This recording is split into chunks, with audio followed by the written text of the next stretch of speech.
welcome to like 69, like Boink Street, man. I'm like black, man. You know what I'm saying, man? I'm like black, man. I'm like black, and I'm from like 69, like Boink Street, man. I'm like black, man. I'm on like crack, man. I'm on like crack cocaine and like drugs, man. I'm like Jewish, man. I'm like L'chaim, man. I'm like asalamalakun, man. You know what I'm saying, man? I'm like, what do you do with this? What is this bit? I don't even. I don't know what this video is. This sucks.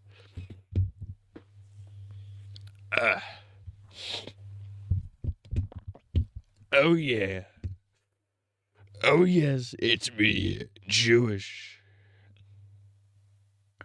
Big Jew. I'm Donald J. Trump, and I am close to dying.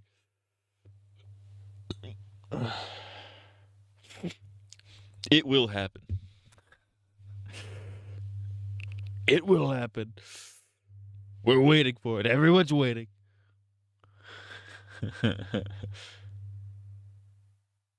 I think we're waiting. What if Virginia was called gay sex land? I mean, it might as well be. Look at all the crackers that be living there. You know what I'm saying? Would you rather get raped or get sent to the gulag? So you're asking, would I rather get raped or would I rather get raped? Because what do you think's gonna happen to me at the gulag? I'm gonna get raped, of course. The camera's too high up again. You think I would test these things before I click start, but you know, why would I do such a thing? Oh my god.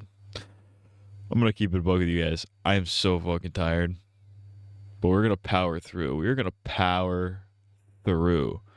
Yeah, but it would happen multiple times at the gulag. So would you rather get raped or would you rather get raped repeatedly? I mean, I'd like to get. I mean, if I'm gonna get raped regardless, I'd prefer to get raped once. You know what I mean? It's this is ridiculous. Ugh. I didn't have like a stuffy nose until like 30 seconds after this click start stream. 20 push-ups to wake yourself up. I'll have to do that. I'll have to do that later. I don't know. I don't even know if I have the energy for that right now, low-key. Because I had to get up for work. I had to get to work at 4 in the morning. But I was woken up at 2:45. And I tried to, like, you know, sleep for another 45 minutes. Because it only takes me, like, you know, a half hour to get ready for work. And get ready for and get to work. But, like...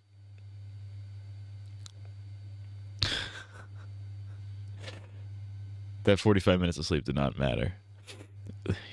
At least you'll finally use your virginity. Yeah, getting raped in the gulag. Come 20 times or 20 push-ups. I don't know if I have enough in me to come 20 times. That's excessive. What's the most you guys have done in a day? You know what I mean? I think I've done maybe. I think I've done 3 in a day. That's the.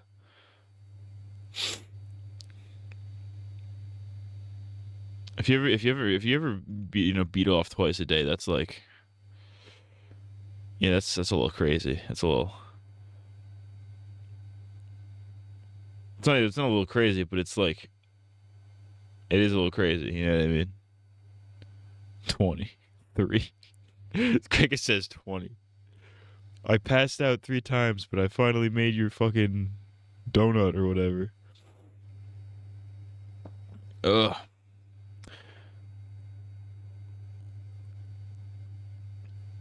How do you... Know what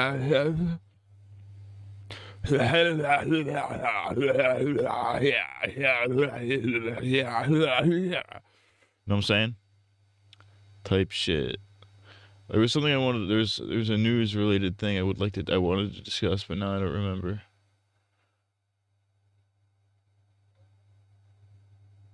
Yeah, I don't fucking remember. Did you guys see Elon doing the Kirk pose? 21? Snap plus Dan. 21? You guys see Elon hit the Kirk pose? He's hitting the Kirk right now, dude. He's going Kirk. Last time someone hit this pose, hashtag something happened, hashtag around two. Invincible Season 4 trailer. I watched that before the stream. Well, he looked like the edible just kicked it because I am fucking schlump. I am so schlump, it's insane. But we're gonna power through, alright? We're gonna power through. We're gonna do all kinds of voices for Deltarune. It's gonna be litty as a titty, as they say. But yeah, Invincible Season 4 trailer dropped. I will be watching. I forget, when does Fat Eve happen in the comics? Or I guess Thick Eve. She gets fat and then she slims down again. But like, when do we get like? When do we get? Can we finally get like Adam? Like, can we finally get Eve where she doesn't look like, she doesn't look like a child? When Mark comes back from the Invincible War. Okay. So it's gonna be after. It's probably gonna be season 5 then. Too much of a pussy to try and drug. You don't even know. You don't know the things I've done. Nah, dude. I'd smoke the ganja. I'll hit the ganja. The Viltrum might work. Yeah. I know what you mean. I feel you. I know what you meant. Oh, that's right. Yeah, that's right. Because he goes away and then he comes back and she's fat.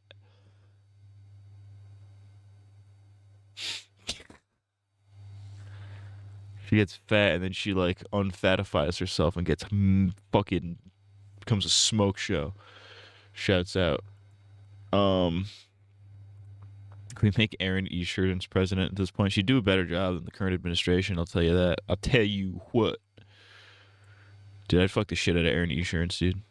I would fuck the absolute shit out of Aaron Esurance. She could sell me whatever. I need health insurance soon. I'm gonna be 26 soon, so I'm gonna need health insurance. Maybe I'll hit up Aaron Esurance, be like, "What's up, baby? How you doing?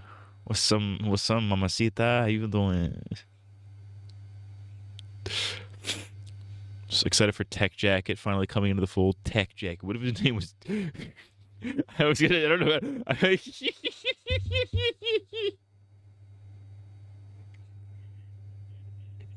I don't even know where I was going with that. I'm laughing at a joke I didn't even think of yet.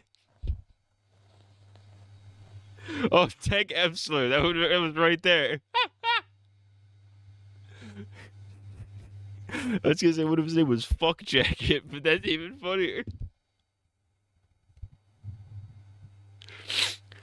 Matt would like her fat. He likes his women, though. He likes his Raichu's fat. It's not true. It's not true. It's a lie. It's a lie to you. I'll never forgive Boruto for making Anko fat. That's crazy. Yeah, that's true. Real shit. Listen, if any of the adult ninjas were gonna get fat, it was gonna be Anko. You know. You know what I mean? It's crazy. It's a crazy world we live in. It would be crazy if I'm black. You know what I'm talking about? That's not where I was going with that. I don't remember where I was going with that. I'm shot right now, dude. I'm so shot. I'm more shot than Charlie Kirk, dude. I saw this video on Twitter of some guy doing a freestyle. He has the bar there. He goes, "I need head, I need neck, I need Kirk." Yo. Bars. That's called motherfucking bars, nigga. You know nothing about that. Who do you guys think's gonna be the first mainstream rapper to put out like a mainstream bar about Charlie Kirk? You know what I mean? Like I want. Like, you guys think J. Cole's gonna? I mean, J. Cole's he's too much of a fucking enlightened centrist for that. But like, fucking J. Cole comes out, and he's like, "You better protect your neck like Wu-Tang and end up like Charlie Kirk," or something like that. You know what I mean? Somebody's got to do it.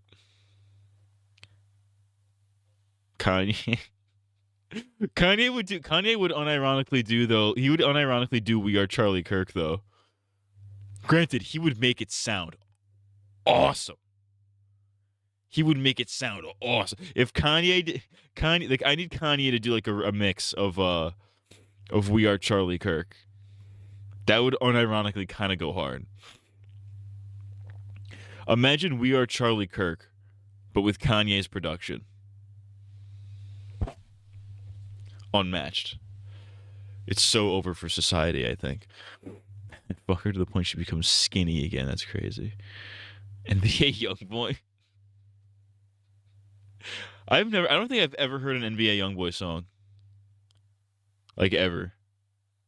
Okay, maybe I've heard a feature or two. He might be in like, I think I've heard him in like, he's like a Tyler the Creator song or years too. Couldn't tell you a single NBA Youngboy song. And Eminem, I don't know if Eminem would do a Charlie Kirk bar. You know what Eminem would do? He wouldn't do a Charlie Kirk bar in like a proper song, but he would do like a cringy freestyle, like a cringy spoken word freestyle with no beat, and then drop like a Charlie Kirk line in there.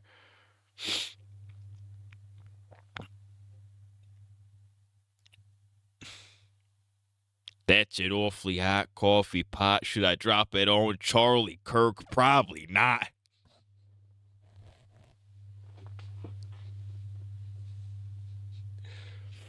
Just the calm before the storm right here. What if it was gay? What if it was "We Are Gay Butt Sex"? We carried it. We are. How about what if his name was Charlie Squirt? We are Charlie Squirt. We carry the AIDS. We fight for the gay sex. We honor his gape. The real answer is probably going to be the most random rapper you could think of. I mean, it's not going to be like a random. It can be a random rapper. It's got to be like a mainstream rapper, though.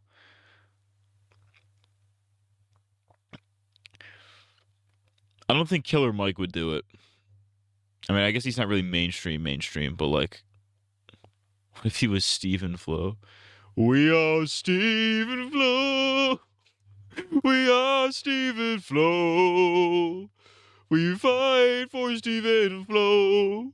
We honor Stephen Flo.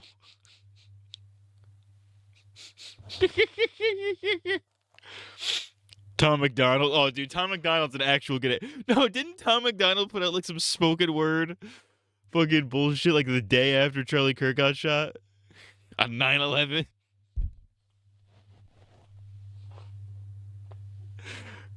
Yeah, Tom McDonald strikes me as the type that. Let's see what Tom McDonald is up to. Those are words that nobody has ever said, by the way. Tom McDonald. First, I like how the first autofill is Tom McDonald, Charlie Kirk.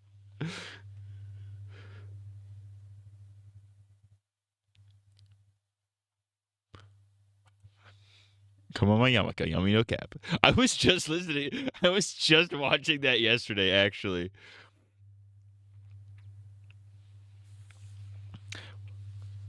Why is he getting consistently several million views? Yeah, 4 months ago, Tom McDonald, Charlie, 10 million views. The computer's listening to you. Can I support him back to Canada? I would listen. I would be in full support of ICE if they did everything in their power to get rid of Tom McDonald. Unfortunately, that's not going to happen because Tom McDonald absolutely full on ICE guy, full on. He did a song with Roseanne Barr, which is insane. Which I really think society needs to end.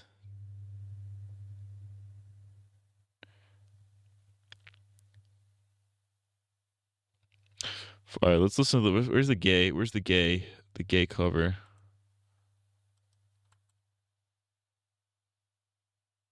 Oh, dude, I liked the video. I didn't like the video before. I liked it this time.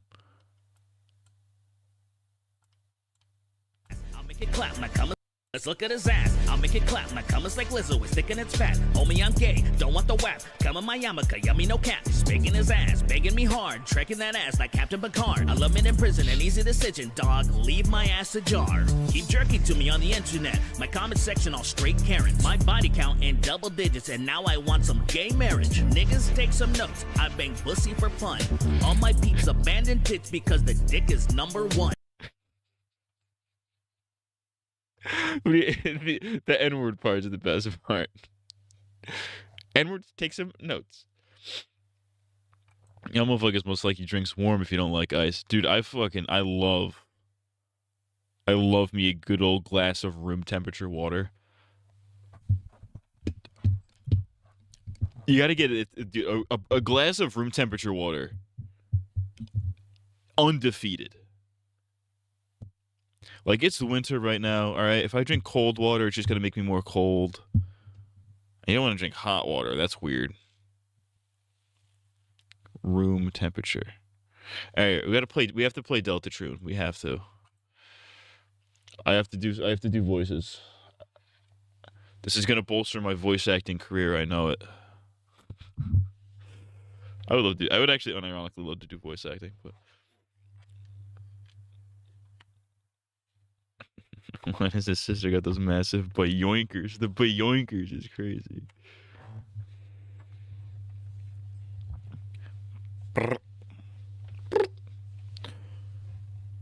We are Deltarune. We are Deltarune. We're truning out.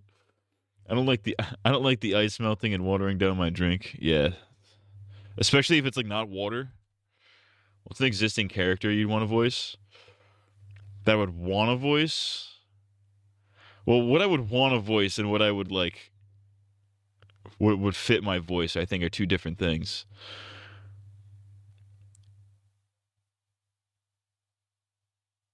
I think Vegeta would be pretty fun. I don't do a good Vegeta impression, but I think I would like voicing Vegeta would be really fun. Kakarot, I think I'm fucking gay. I don't know.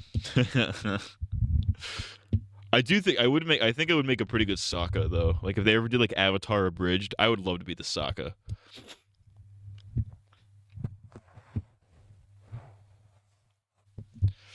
I don't want my lemonade to turn into sweet and sour water because of the ice. But sweet and sour water is crazy.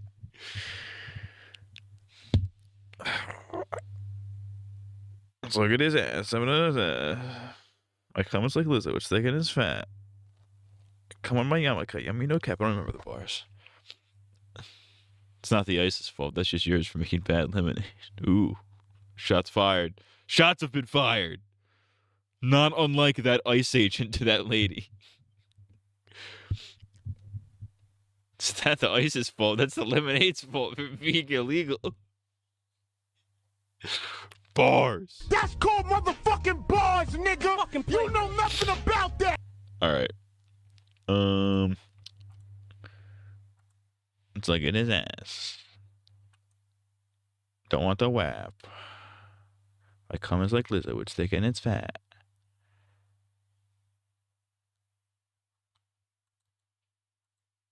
Keep jerking to me on the internet. My comment section all straight Karens. Something, some gay marriage. All right, let's get it. Bing.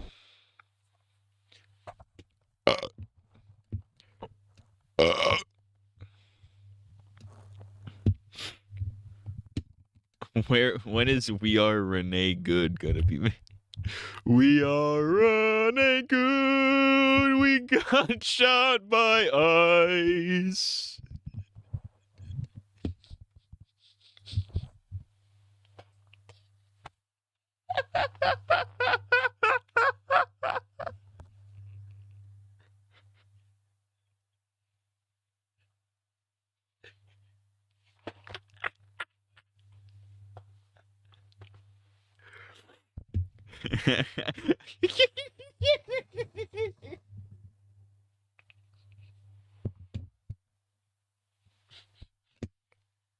That's so dumb. That's so ridiculous.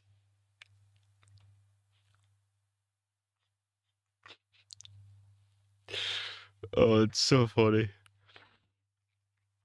I just found out the lemons were imported from another country and wanted to attack. They said, papers, please. And it was like, sir, I'm a lemon. He's resisting. Shoot him with a gun now. I think I saw somebody make a Renee Good Kirk parody. Didn't watch it though because I had to jork it. That's crazy. That's a crazy sequence of events. Is you see like one of the you just see you see a Charlie Kirk parody of a separate shooting victim, and then you're like, I'm going to beat my meat. You know what I mean? Like, that's crazy. All right, we have to play the game. Chapter 1 was completed. Pray Chapter 2, of course. It's Ever. What?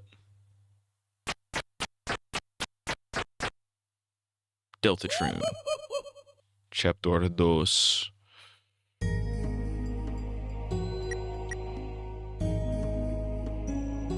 We fight for the Lesbos instead while we rise. I don't think that works phonetically, but alright. Chris,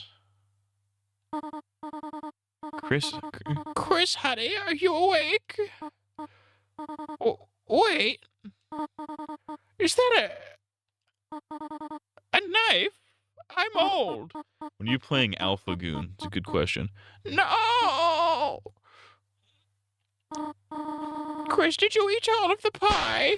You dumb bitch whore. It is your knife in this empty tin, is it not? I'm old.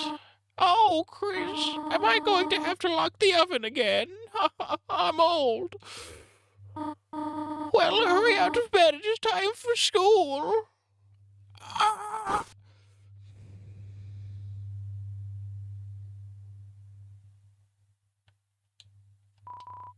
It's stained. It's been a while since I was playing Deltarune. And I am also trans. What's his name? Aaron Lewis, the guy from Stained. He went on to be like a big anti-woke guy. He should do a song with Tom McDonald. That'd be really funny. That'd be so bad. It's good. It's a birdcage. When the door is closed, there's no escape. No escape. So I ripped my own heart out. Even after a long night, the sunrise is still the same as always. Clothes drawer. $5. Yeah. You reluctantly borrowed $5. Toriel would know her way around an oven, considering that's what she was doing in the 1940s. That's crazy. You have already taken enough. Is crazy. Old cartridge of Cat Petter's RPG. Caddy and Caddy can be seen faintly written on it in worn gel pen. On the computer's desktop is a folder called Epic Games Stuff. It's a poorly drawn design for a game. Seems the last boss is a creature with giant rainbow wings. Hey, that's a little Undertale for you. Doesn't seem like this game ever saw the light of day. No, it did. It's called Undertale, the video game. Homie, we're in Undertale. It's been a while since I could finger my own fucking ass. It's been a while. Chris is going to turn into Chris Chan without crazy Undertale fans are. True.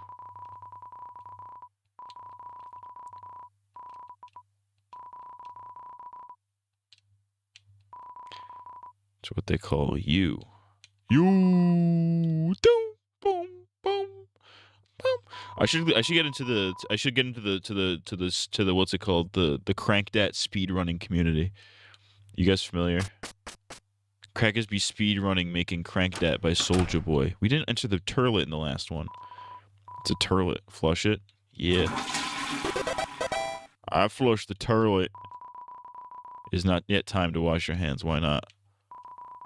On the shower ledge, there's a small container of apple-scented shampoo and a gallon-sized container of pet shampoo.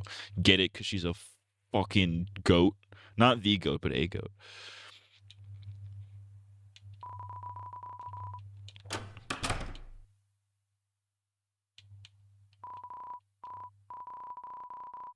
emitting a pleasant floral scent.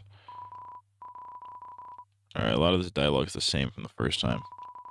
It's a book of hymns. Hymns. The sponsor of today's video. Well, shall we go?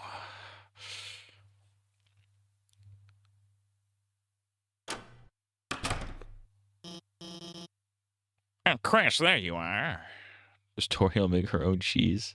That's crazy, but the answer is probably yes. That's really funny. Even Susie showed up before you.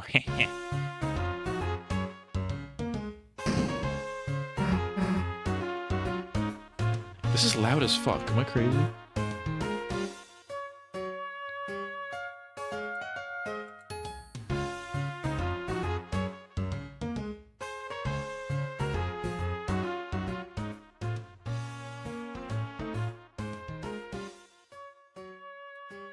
It's loud as fuck for no reason. Torier. Torier. Hey, Chris. If I knew you were gonna be late, I would have showed up on time. What voice did I give Alphys? Susie, please don't kick your desk. Treat school property like you treat people. I'm a nerd. And a lesbian. Okay. Next time I'll aim for the vitals. That's not what I... In any case, good morning, class. I'm a nerd. We have a lot to go over today. First, we're starting the reading from page 142. Any volunteers? I guess I could read the... Trouble yourself not, Noel. Why did I do Squidward? He does seem like he has a Squidward vibe. He's like a Squidward Mandark type nasally vibe. He's like a bird nerd. Does Chris pee standing up or sitting down? That's the questions Americans must know the answer to. Both. Would you rather shit standing up or piss sitting down? I don't know, shitting standing up sounds like it probably has a lot of splash. That sounds like it's gonna be a mess. I'm not messing with that. And pissing sitting down is gay, though. Shitting standing up is my final answer. Locked in. No need to phone a friend. I will valiantly take this blow of humiliation. That's okay. I can...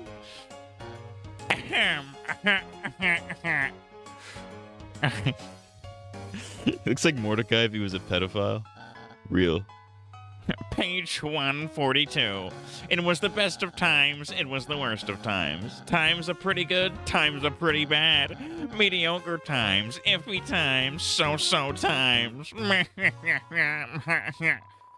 Listening to this, your eyes begin to close automatically, like me, IRL, literally right now.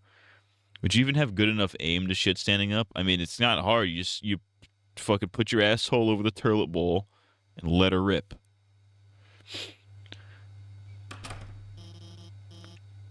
Have a nice day, everyone. And please remember your group projects. Oh, Chris, are you okay? You were I can't nail down a voice for Alphys. What does a nerdy lesbian sound like? I saw a dude shit standing up on Red. Dude, one of my I wish I could show this on stream. One of my favorite videos ever is a guy. You guys remember the Kiki Do You Love Me challenge, right? Where guys people would like dance to that fucking shitty Drake song while like their car automatically drives or whatever. So some guy was doing that. He was walking outside the car. His friend was filming him doing Kiki, do you love me? And for no reason, he pulls his ass out and just shits liquid diarrhea and continues as normal.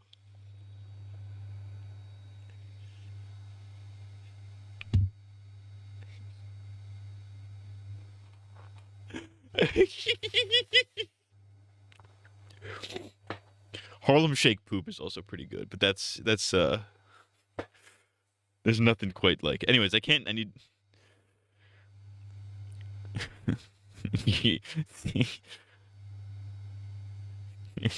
the voice would sound like Tigress, like a nerdy lesbian. You finally quit, proud of your progress. What are you talking about?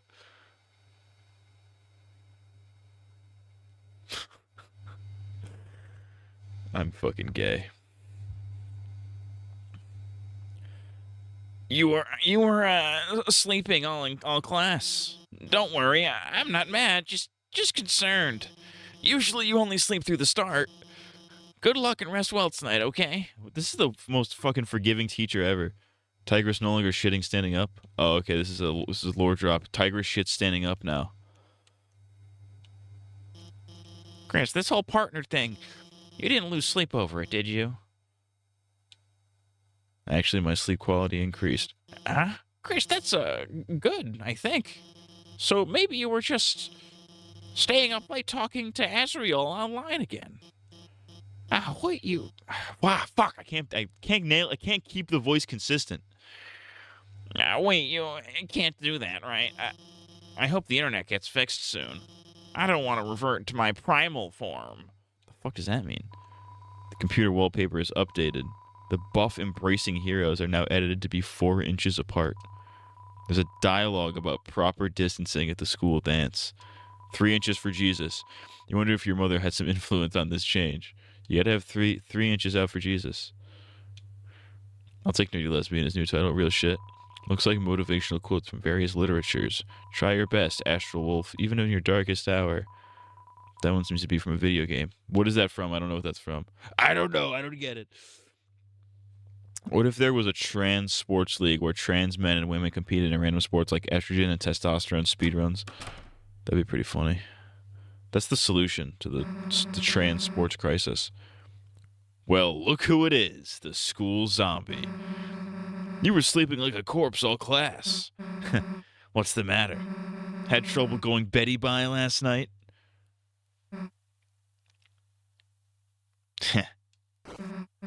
Me too, Chris. Like I could sleep after yesterday.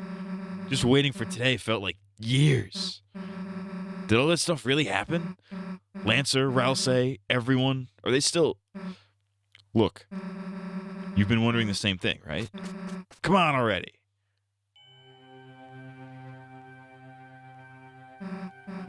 All right, Chris, this is it.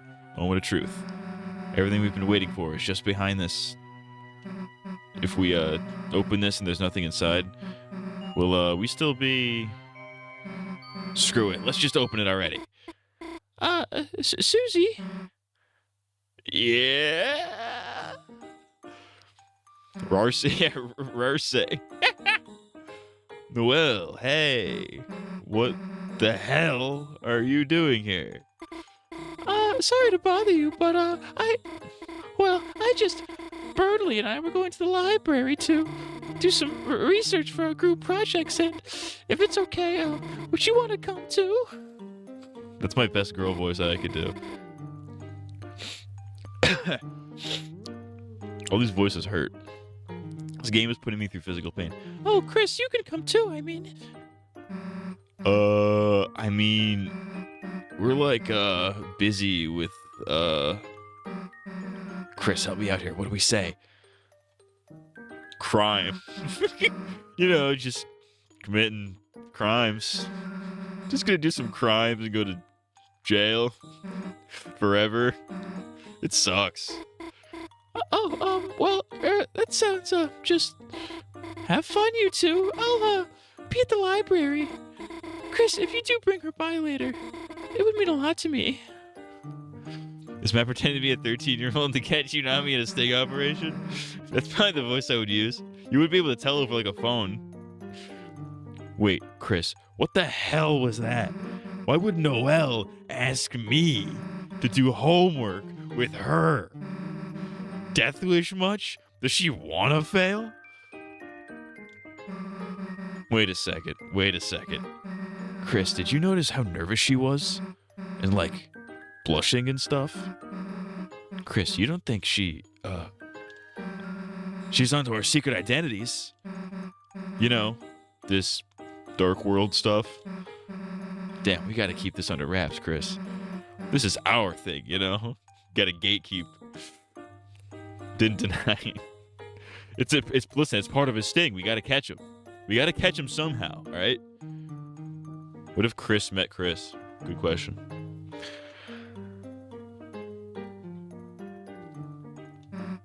Anyway, enough waiting already, right? Let's go. Let's go. Delta woke. Yeah, everybody in this game is gay. That's pretty cool. We got a fucking epic transformation sequence. Get little outlines.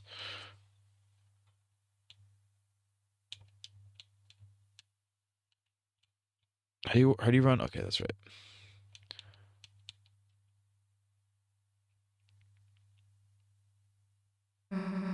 Here we are. Hey, we're all say, Chris, Susie, it's been ever so long. Yeah, it's been, what, a day? Oh, that is short, isn't it? It's just that I've never had friends before, so I've never waited so long to see them again either. Fine. Guess we'll try not to let you die of loneliness. I bet Lancer wants to see us too, right? I'll say it looks sad. Some shit went down. Hey, wait a sec. Where is Lancer? Where's everybody? Worry not, Susie. You'll see them in a moment. Just wait here, all right? Okay. Hey, this better not be some kind of prank or something. Chris, I have something to ask you. I need you to return to the light world and go to the old classroom to the east of the closet doors. East of the closet doors. Inside, gather everything on the ground and bring it back here, could you?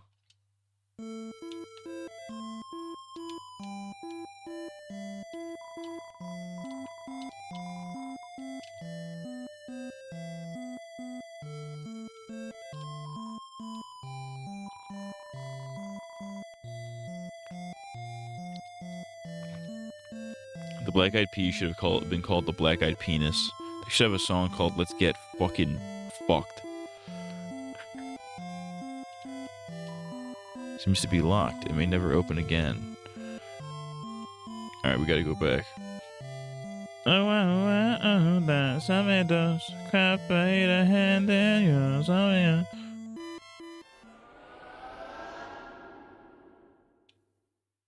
East? I thought you said west. Okay.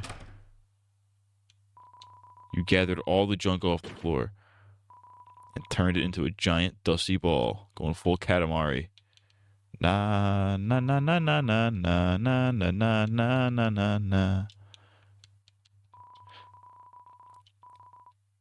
Yo, is that bold and brash on the window or on the thing there? Look, it's bold and brash. I call it bold and brash. More like it belongs in my ass.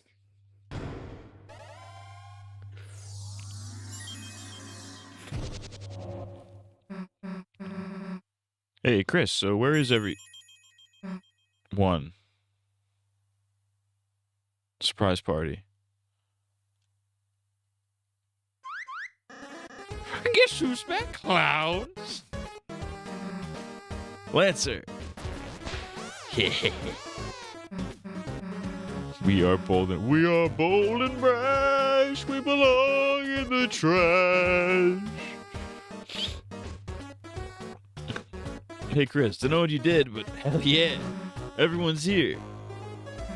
But, what happened to, Lancer's castle? All gone. Gone. Right, when Chris sealed the fountain, that dark world disappeared and turned back into a normal classroom. So, where's Lancer gonna live now? Don't worry, Susan. We'll conquer Elsie's castle as our own. Chris, as you bring Dark World denizens back here, the power of our fountain will transform this town more and more. From now on, the enemies we spare will be I couldn't read that for. I had a fucking Kai Cenat moment. Will be recruited to our town. So let's keep sparring. So let's keep sparing enemies. Okay, dude, I'm so tired. I'm so tired it's turning me dyslexic. Anyhow, why don't we all have a look around? We can head north toward the castle. I have a special surprise to show you there. This is Shin Megami Tensei. Aha! Not if I surprise myself first. Last one there's a fresh and fragrant egg. Come on, Chris, you gotta let him beat us? I'm gonna beat him with a fucking stick. Thou hast transplantedeth us to thine castle town. And truly a magnificenteth town of castles it art. But something art lackingeth. It feeleth. Couldst thou guys perhapseth bring in an evil ruler or something? Oh, welcome to Matt Town. Or so I heard it's called. Thanks to you, Commander, we've been liberated. I hereby declare today National Ham Sandwich Day of Independence. This guy always seems like he's enjoying life more than me. Maybe it's because he's a higher level. It's because he's gay. The party dojo. Wow, our house is a dojo. It makes me want to fight. Can't we go to sleep?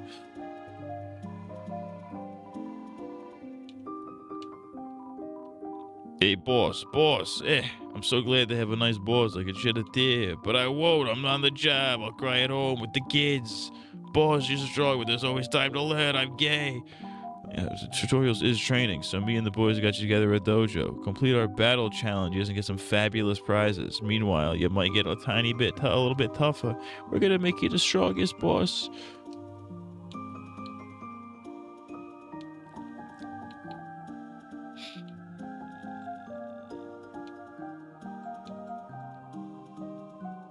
Your prize is Joe's life savings.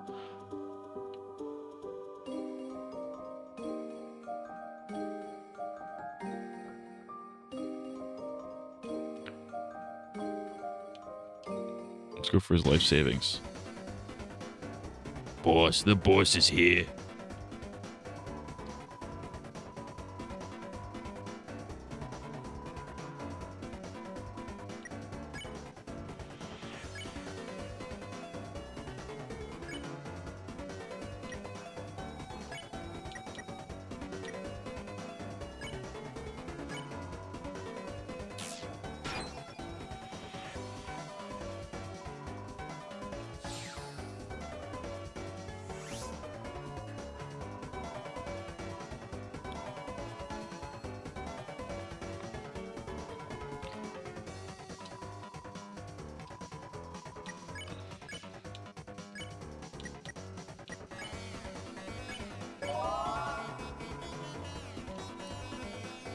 This is fucking gay. Got my dick stuck in cotton candy. That's crazy.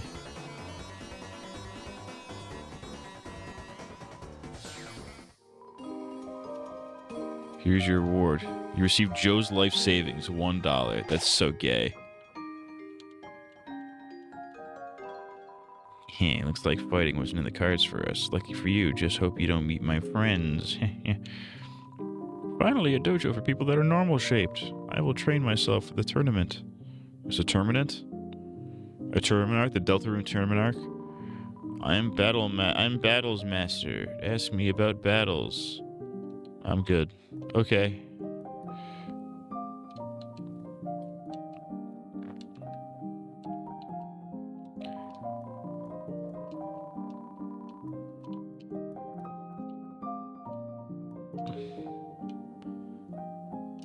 Lancer, you fat fuck.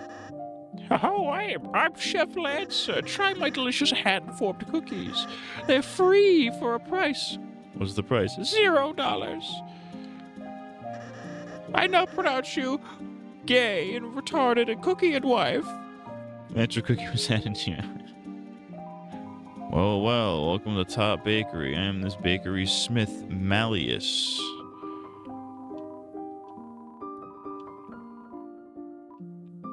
You could fuse items. That's interesting. Interesting.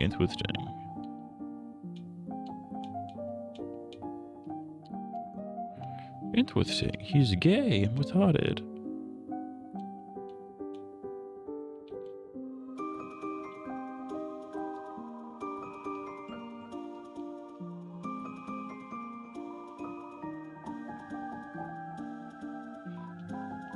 Hey, boss. The boss is here.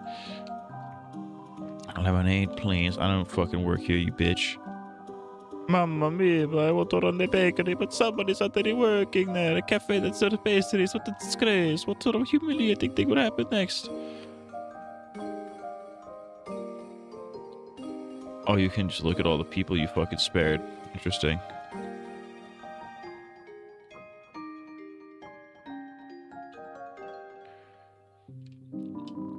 The jukebox is broken. Oh no, our jukebox is broken.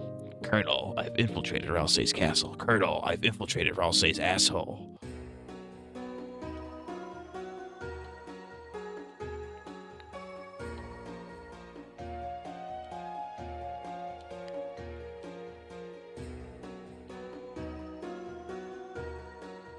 Can't go wrong with the Dak burger.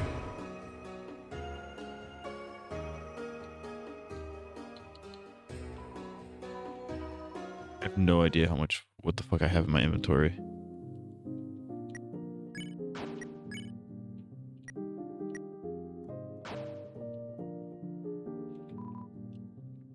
Bow, I'm just a block.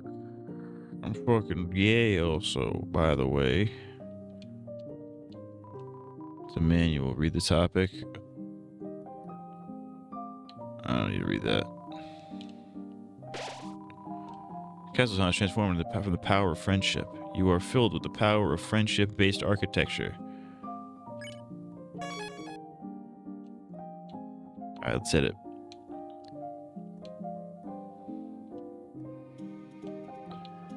Oh, there's more. It's a bit scary moving to a place, but as a ball, there's nothing to sphere itself. Wow, dude. Prince Ralsei will keep your hat erect until you need it. Just wanted to show off your huge house, huh? No, what I want to show is what I want to show you is upstairs. That gets filled with the power of white. Yeah, white fucking semen and cum. Yo, I nearly forgot. This is where I cook. You cook everything in a giant witch's pot? It's called a cauldron, by the way. Of course, cauldron cooking is very convenient. Here, Chris, Susie, have a cake. A little thick on the frosting. That was for sharing. Hey, anyone who's free to make an interception. BF, living quarters for bad guys. All these guys will be spared.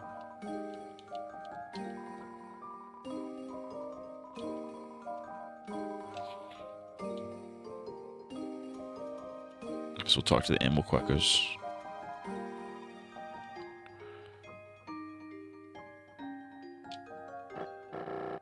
The Lightners. Have you come to humiliate me? Hell yeah. Hell yeah. Eat it, old man. Hey, why the hell does he get a giant water thing? Jealous, are you? And gaze in envy, whelps, as I suckle from this giant hamster bottle. Feel despair. Never mind. That's pretty funny, actually. By the way, is my son happy? Like you care? You were gonna throw him off a cliff. Ah, your prejudice made my bluff too effective, I see. Besides, even if I threw him, he would just bounce. My son is a bouncy little pumpkin. That's really gay.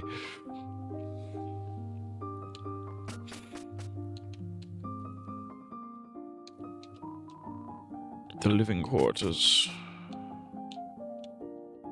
I have a surprise for you two. I made rooms for you in the castle. Rooms? So you can stay here whenever you want. I'd be happy if this place could be like a second home to you. A place that you can go no matter what's happening outside. Well, we'll take a look.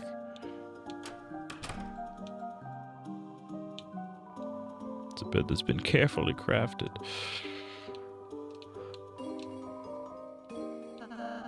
I thought you might want to keep it in case you want to read it. I don't want to read it.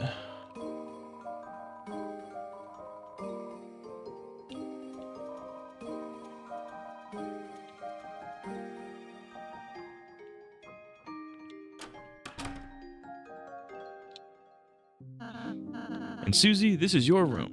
I tried to make it something you'd like, but you can put anything else you want in here too. I really hope you like it.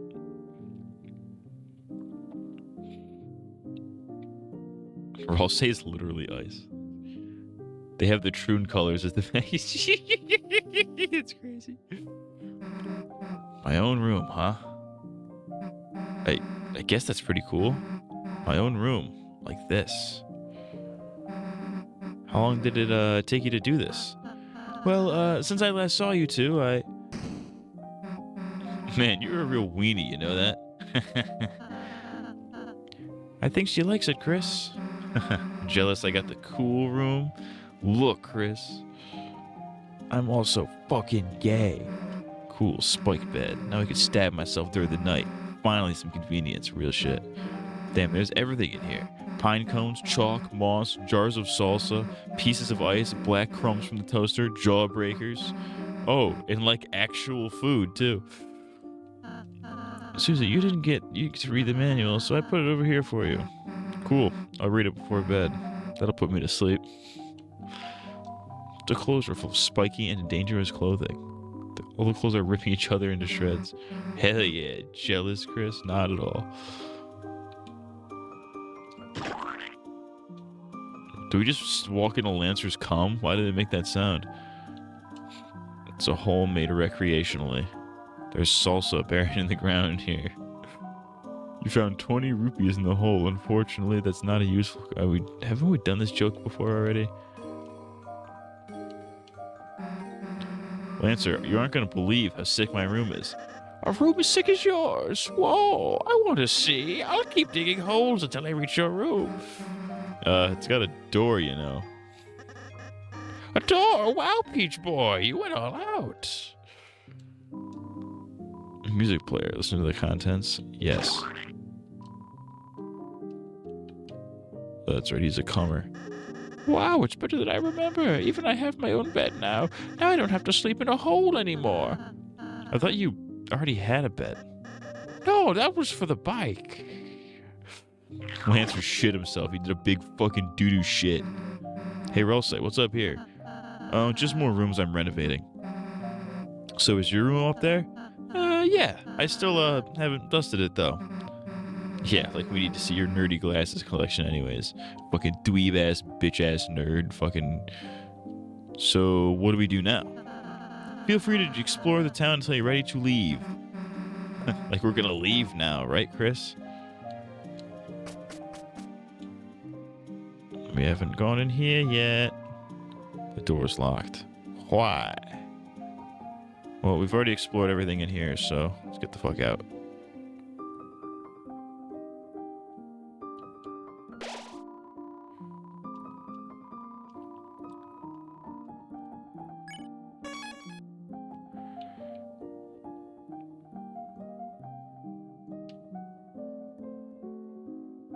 So there's nothing over here. This led to a door. These guys weren't here before. Whoa, horsies, you even brought us to a great place. We'll put our own elbow grease into fixing it too. Well, maybe not an elbow grease, that's gross. Nostril grease, I'm fucking gay. Without trees, I must gain nutrients by eating clothes. Such is the way of the worm. The worm is back. I am the worm. I like being like this. Don't tell anybody. I'm fucking gay. He has Alan vibes.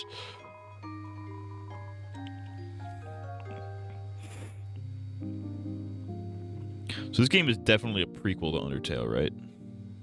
It's got to be a prequel.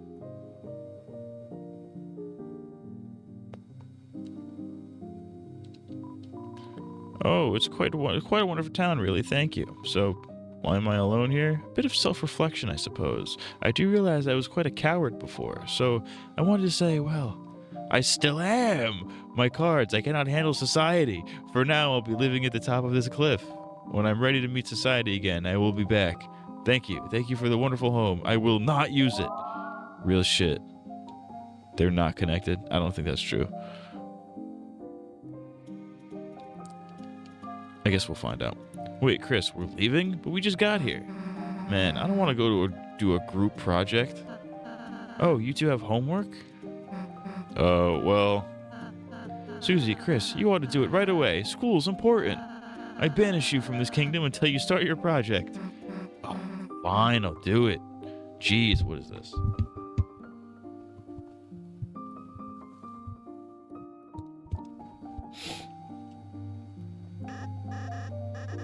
Susie, don't worry. I'll go and help you too. Wait, Lancer, perhaps you shouldn't... Too late. Okay, cool. I almost read that. I almost sliced that slur. Too late, kind boy. Friendship for me. Lancer was added to your key items. What? Where'd you go? Don't worry. I just entered your inventory. I'll just be hanging out in Chris's pocket. Don't know what that means, but okay. Fear not. I too shall assisteth. We're good. Aha, quite. We, as a team, art good. Roxless became a key item even though nobody wanted that. Alright, enough already. Let's get going. Good luck today, Chris. See you soon.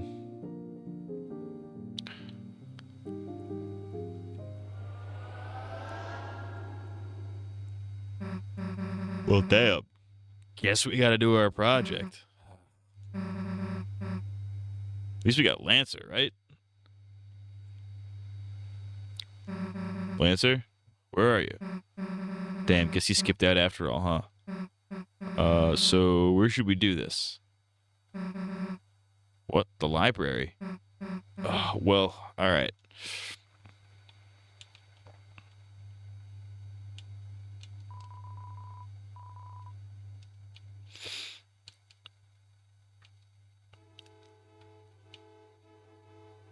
We gotta go hit up the library. Oh, there it is. I heard a dog was doing donuts, so I sped over here. But I just learned donuts is actually the name of a special attack for cars. Why is my life stuck in a loop of doughy disappointment? Why am I dumb and gay? Yo, Undyne is swole as hell, dude. Hang on. I have to answer a text message.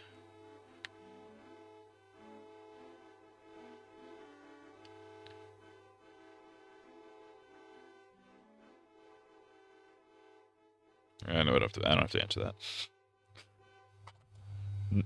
Nothing important. Damn, I was just directing traffic as normal when a little dog drove one of those toy cars into the middle of the street and started doing donuts. In the chaos, all the cars in town got jammed up. Thankfully, no one was hurt, but ordinary citizens like you gotta get out of here. I've got some heavy lifting to do because I am swole. Do you get it? Alright, we're here.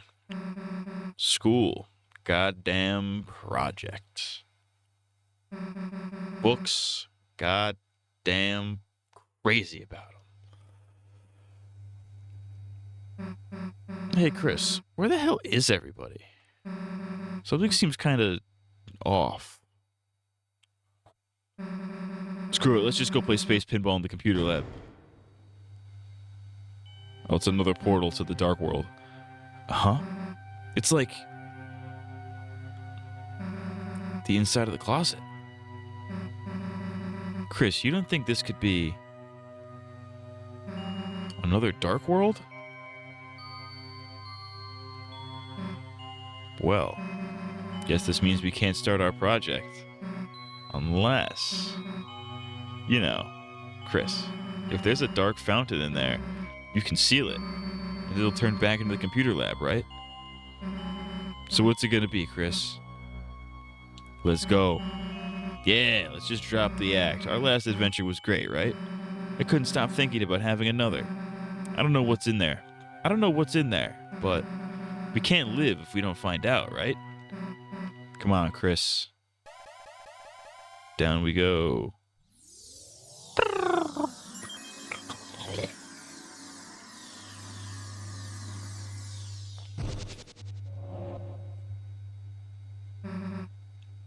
This is new.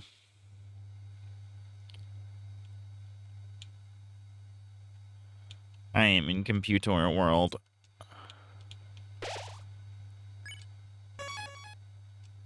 Actually, oh, I can store things.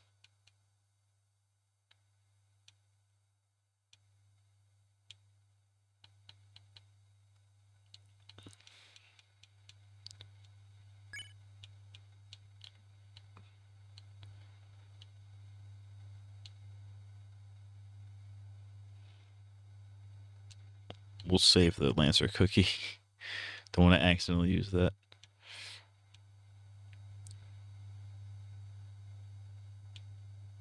Alright, we'll leave a couple spaces. Alright, save.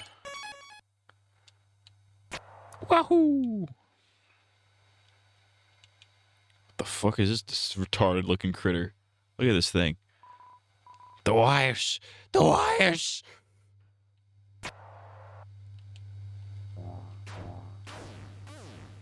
Oh, okay.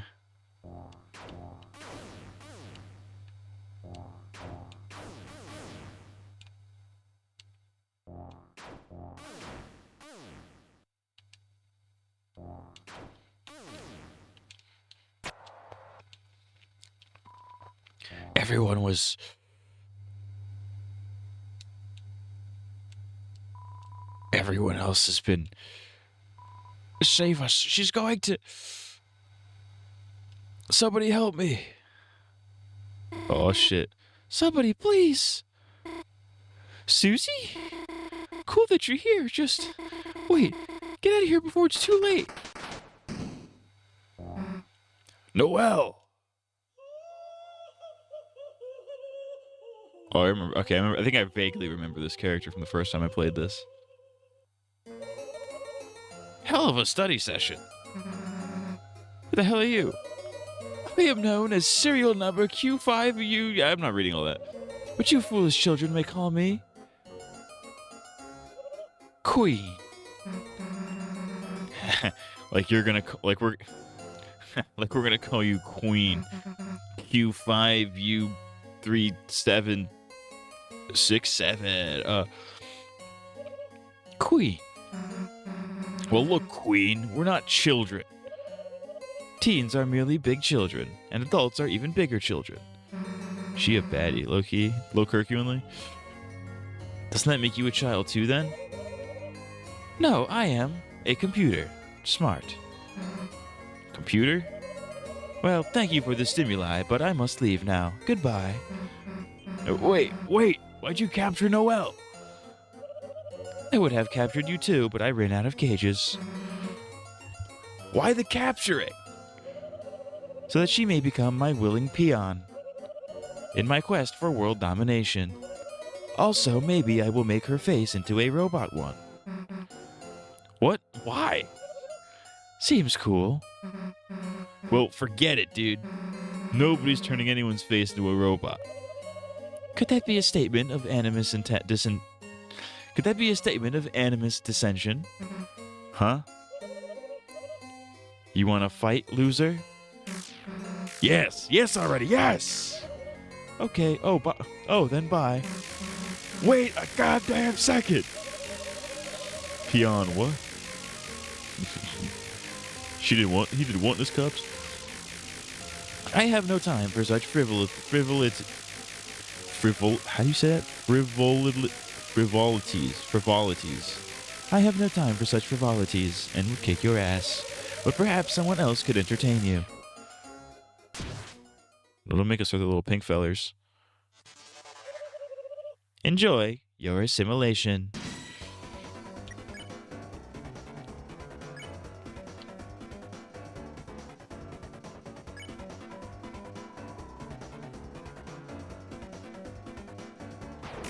Oh, I'm goated.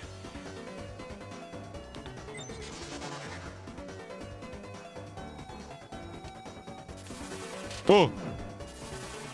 I'm black.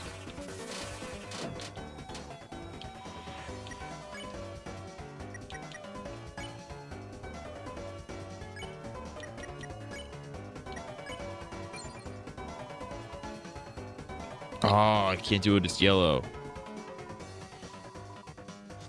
Fuck. I fucked up. Frijoles. Hey, man, Holmes, I like Mexican robot, man. I got like frijoles and shit, fool. I'm like 12% Mexican, fool.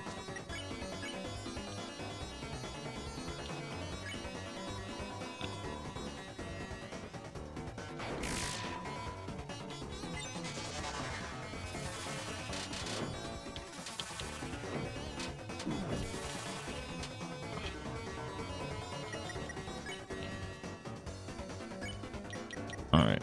Now they're yellow. Oh, we can recruit them now. Oh, it counts them when we recruit them. Okay.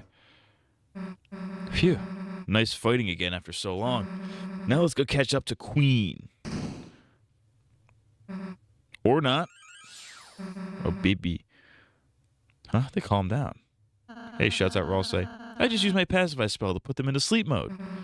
Ralsei, you're here. I felt a dark presence and hurried over. It seemed that a new dark fountain has appeared. Ralsei, they got Noelle. Damn, what was she thinking messing in our dark world? If we don't do something, she might be... Worry not, Susie. All we have to do is seal the fountain. Yeah. Can't be mad about another adventure, right? Come on, Chris. Let's go. It's adventure. You might even say it's adventure time. Come on, grab your friends.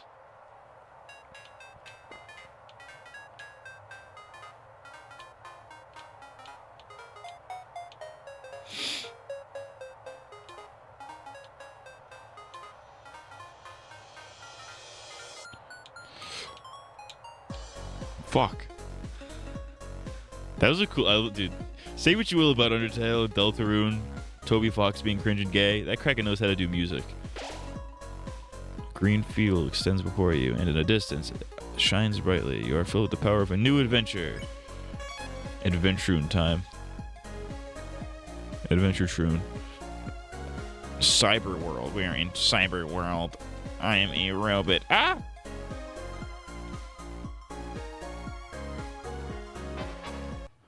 Worth it.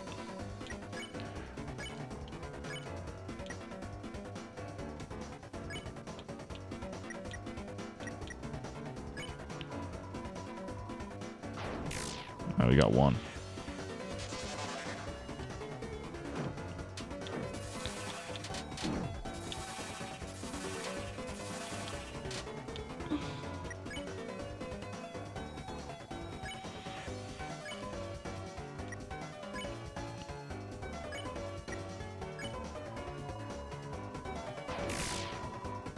Word.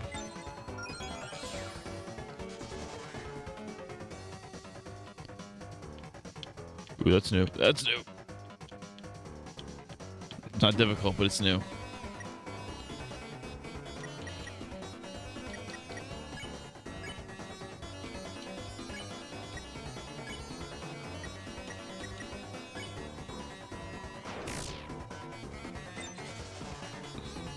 The thing's got to be fucking spare worthy now.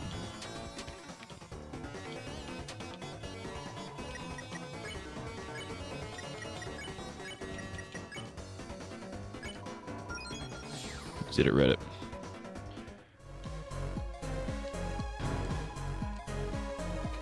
Glow wrist.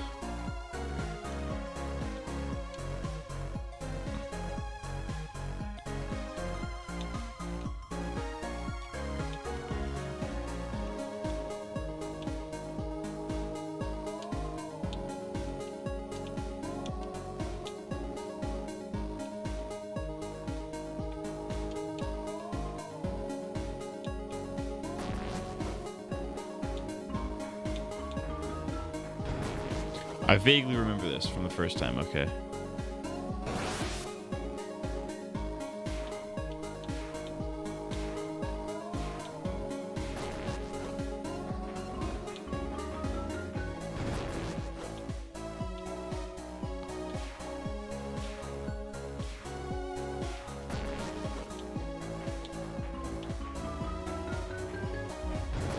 I could have gone better. Oh well. Who gives a shit?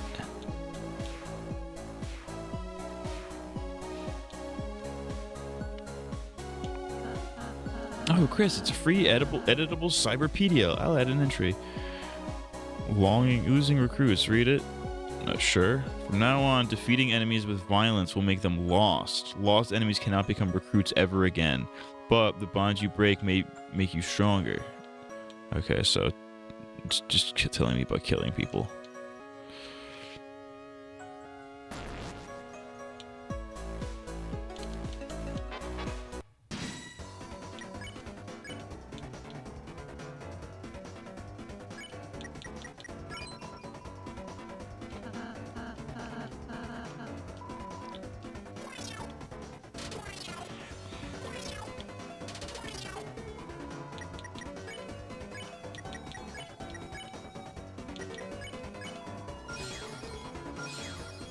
Booyah. Dude, this fucking this pacifist shit is easy.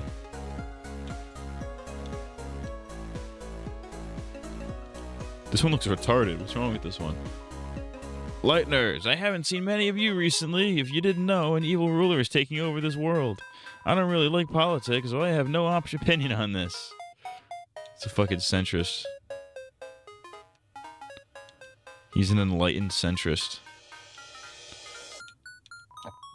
Recently, something called Internet is having an outage. Some say it was the secret to Queen's know-how. Since then, it seems like she's become quite extreme. Only Toby Fox would say genocide is bad. No shit. Noelle, honey, become my willing peon and I will free you. All you have to do is hit yes on the peon release form. I'm scared. Oh, have you never signed a form before? No, it's everything else that's scary. Please abort your sadness protocol. I told you being a peon will be cool. Noelle! Susie! Chris! Don't worry, we won't let your face get roboticized. That's something they're gonna do? Whoops. Thought, you do that. Oh dear, that was supposed to be a surprise. Oh well. Wait! It is quite troubling. A peon must be willing to assist me in world domination. If only she had fellow peons to encourage her. So, like, you guys, hey, are you, like, doing anything right now? We aren't going to help you. Understood. Mind-changing protocol necessitated.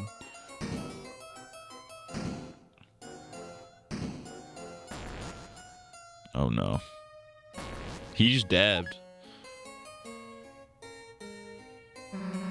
A giant arcade game. I shall humiliate you at a simple children's diversion. With your self-esteem eradicated, there will be no choice but to serve me. The hell? I've never played this one before. But Chris is quite good at games, aren't they? I'm a real gamer, true gamer. Oh yeah, Chris, forgot you were a nerd. Show her.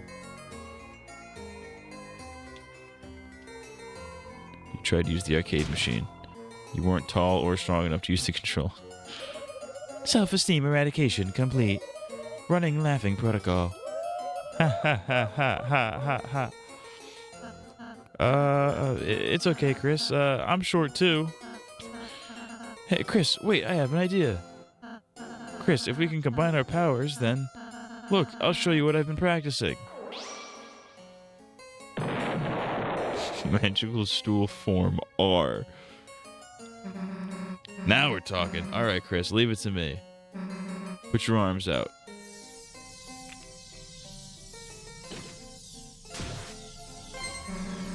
Power Beast form S. Move your arms and I'll move them with you. Let's go. Incredible. Your transformation is combining all your weak points. Self-esteem crushing efficiency 300% and rising. Commence virtual combat. Gay goat. He is the gay goat. He is a gay goat. Literally a goat that is gay.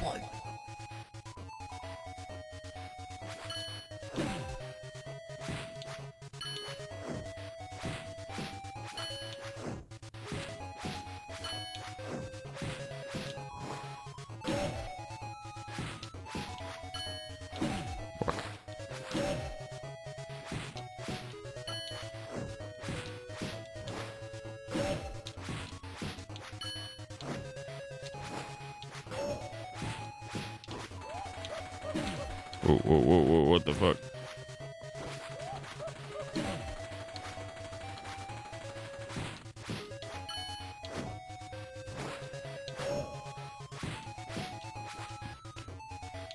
Oh, hit it. I can't read. I'm super retarded. We won. A fat space goat, if you thought you could beat us? Regal laughter. Oh my, that was actually quite amusing. You life forms have exceeded my expectations. I will offer you a new, exceedingly benevolent compromise.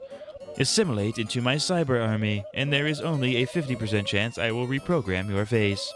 Please select your choice. Perish in the chill of absolute destruction. Or flourish under the warm bosom of my hellish reign. Perish. The hell did you say that so enthusiastically? Queen, aren't there any other options? Yes, you can also mega perish. Yeah, no. Perishing bites? You could say it mega bites. Megabytes. Megabytes. Mega death. Would you get out of here already? Understood. Preference settings set to perish. Come on, let's go after her. The game is wrecked. We're filled with the power of video game violence.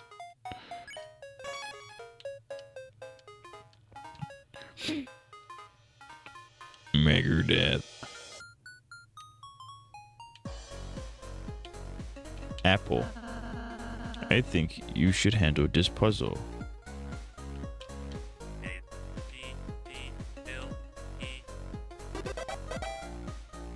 Soused.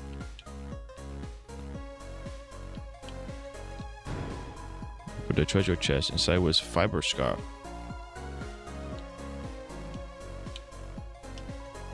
Looks like you got past Newbert's force field. Newbert doesn't know that. Newbert is so funny. Doesn't know that force field got there.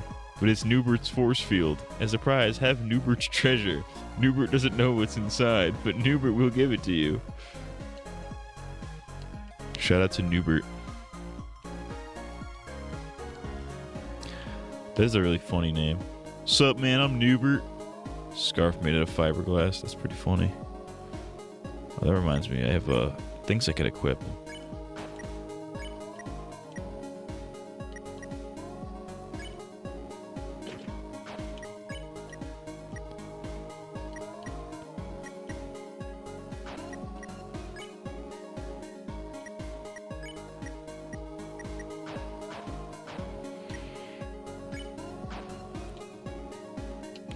What's up, dude? I can't tell you how many of these I've cleaned up.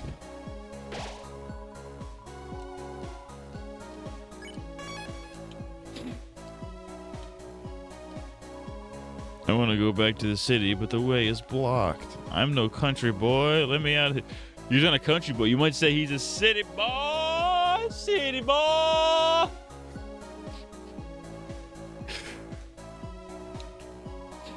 I heard there's a rebel team resisting Queen. So far, all I found are overpriced bagels from the Jews, clearly. You want to buy a bagel? Only $80. No, it's $400. $400. Got it. Want to buy 400 bagels? Only $80.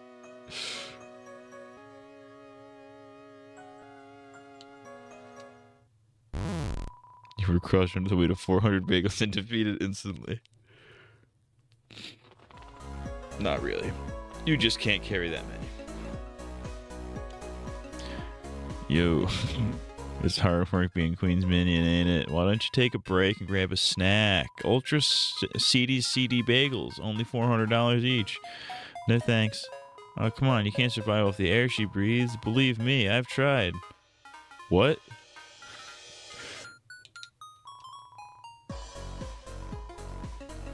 Oh, it's the fucking door. Can't go this way yet. Yeah.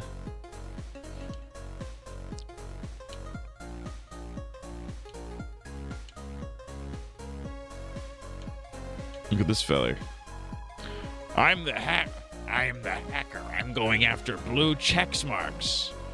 Find 3 in the cyber field ahead and I'll join your city. You just look like the kind of folks who have a cool city. Blue check marks. We're gonna find Twitter World.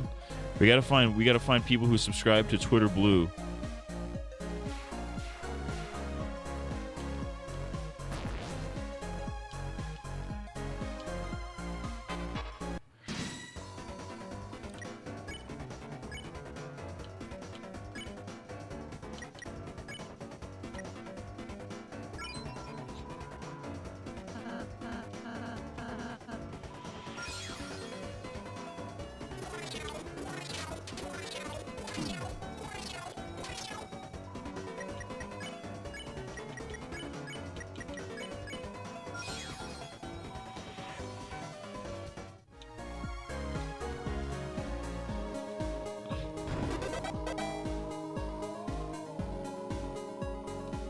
Alright, Reddit, we did it.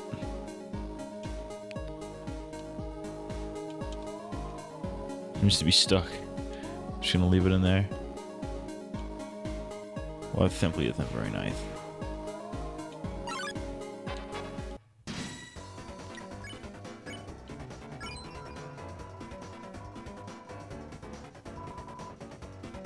My balls smell real. Same look genuinely.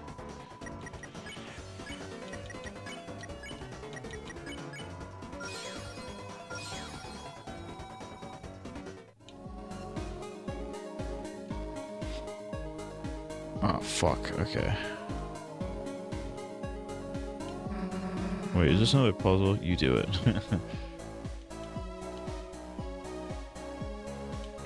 Ugh.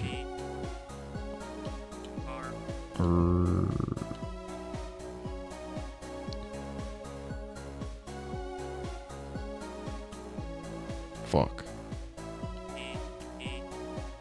I can't get to this too. How would you do that? Take a shower, you stinky ass bitch. Fucking nasty ass bitch. Fucking punk ass black bitch.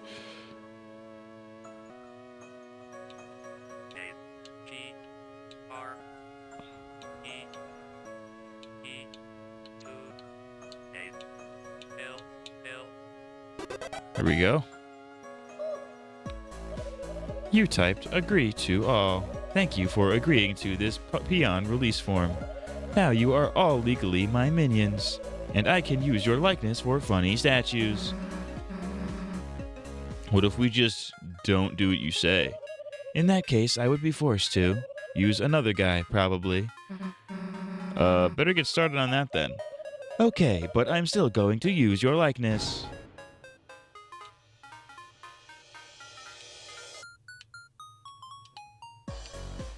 What the fuck now? Oh, it unlocked probably the thing over here. You.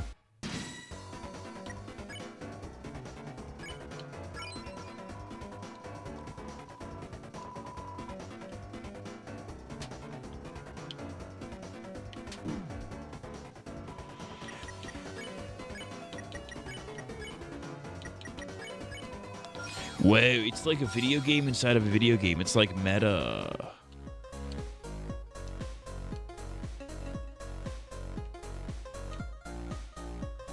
What's up, bitch?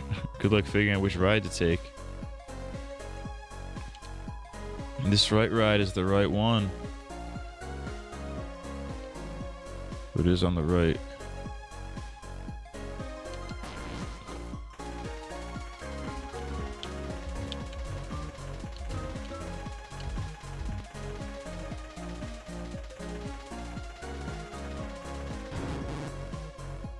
Oh, okay, you got a score on these fuckers? Boom, boom, boom, boom, boom, boom, boom, boom, boom, boom. I'm God.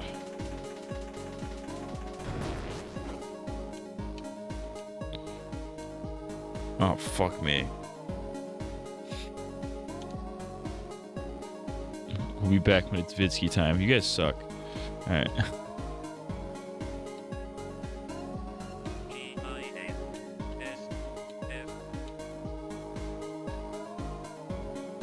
That's right above me.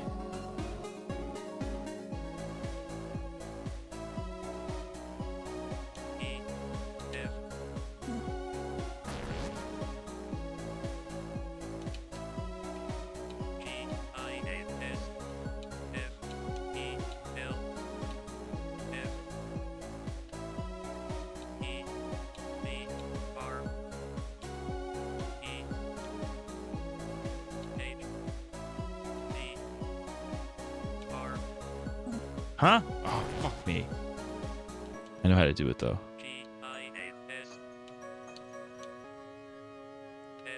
Fuck me. I didn't mean to do that.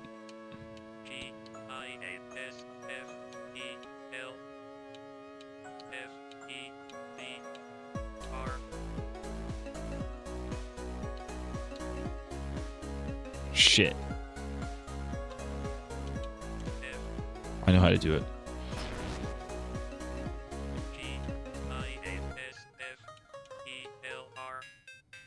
Oh, fuck. I wasn't paying attention.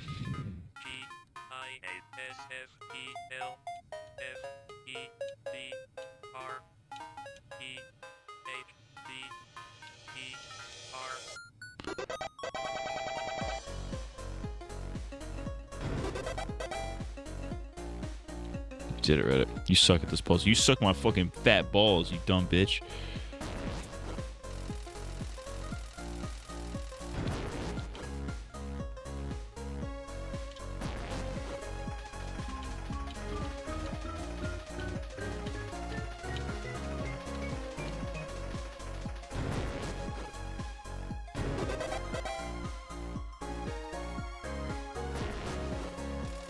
Do we, like, gotta go back and talk to that guy again? I might as well.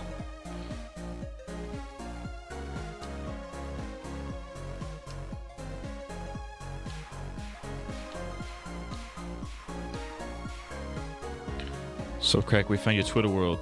Found 3 check marks. Elite, I will now live in your city. Maybe your cyber paths will cyber cross one more in the Queen's mansion. In the meantime, let me show you the power of blue check marks. Hey, Twitter world.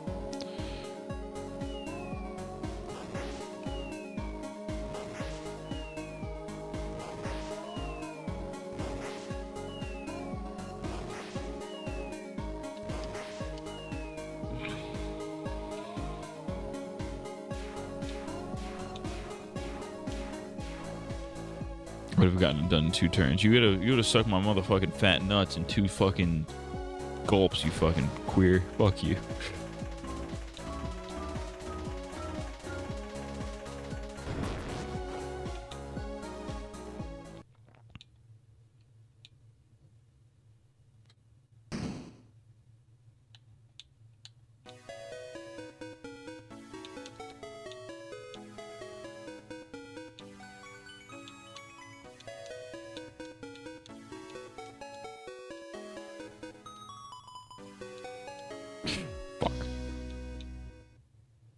Fuck me right, my rape hole. Twitter is everyone that uses it is frequently a pedophile. It's a fact. I mean, the owner's a pedophile. I mean, what do you think? Dead end. Alright, what's the deal, twerp? Who is? No. I'm trying to do my Stephen Hawking voice. Who is it? Hello, I am Stephen Hawking. Who is a twerp? The name's Sue. Okay, that's not gonna work. I am a robot.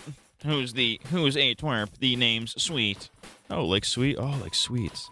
Don't tell me you haven't heard of the sweet Cap'n Cakes. Doesn't ring a bell. Guess our act's still a bit underground. I'm a robot. Sweet Cap'n Cakes, not only are we Cyberfield's best musical trio, we are also the last resistance against the big bad queen and all her crew. And that starts with resisting you. What? We're fighting Queen too. Nah, Cap'n saw you help her kidnap some girl. Hey, Cap. He won't let anyone lay a finger on mademoiselles. Except us. That's not the point, Captain. It's like half the point. 60%? 55? We are rebels, not players. We're rebels that play. We don't play. I'm gay. That's it. KK, get over here. I'm Donald J. I'm trying to Trump in the middle of it. KK, are we players? I am a CD player. I'm a CD player, man. Let's give him a black voice. We are Stephen Hawking. You just created 1,000 Stephen Hawkings. Wait, they're getting away. Sweet, chill. There'll be other bad guys. No, this is our chance. Are you ready? Let's fight.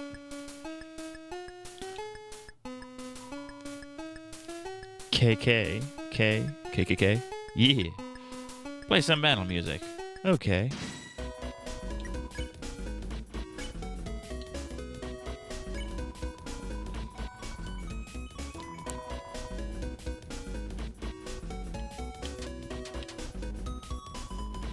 More cheese.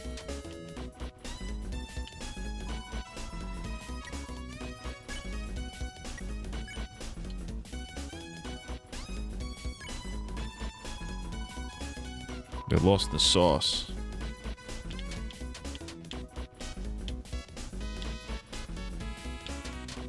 Sometimes you gotta get lost in the sauce, you know what I'm saying? Oh, you gotta make them dance individually.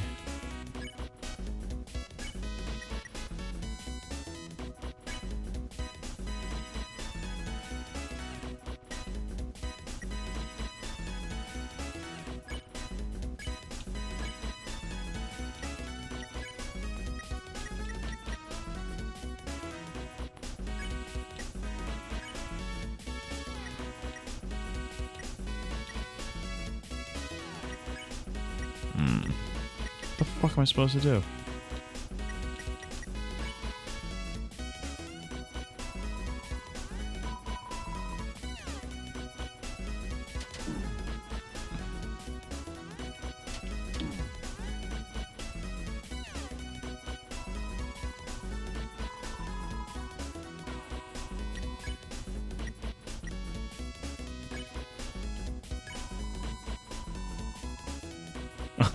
They're doing Charlie Brown dances. Look at this. I just noticed that.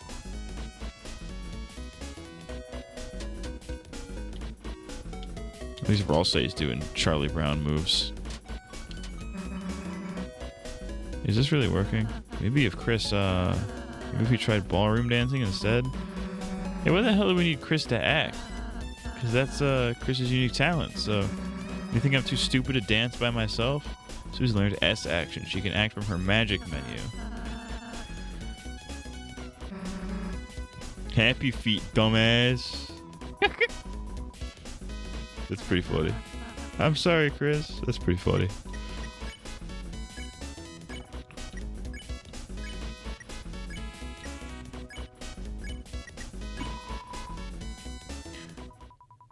Everyone's dancing. Everybody's schmooving, dude. They're straight hitting the gritty.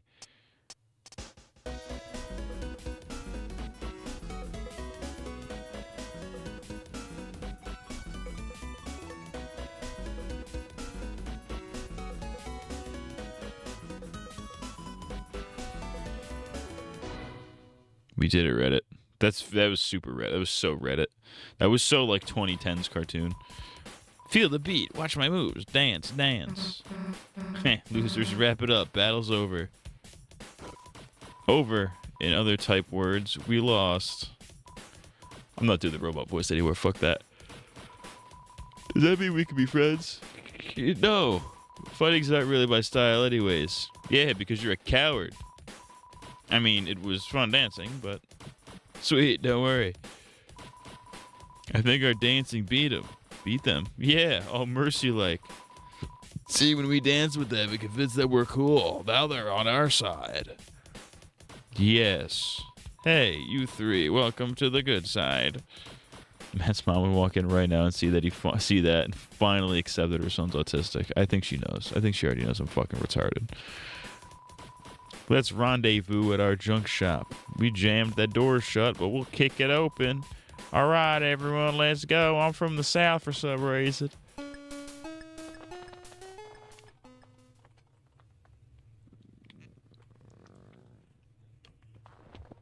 Oh, I'm getting black. All right. You have Chicken Joe's ass right now. I'm going full Chicken Joe right now.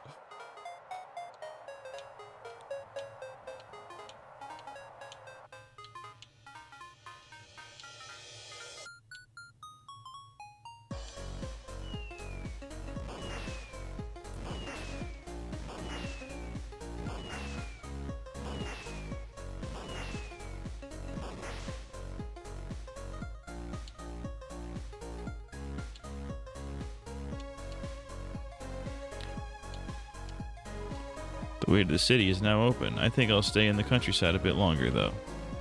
City boy, city boy. I heard this unassuming store is the rebel base, but I realized I don't really know how I would help them.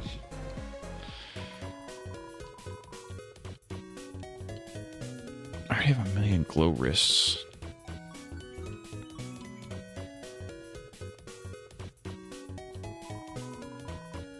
See you, smell you, hear you.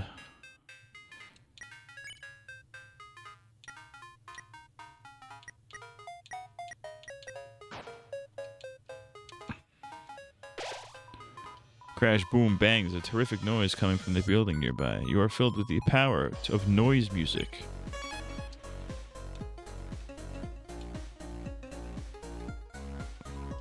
All my friends turn into werewires, but it's no big deal. I've been on Queen's side since the beginning, so I'm safe. What a fucking retard.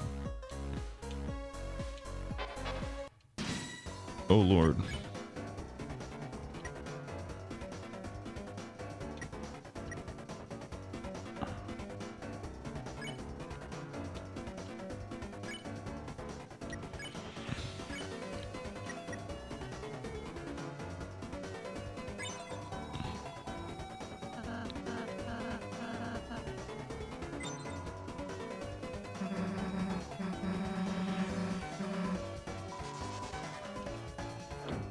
Jesus fucking God, fuck. Holy penis, what the fuck?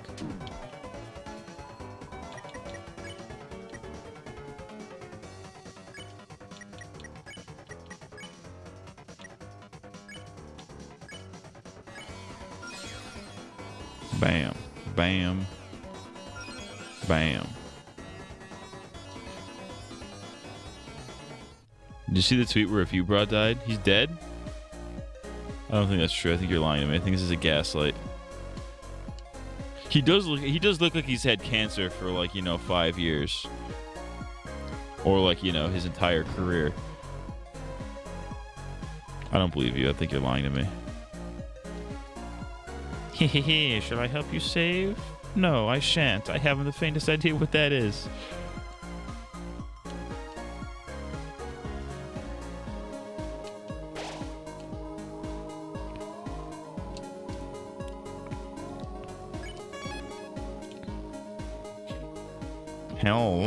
Hello everyone, and this is Running on Empty Death Review.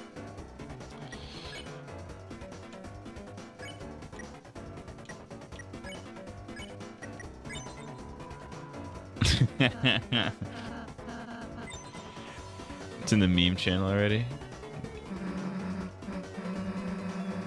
What the fuck are you talking about?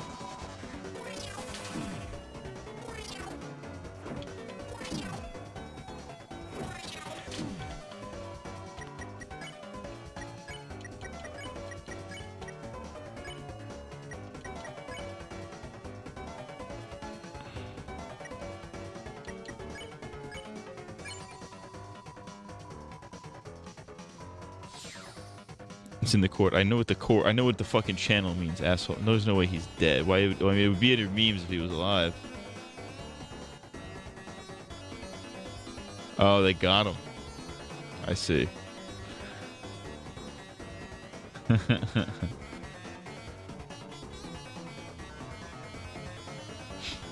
do you mean they got him? I like them too.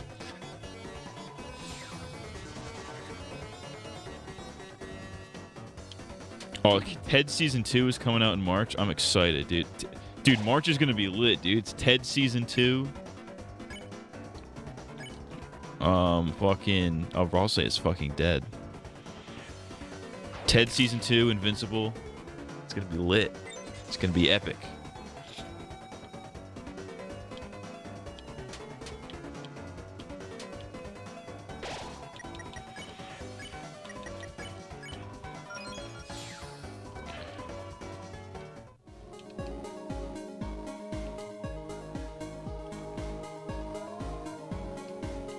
Why does this guy have a hat?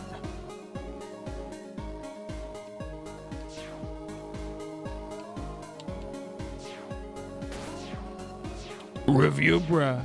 He's dead. They fucking killed him. He fucking got killed with a gun.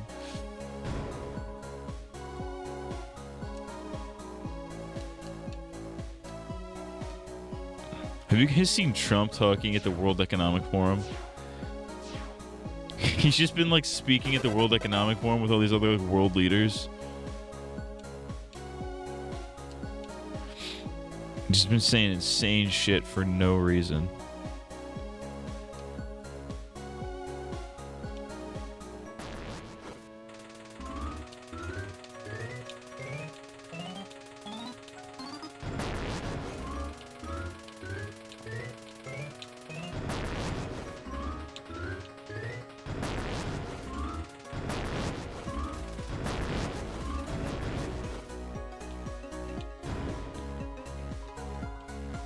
Ragger 2. Hey, yo, pause.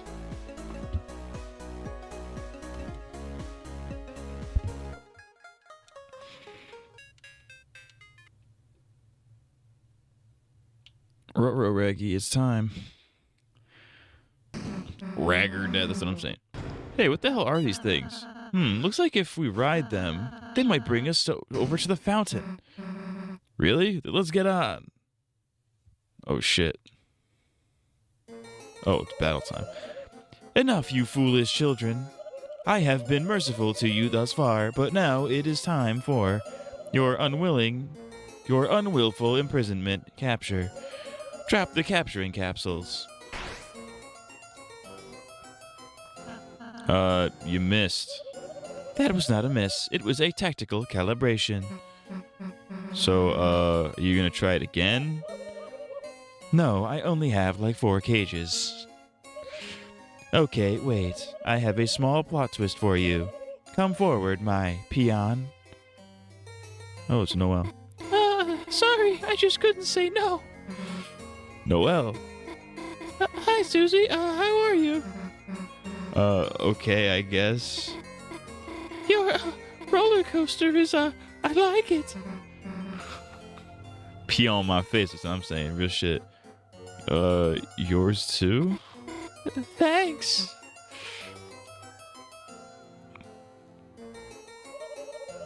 Okay, this isn't working. Bring in the next guy. Fear not, my beloved Noel. This valiant warrior of brave intelligence will be your knight in glow-in-the-dark armor. Birdly? You asked Birdly to be on your team? I did not ask him. I did not ask him. I did not ask him. That's Lord Birdly to you simpletons. And soon, Super Lord Birdly. The hell does that mean? I have no damn clue. Just go with it. You see, thanks to our wondrous queen, we will soon rule the world and turn this land of fools into a smartopia. A true scientocracy where the geniuses of the world can breathe freely in pools of fresh fruit and ambrosia. I was trying to do like Squidward and Mandark. Ha ha ha ha ha ha. No longer held back by protozoans like you. And the key to that is us, Noel and I. Our power, the Light Nerd's power. You mean Lightners? No. Queen said light nerds. I actually did. Birdly, Queen's just manipulating you. That's what she said you'd say to me. I actually did. Now, Chris, I must admit, I feel pity for you. Unlike Susie, I always saw some potential in you. Join our side and I might let you scrub our royal toilet. Going more like Squilly and Fancy, so it's kind of the same thing. No, you're gay. Chris, I suppose I knew you would never amount to much. Well, if you're dead set on proving your inferiority, allow me to assist you.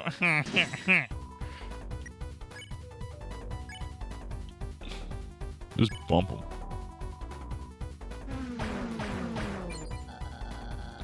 Chris, I get why you're getting in my way. You're jealous, aren't you?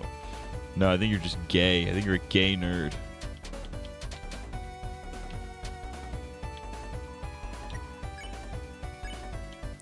bump him again.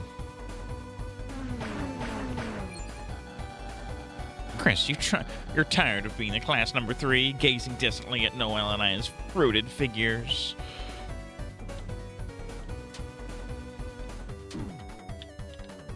Oh, fuck my ass. Sexually.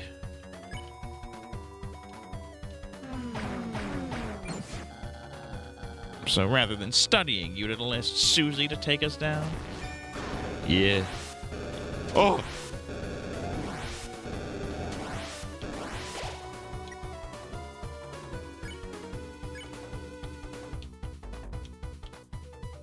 I can't use that.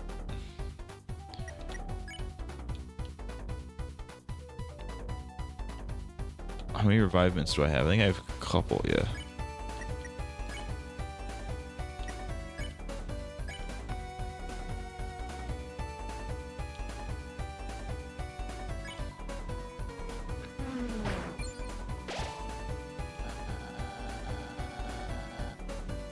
Chris, you are truly depraved, playing in the mud with the class hellion.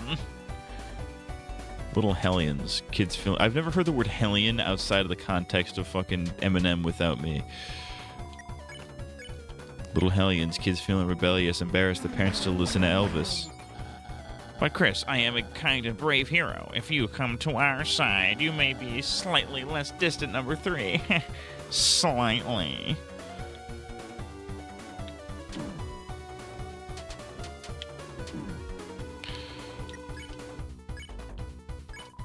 We got his ass. What? My car is braking. Fools, this is smart smoke. It means my car is getting stronger. Go ahead, bump me, you bumparians. I'll show you bumper cars is a game of intellect, not skill.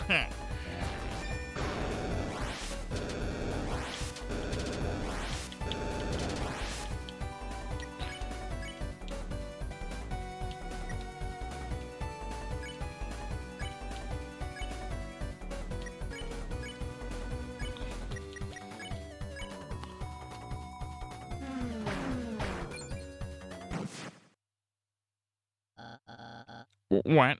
My coaster, it's gay. What? It's not fair. My queen, save me. Exploded. Fucking dead. Kill him with a gun. In a minute, dear. In a minute, dear. Hello, everyone. I have some news updates. You see, this roller coaster, it's not actually finished yet. What does that mean? Pain.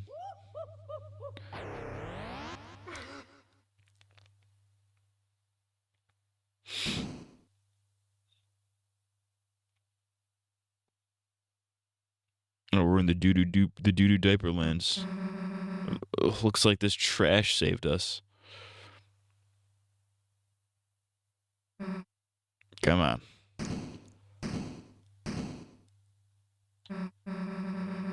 Who's kicking the trash pile now?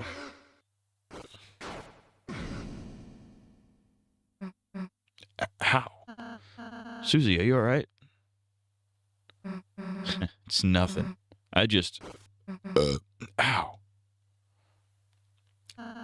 You sure you don't want me to look? Look at what? I'm fine.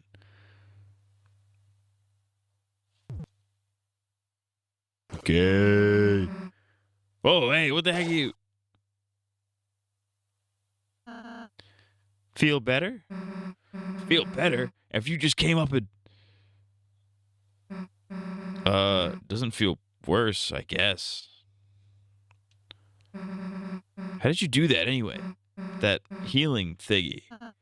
Oh, healing magic? It's simple, Susie. Anyone can do it. I could even teach you if you're interested. Ask me again when it's like blood explosion magic. But, if you wanted, I guess I could learn it. Then you wouldn't, you know, have to annoy me with it anymore. Sure, Susie. Next time we have a break. Let's just go already, Chris.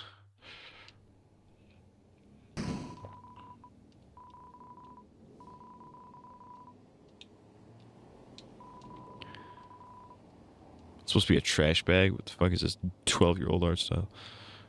children and babies and autistics.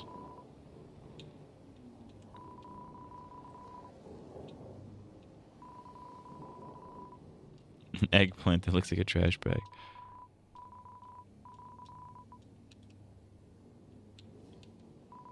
Oh boy, I'm trashy.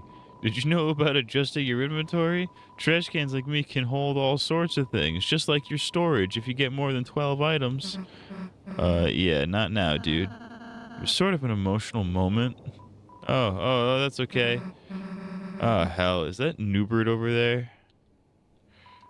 I'm Newbert. Everybody loves me. That's why I live in the trash. By the way, Chris, I just remembered, although you can only carry 12 items around, your storage will hold an extra any extra items you pick up. You can access it where you check recruits. Enemies you spare get recruited to our town, remember? Whoa, that seems like pretty useful information.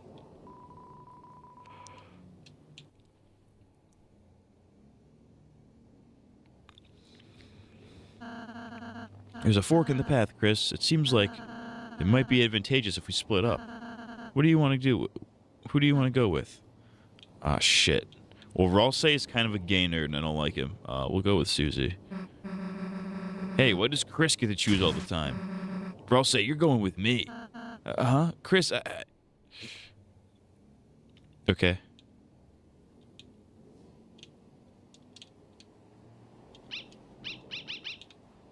It's a real Toby Foxism right there.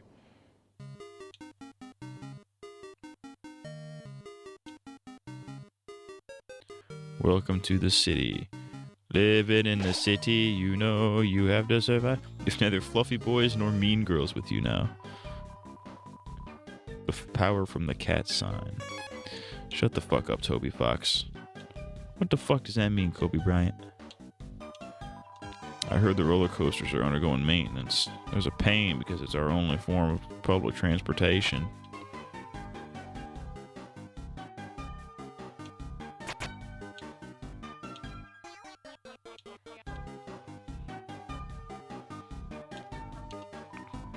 What are we cleaning up for, you ask? We don't know. A parade, perhaps?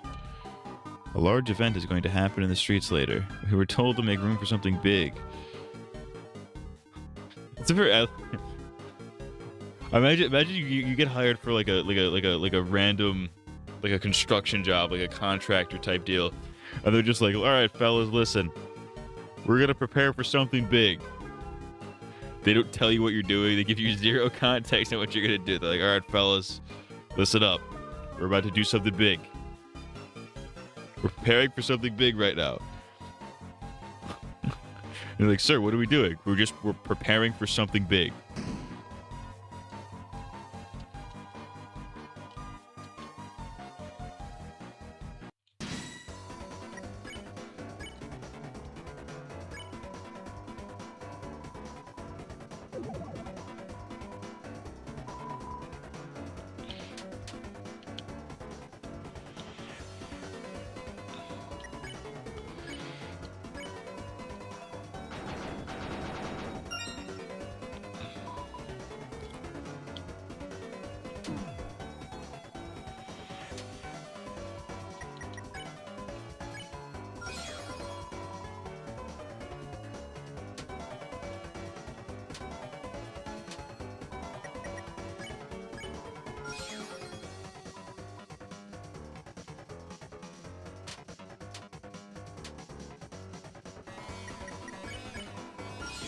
Sauce.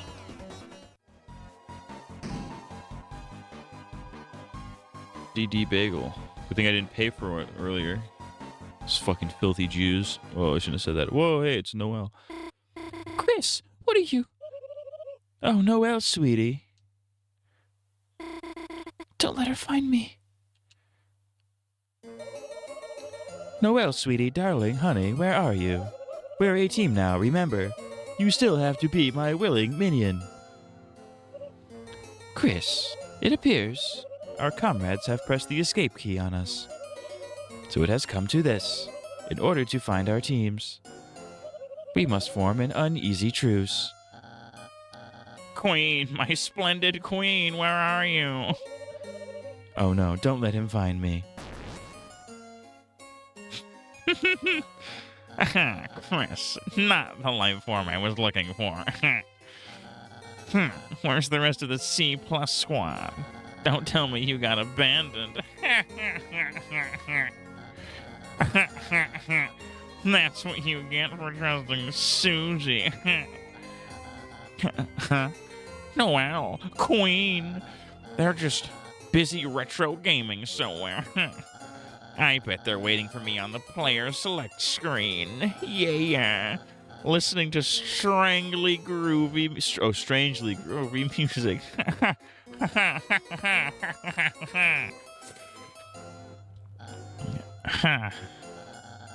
So it's come to this. In order to find our respective teams, it appears we must form an uneasy truce.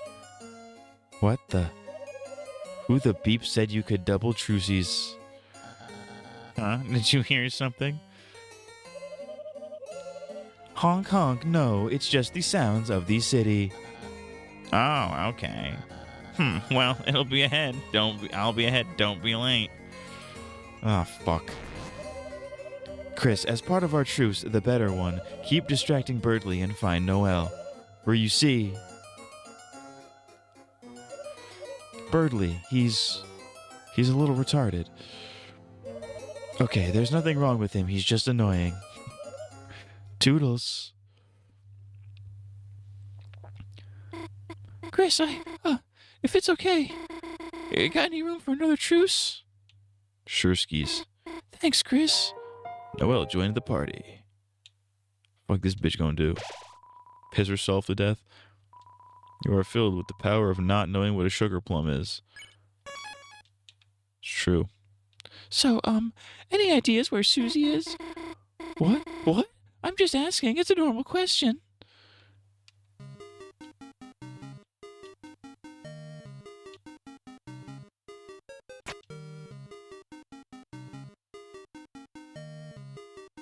What?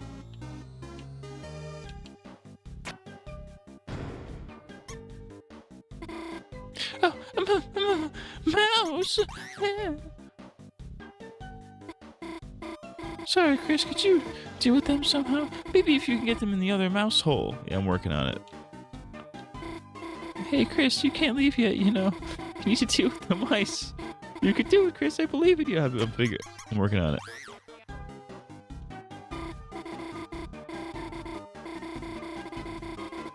Can you shut your fucking mouth? Alright, this bitch is annoying. I'm annoyed by this bitch. Looks like that took care of it.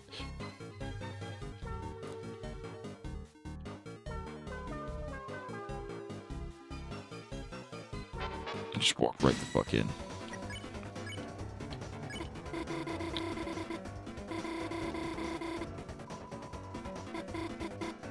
Oh boy. You and the Vervokurian explain how battles work. I get it. It's kind of like dragon blazers. And if we're nice to you, we can win through mercy. Yeah. And the way I have to do that is dressing up in a weird costume.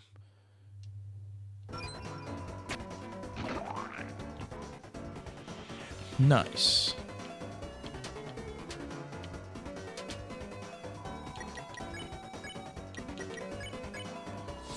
We did it, Reddit. Oh, actually, I've never fought one of these before. Let's fight another one. Just fight them. Deals aren't just your medicine's important, you know.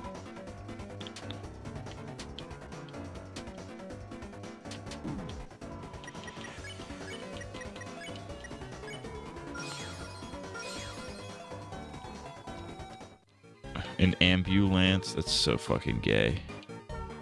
True deal. We are Addisons. All we do is advertise. This is an advertisement too. Advertisement's only $9.99.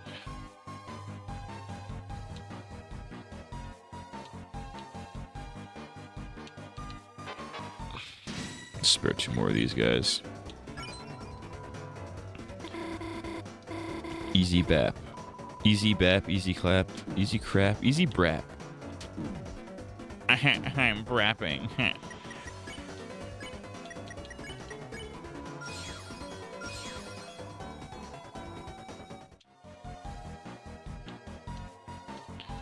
We are Addisons. All we do is advertise. This is an advertisement too. You just said the same fucking thing the other guy said. Susie, she's right there, but I can't get the courage to say anything. Who's that person she's with anyway? I just give her like an accent for what the bajuki? That's what I'm saying. Looks kind of like, they're looking over here. Let's go. Ah, fucking bitch. I don't want to fight this asshole. All right. At least these guys are easy to spare. I don't even. What the fucking shit? God, fuck.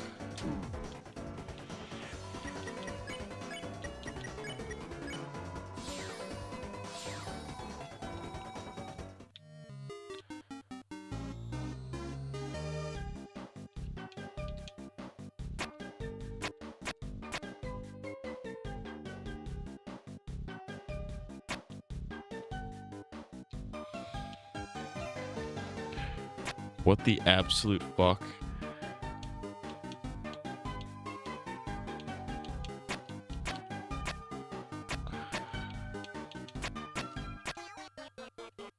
This is fucked.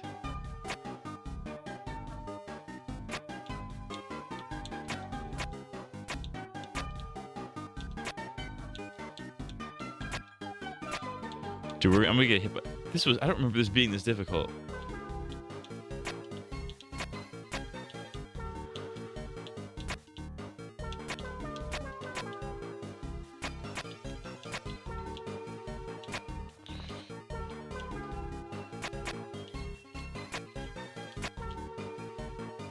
Shit.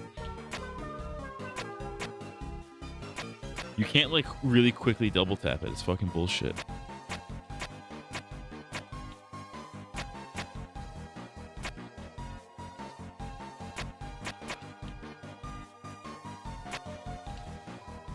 Can't even cross the street without getting my ass kicked. I love the city. That's New York for you, baby. Since everyone else got plugged, they're a lot more agreeable. It's nice. Probably not, dude. It sounds like it sucks.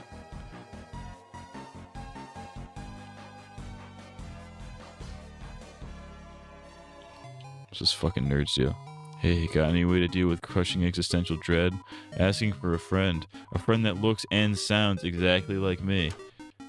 They're talking about me.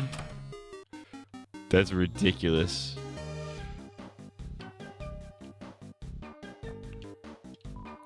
It's an advertisement for a giant Ferris wheel.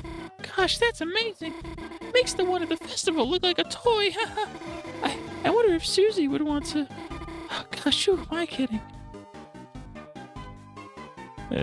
Susie would. Really? You really think so? I don't. I'm lying to you, but... Coming from Susie expert Chris, thanks. Hey Chris, how'd you become the Susie expert?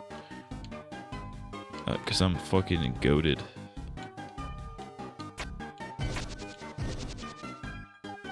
Looks like you need to hold it down. Chris, you keep standing on this one. There you go. Hold me now. I'm 6 feet from the edge and I'm thinking maybe 6 creeds ain't so far down.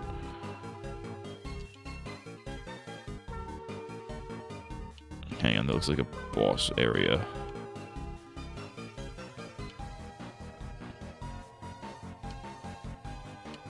I didn't want to do the boss just yet. Oh, you fucking asshole.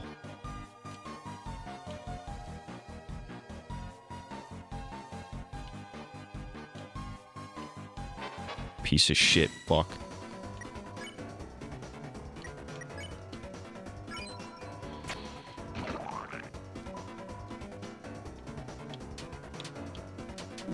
Oh, fuck my ass, I'm dead, I'm gay.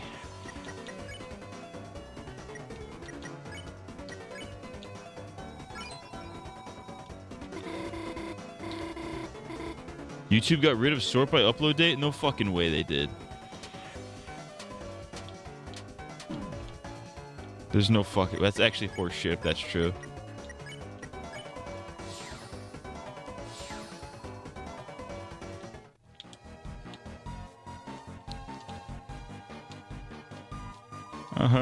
Two young beings together on a school night. Could I interest you in some brand new dating shoes? Huh? No, you've got it totally wrong. Chris and I are just, friends. Chris has been my neighbor forever. We've been through so much, sometimes it feels like we know each other better than anyone. Yet somehow, it's hard to say we're exactly friends. Yeah, we're friends. Yeah, that's right, we're friends. It's surprisingly nice just hearing Chris say that. Not the first time they've done that. There's probably, it's a shitload of fuck, is all I can tell you. I'm gonna test this actually right now.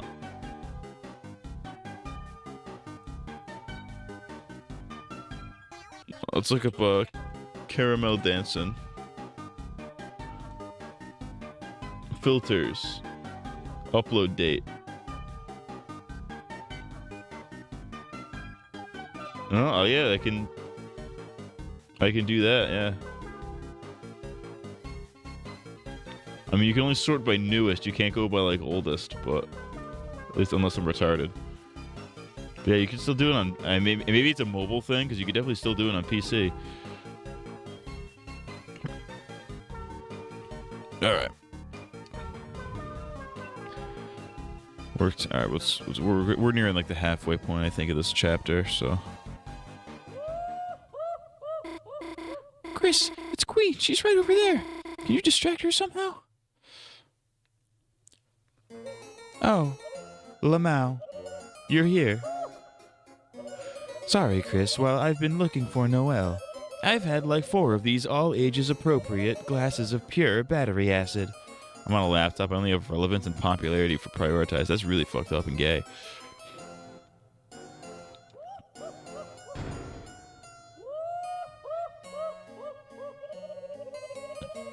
Don't worry, that was my throwing glass. It's safe. Look, Chris. Crisscross applesauce.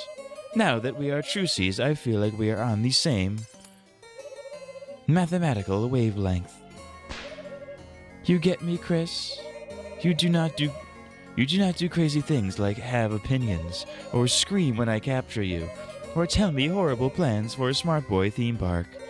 I just cannot compute it. Why everyone else is so ungrateful. Whoops, that was my extra dangerous glass. Chris, I just want to make everyone smile. And if I become an evil villain to accomplish that, is that bad? It's okay. You do not have to answer. You would be wrong. But Chris, while we are still trucies, maybe we could make the most of it. We could play that game again. Wasn't that fun, Chris? You and me, having a good time. No one else to get in the way.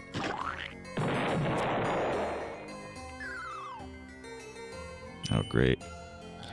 Queen, I've been looking everywhere to show you this. A monument to our greatness together.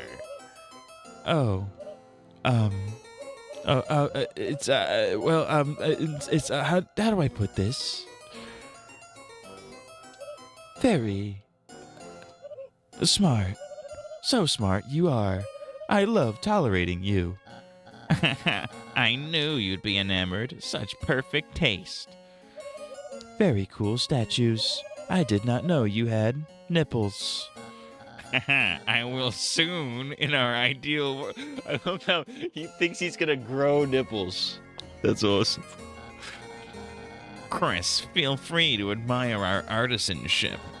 Queen and I have plans to consider. Haha, yes, oh, so good, looking forward to that.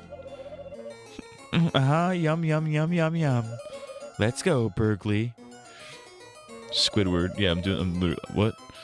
Keep going, I am right behind you. You know how he would like to be gaped by Squidward? He wants Squidward's nose in his hole. Procedurally lowering the volume of my voice. Sorry, Chris, I must alt-tab out of here. Wow, cool face. Phew. Looks like my disguise worked.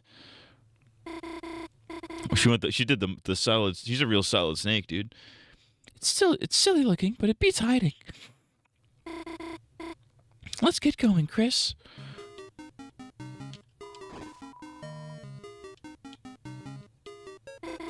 Just realized I can't see anything. Haha. Guess I'll try not to wear it unless I have to. Okay, let's go for real this time. I was like half doing the robot voice again. I was going for like a Siri type vibe.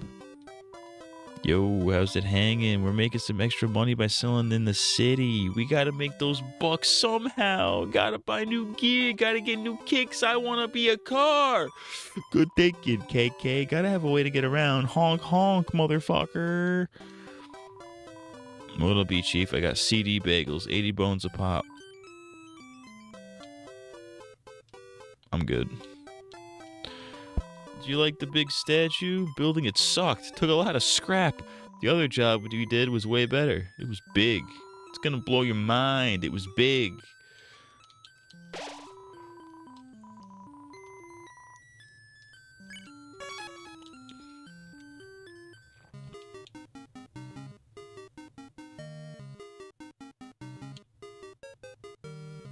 Actually, I think I need to fight this guy.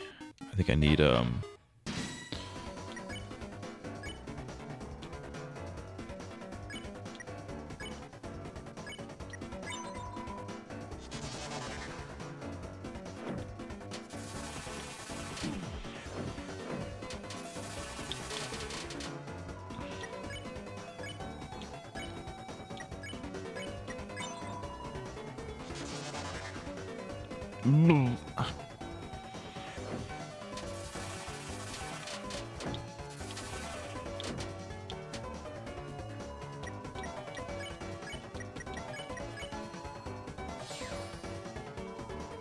already spared enough of these guys.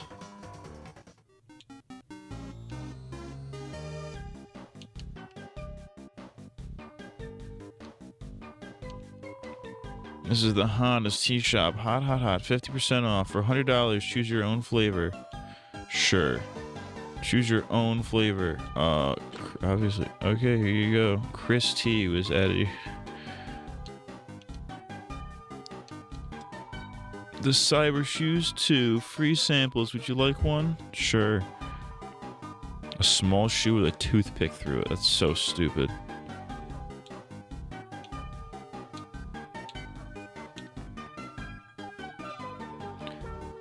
I don't like this fucking the way this area is designed. Like the what's the word? The perception is off. It's a mannequin with a dress on it. Clothing store sale. Sale! We're selling this for 75% off. Only $300 dark dollars. I'm good. I don't want that gay shit.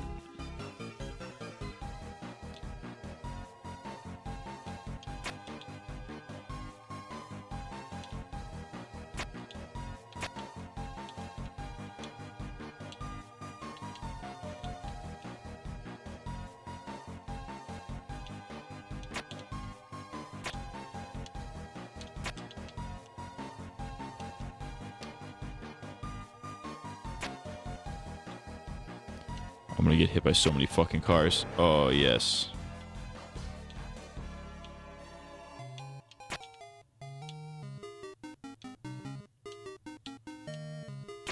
Oh, I love getting hit by cars. Morty, I love getting hit by cars, Morty. I'm fucking gay, Morty. I love getting sucked off by cars.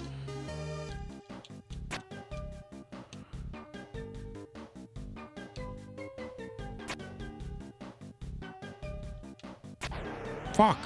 The fuck you want me to smoke with you? What?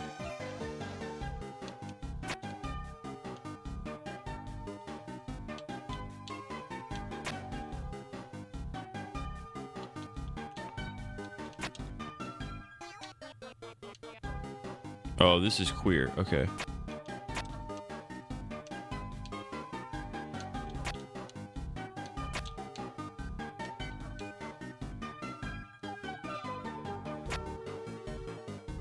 Colonel, I'm Jewish. All right.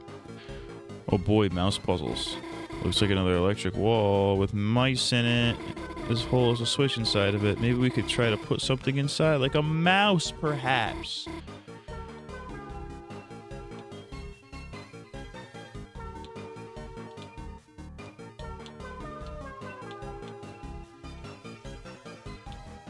Oh, fuck me.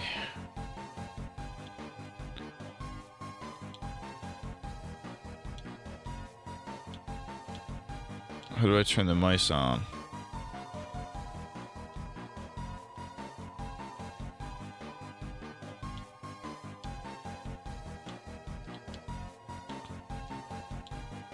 Oh, down for the mice.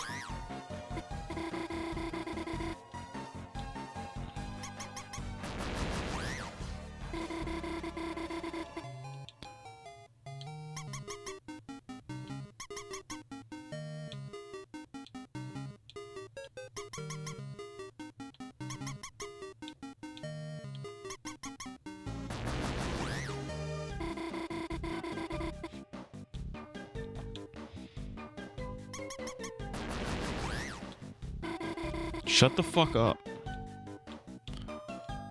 Punk ass black bitch.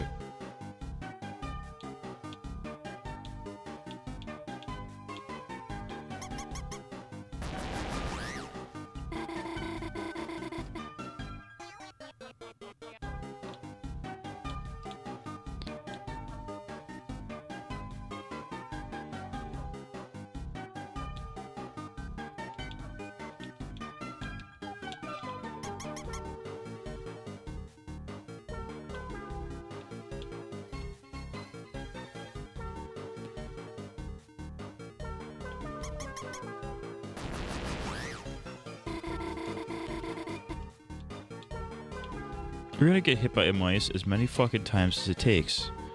Alright, you dumb bitch. Goated.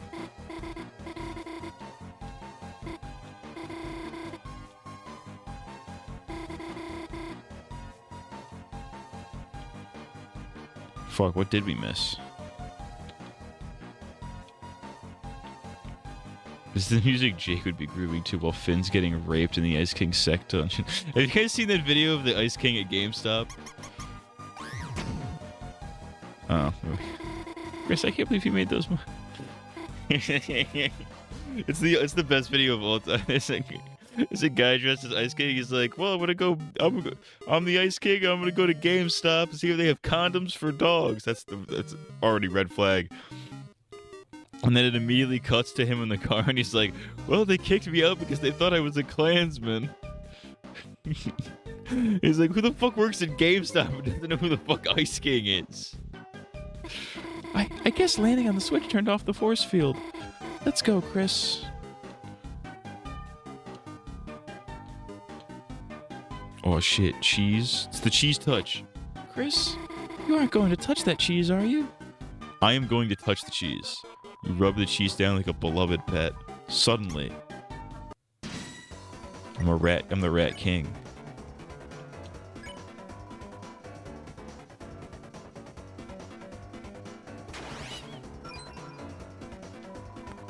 Catch me, I'm fucking gay.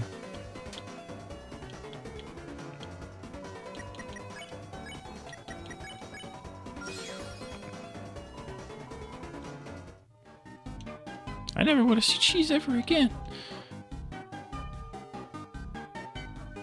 Chris!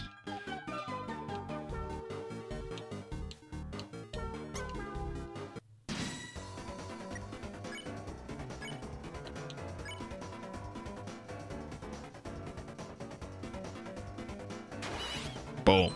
Goated.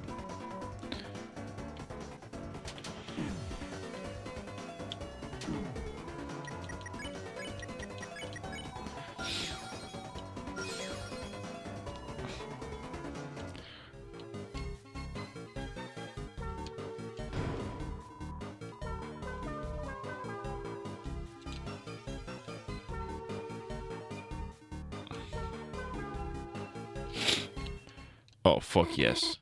It's a dead end. It's not. It's another mouse puzzle. Get out of my way.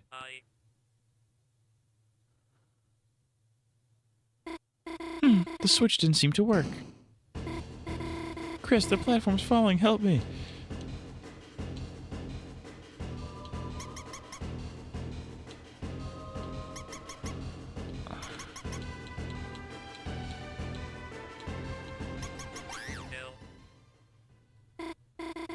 Chris, what are you doing? You made me fucking squeal. Huh? Sorry, Chris, you just saved me, didn't you? Yeah, 'cause I'm fucking goated.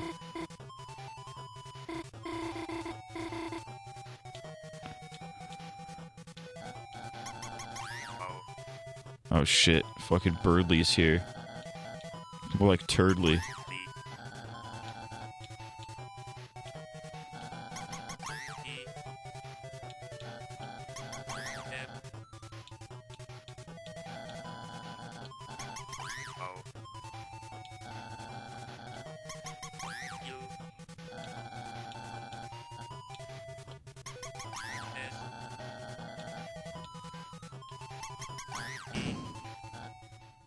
What? I wish I could read what he was saying while also focusing on the thing. That would have been kind of funny. He was probably saying some dumb fucking nerd shit. How did you solve that? Even a broken clock is right once a day. I think you mean twice a day, you dumb idiot, fucking dumb stupid bird. And Chris, if anyone asks, I solved the puzzle. It's not fair for you to get extra credit for a fluke. Get it? Let no one think otherwise, especially Susie. You know she just lorded over me.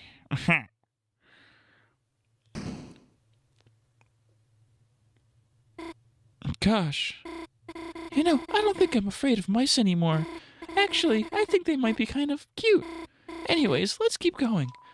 Noelle is now immune to mice. Alright.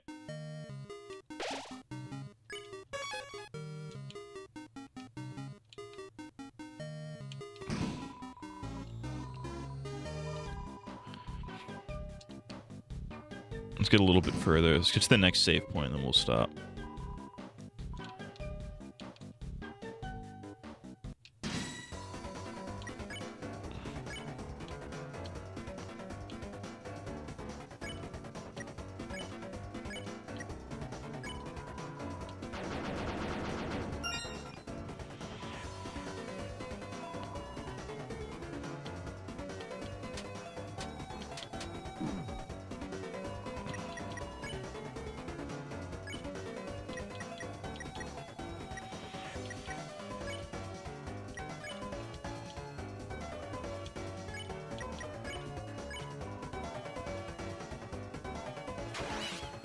Got him.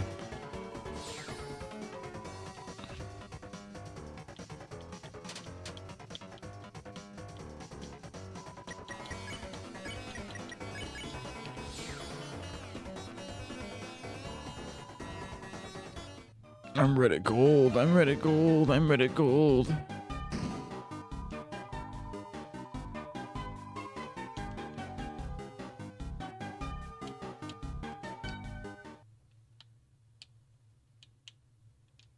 Uh-oh. Noelle, what are you doing with Chris? We have a truce. A truce with Chris? That's impossible. That would be double truces. Huh? Worry not, my dearest Noelle. I know. It sounds like Alan. Sounds like Squidward and Alan at the same time. Actually, Alan's more low key. He's like, I have located the cheese. I love playing Deltarune. I know what you really want to say. You do? Going along with all this, you feel forced, don't you? That's why you're not with Queen right now. Birdley, you get it? Yes, I do. Chris is forcing you to be on their side. Kidnapper, Chris is our truce. Chris, our truce is over. Noelle, this may hurt, but it's to help you. Wait, just listen to me. You encourage her to use her mind. Should have read that. I'm so raped. I'm raped in the mouth. I'm so mouth raped.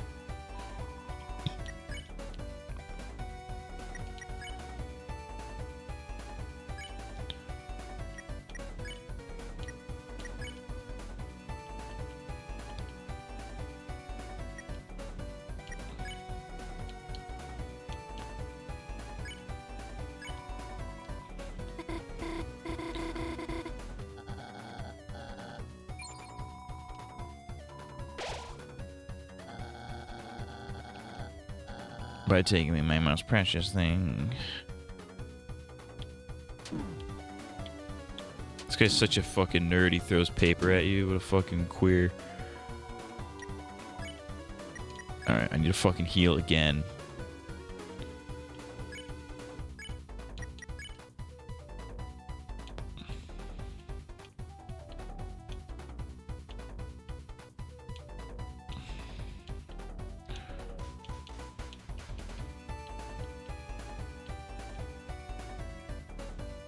Or I could just not get hit.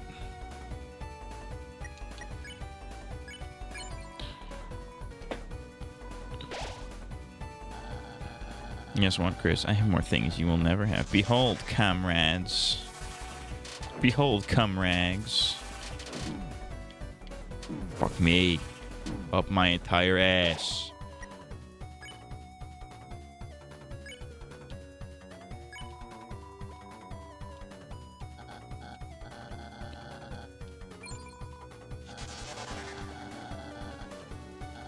I'm not reading all that.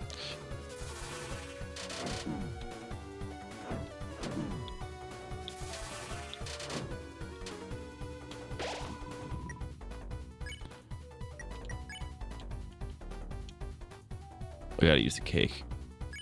I shouldn't have done that.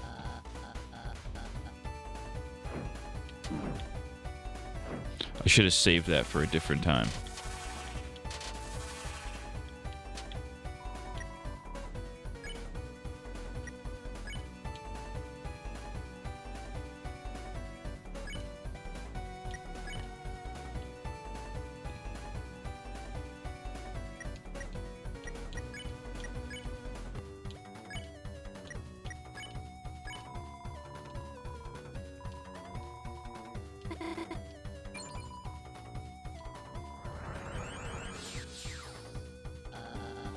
Some more guys. I don't need to do that. Just wait.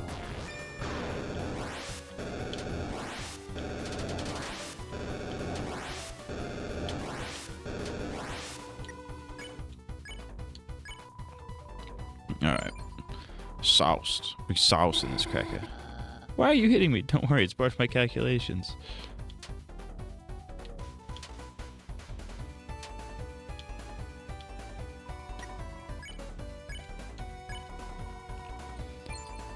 I really feel like I wasted that cake now.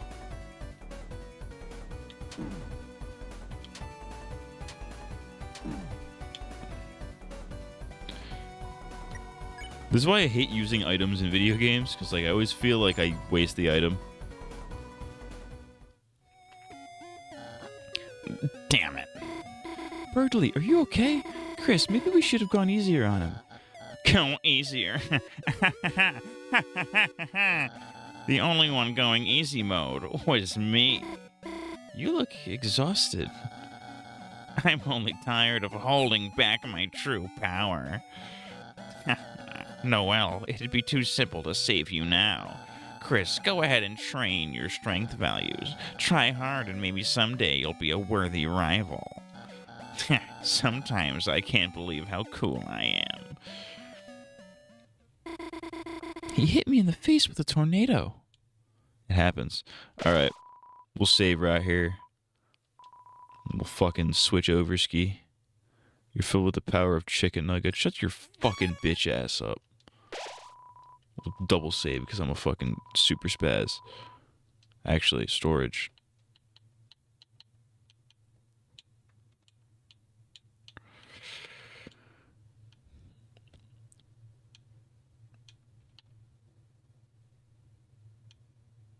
I should have used that earlier. That was fucking stupid.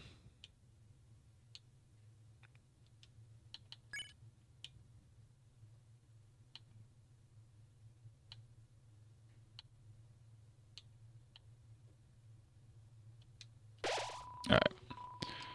Do a switch. We'll save ski. Do a switch ski.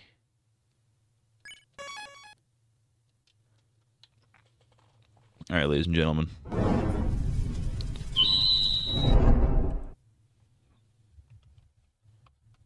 Oh, of course. Thanks, OBS. You're not gonna, or not even OBS. This isn't OBS's fault. This is the fucking bullshit ass motherfucker.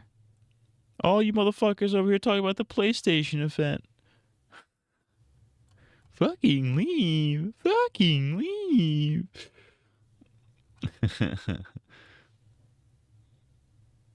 That might be the only funny clip that Hassan has ever produced. Is it when he's complaining about the PlayStation event? Fucking leave. Fucking leave.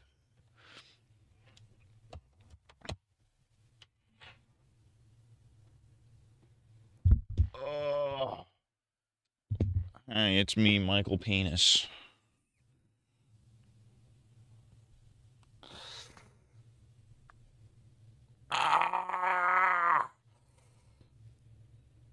Now the real stream can start. Man, you guys suck.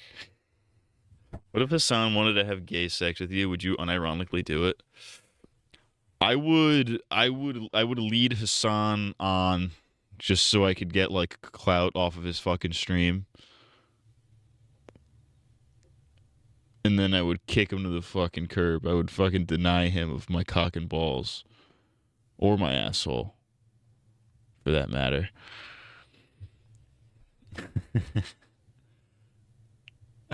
You found the video of the guy shitting.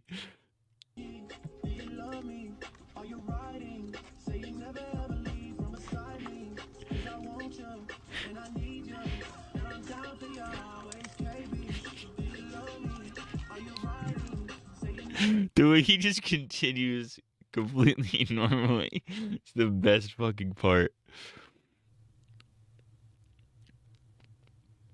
That's awesome. All right. All right, I'm gonna try to stop myself from falling asleep today. It's gonna happen. I just, Kiki, do you love me? Are you ready? It would be more engaging with this game if I ever played Undertale. I would recommend Undertale, genuinely. You have to do all the routes, though. You have to do all the routes in Undertale. Genuinely, I'm not even kidding. Like, the final boss of the pacifist route is, like, genuinely one of, like, that's, like, top 15 gaming moments ever. Genuinely, I'm not kidding. I wish my reaction to it was still on the internet somewhere, but that got fucking nuked with my old archive channel. Actually, there's no way I have it. Now I want to look, because I have a few streams saved. I don't remember which ones I have, though. Anyways, I gotta show you this Ice King video.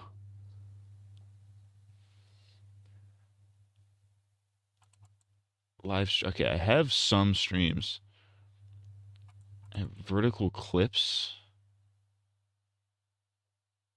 This is from fucking 2 years ago. Look at back when my hair was short. Look at that. Yeah, there's no way I have this. Yeah, that was way old.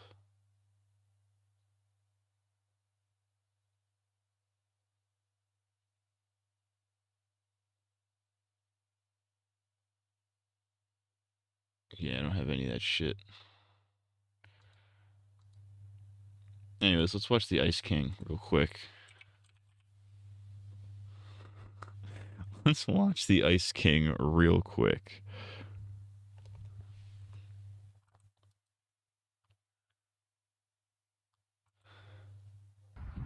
See if they have condoms for dogs.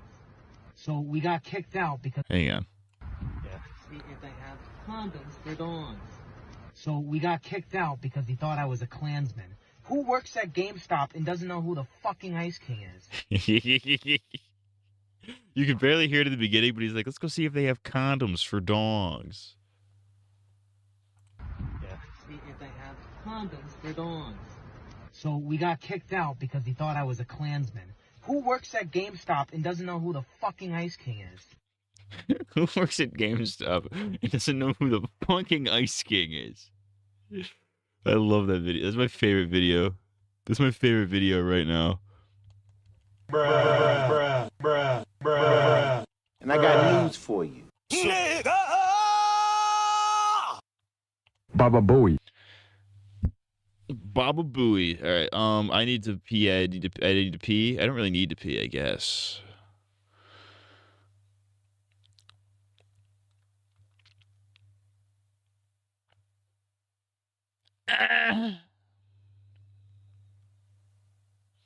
You know what I'm talking about? All right, I do actually have to pee. I have to scratch my balls and go pee. All right, here's some ads. I come back. I can cut anything, so cut me some slack. Oh, look in there. Here I am. No, here I am. Now I'm over here. I won't this thing. Work. That's better. Now for the experiment. You know what I'm talking about? 10, 1 part kid, 10 part zero. Saturday mornings at 10, premiering January 14th on Cartoon Network. There it is. There's my soda.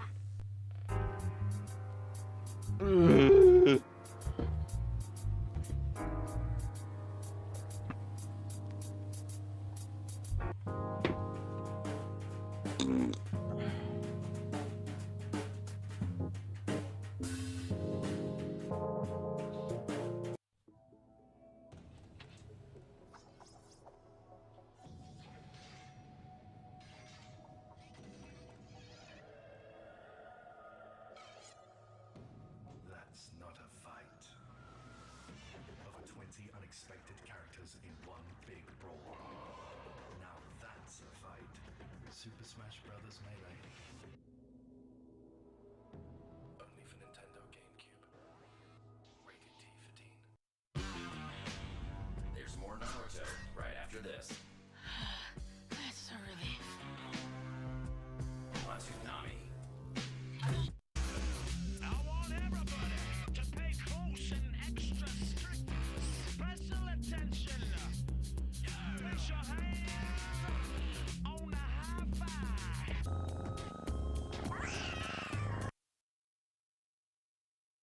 Harvest was the first planet to fall into Covenant hands. Our directive was to take it back. Hard starboard.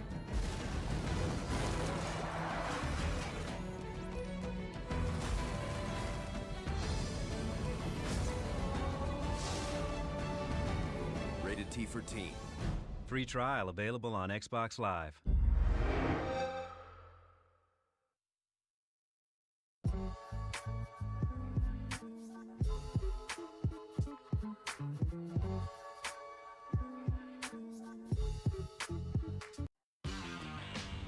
There's more Naruto right after this. Tsunami. Jump on board as Sonic comes to connect. Pull off the coolest moves and take on your mates. You are the controller. Sonic Free Riders. Free the fun. Out now on Connect for Xbox 360. I was getting depressed because of all the stress I was feeling at home.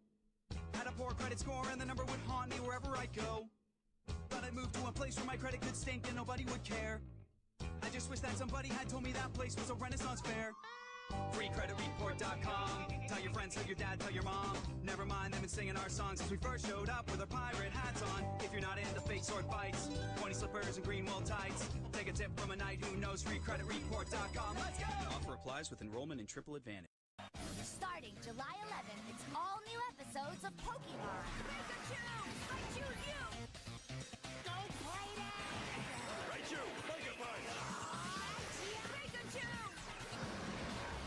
Pokemon! Go!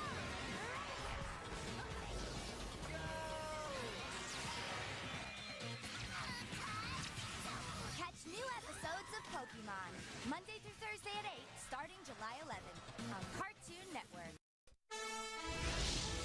To become a legend, you must be willing to risk everything. There is no challenge you can't overcome. No danger you can't escape. And no dungeon you can't solve. You can use Link's new powers in an all-new adventure to conquer Hyrule's ancient dungeons. The Legend of Zelda: A Link Between Worlds. Only available on Nintendo 3DS and 2DS. Rated E for everyone.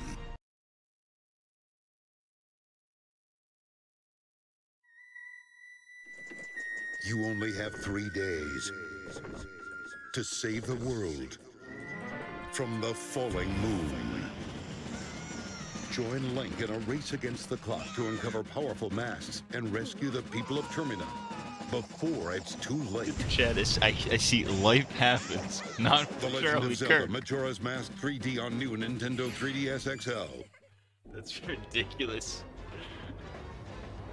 I have to actually actively stop myself in real life from making Charlie Kirk jokes. It's a problem. Alone, they are incredible. Together, unstoppable. They are King Dedede, Meta Knight, Waddle Dee, and Kirby. And Kirby. And Kirby. And Kirby. Together, 4 players can control a superpowered Kirby and his sidekicks to battle We bosses are and bad Charlie guys. Kirk, we carry the flame. We fight for the gospel. We honor his name. We are Charlie Kirk. Oh my God. Starts beating his fucking slapping his pecker around.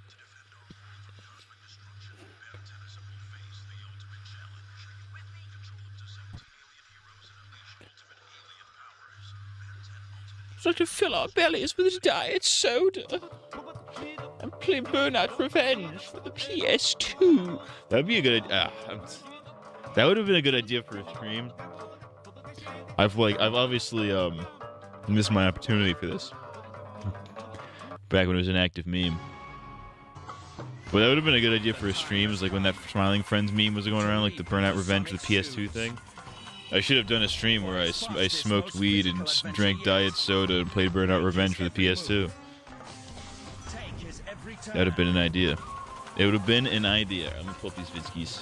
Share the fun with your friends. Pull out the Vitskis and we get sexy with it. The Hedgehog in Sonic and the Secret Rings.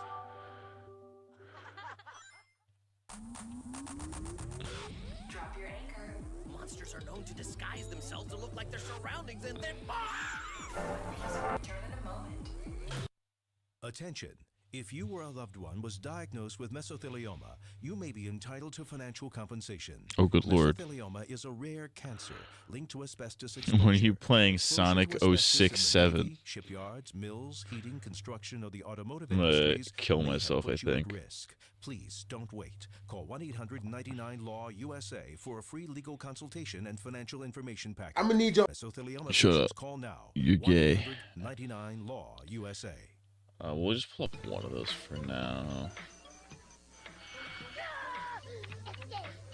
Oh god. Everybody sent fucking 40-minute videos today. Almost everybody.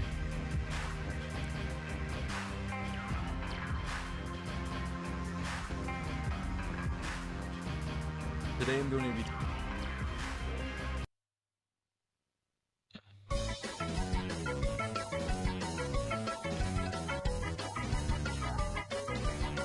Diddy Kong gaping. Alright.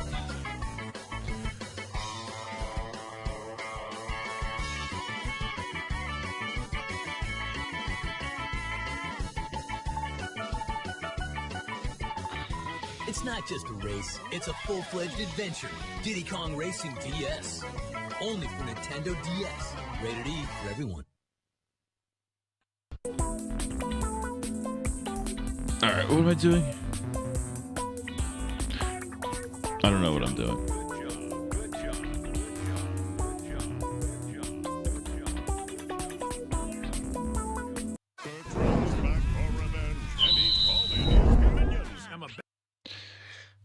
Alright, I don't know what order I want to do this one in. because honestly, I don't know how much energy I'm gonna have at the end here. I think I'm gonna definitely finish with BHD here, end with the funny. But on the docket for today, we have the story of Uncle Walt. For now, don't lie to me, Walt. Sussy baka. Low Tax, Empire of Dirt. I actually think I remember watching this video when it came out, but I don't remember a fucking single thing about it. All I know is like the guy who made Something Awful. That's all I know. But let's learn. And then the controversial regular show hot takes finale. I mean, how controversial is it really going to be? I guarantee. Here's what we're going to do. I know what's going to happen. We're going to talk about. He's going to talk about Margaret again. He's gonna. I guess we'll just go in order, more or less. We'll end with the funny. Just keep the fucking spirit, so I can keep my spirits up here. Maybe we'll put the funny in between. I don't know. We'll see. All right, the story of Uncle Walt. For now. About Walter Disney. Shouts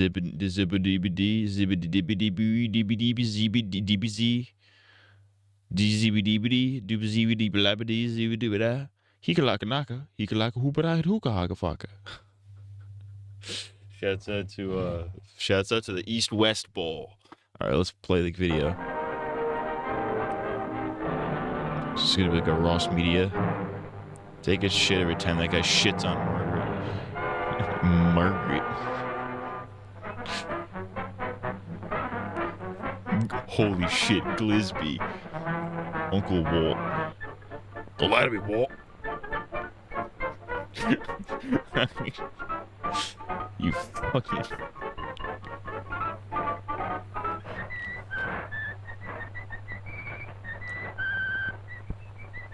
This is the longest title screen I've ever seen in my life. Lost Media is full of crazy and bizarre cases, but there is one case that not only got away once, but twice. And over 6 decades later, it's finally time to tell the true story of Uncle Walt.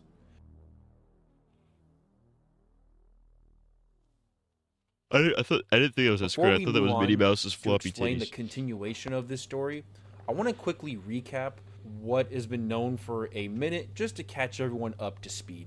Just quickly reading the Lost Media Wiki, Uncle Walt is a short 1964 cartoon by then student Robert Swarth as a part of the UCLA Animation Workshop.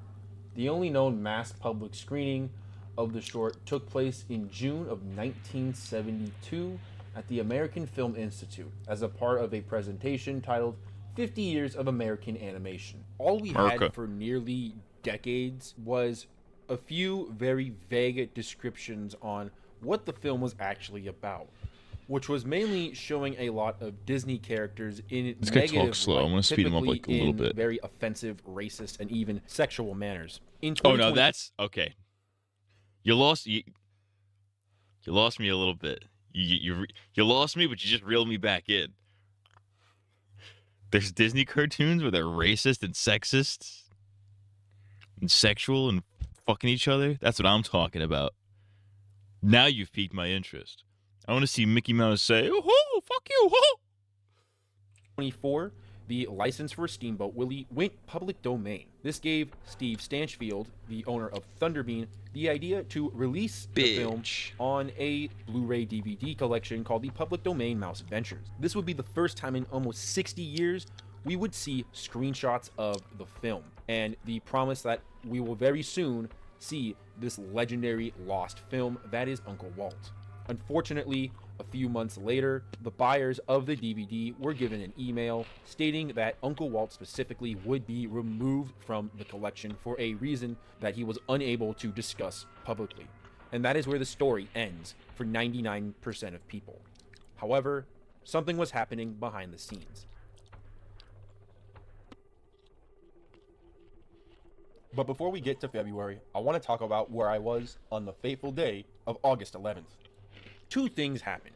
One, we would get this dreadful email explaining that we were not getting it through the DVD. but also a film reel sold for a whopping $172, which went under everybody's nose. Some people in the lost media scene had their eyes. Trump and his elk today. I think you mean his ilk, not his elk, because I don't think Trump has deer. Today, I wish that racism had a fraction of the sauce that old Disney racism had. Walt Disney was not very fond of the Jews. I can tell you that much. I don't know if he froze his head under. I don't know if he froze his severed head into a thing, but he definitely was not too fond of the Jews. I can assure you this. He said, "Man, get those filthy beeps away from my Disney parks. I only want their money. I don't want their patronage. I would like to make cartoons of a little mouse character making fun of the Jews. Meh. Hail Hitler. Meh."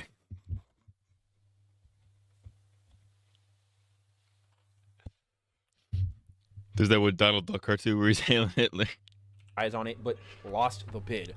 So, out of sheer copium, I decided to make a saved search listing for Uncle Walt. I had to adjust it a couple times, but eventually I said it correctly, and I kind of forgot about it up until February. What happened in February, you might ask? To my surprise, my saved search listing popped with a notification. That notification being an auction. An auction for a 16mm print film reel of Uncle Walt. It was the round 2 dream I never thought I would see coming. Unfortunately, there was a few issues. One is that it was on auction again, and this time people noticed. They noticed fast. But before there were any bids on it, I messaged the seller telling them that I would give them $900 right now if they took down the listing. However, after sending this, I cried myself to sleep thinking it was GG. I mean, think about it. An auction with 9 days left, it already went up 12 bids, up to $632. To say this was a highly competitive auction was a— Dude, you gotta snipe. That's the classic eBay strategy. Is you gotta put it on your watch list. Wait for the notification like, hey, this item is ending in 1 hour. And then in the last 2 minutes, you gotta come in with the snipe. Now you have to be warned. Some other people will try to do the same thing. So you gotta be ahead of the game. You gotta be ahead of the game with your eBay snipes. I bought many things off eBay with the eBay snipes.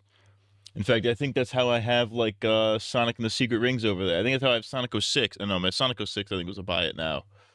I don't remember. Walt respecting black people back in the 30s while hating the Jews. Woke and racist at the same time. I tell you, those blacks can share my water fountains, but the Jews absolutely not. Meh.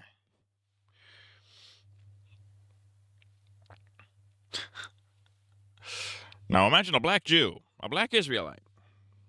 I can't even fathom such a character. Meh. He's almost as fantastical as one of my fancy little cartoons.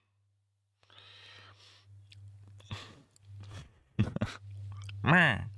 A bit of an understatement. 24 hours later, however, I'd get a message from the seller asking me how exactly would that work, because if he took down the listing, he'd get charged a fee, which is true. eBay does charge a fee for taking down auctions that already have bids on them. To that I said, I will add that fee on top of my offer so he doesn't eat any of the auction fee at all. Despite shitting bricks and sweating bullets, praying no one sends a higher offer to outbid me out of nowhere, he eventually accepts the offer, and that crowned me as the proud owner of Uncle Walt.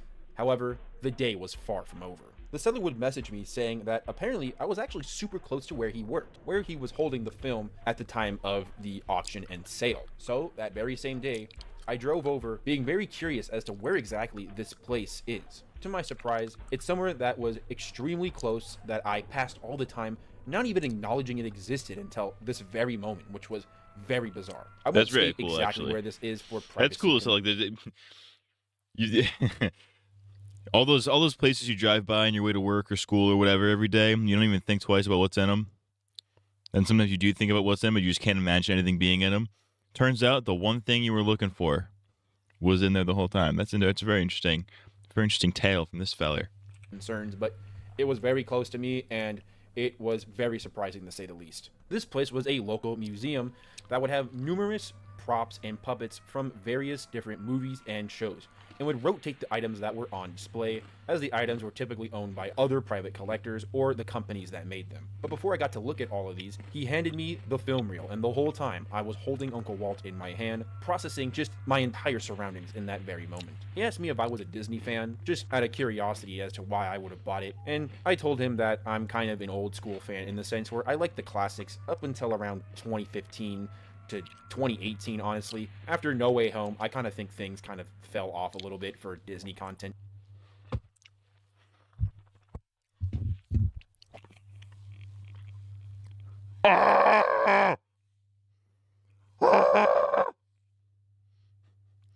Why are we including the Marvel in Disney content?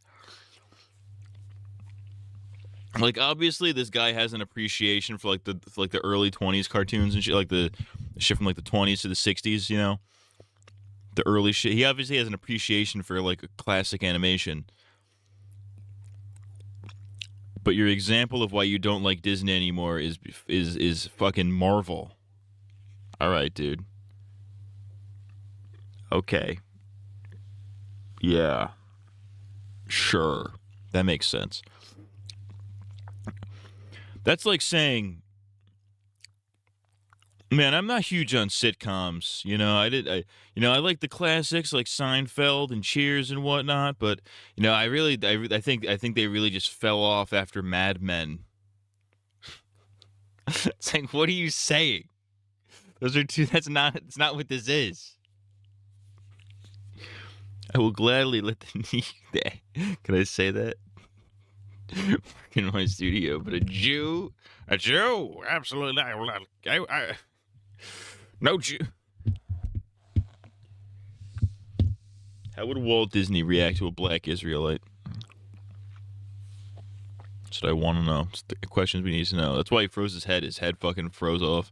In general, but to each their own, I guess. The more curious question was, how did this individual get a copy of Uncle Walt? Here's where things get extremely interesting. The lost story. Meh.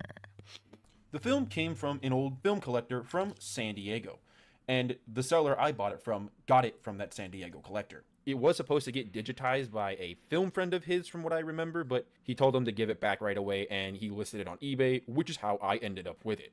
I thanked them for everything, and then went on my way back home. That same day, I called a film preservation place and dropped it off over there to get it properly digitized. It was a little risky for me because I just felt like I blindly trusted these people with one of the holy grails of lost media, and there was a sense that, oh my god, I'm just going to lose it right away here. However, they sent me a quota, and rest assured, they digitized it and gave everything back. And what they also gave me was a digital copy of Uncle Walt, and the first ever animation I was able to see of the film.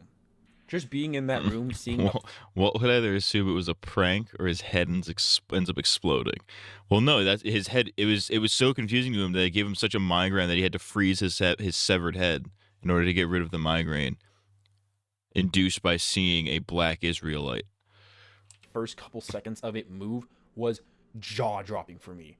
It was something I just could not imagine my eyes would ever get the privilege of seeing. Although I didn't watch the whole thing there, I brought it home and had a small screening with my family and a close trusted friend of mine. Now, if you haven't seen Walt yet, I'd highly recommend to go check it out before continuing with the rest of this video, as I'm not going to go over the film itself, but I will explain what I think the theme... Okay, hold on. I'm going to... Stop me if I'm retarded. How do film reels have sound?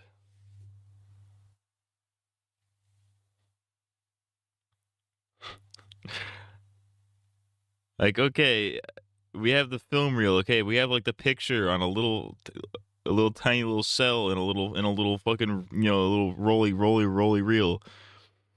Where does the sound go? Where does the sound come from?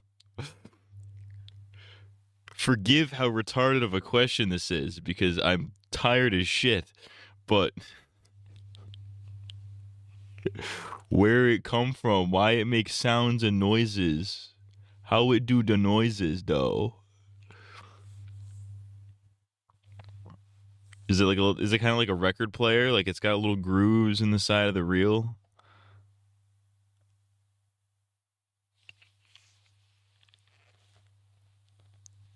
I don't know. There's a reason I do grunt work and not anything that requires thinking. All right. Locking in. Themes locking in, creating content. And what I think the kind of theme / message of this film is that the historical poor choices made by Disney will eventually cost them everything. Let me explain. You see, a lot of the racial depictions you see of many ethnicities in this film are depictions that Disney made way back in the 1930s and 40s, and, you know, back when racial jokes were just seen in everyday parts of comedy. Swarth illustrated the characters this way to expose. That's got to be racist. There's no way.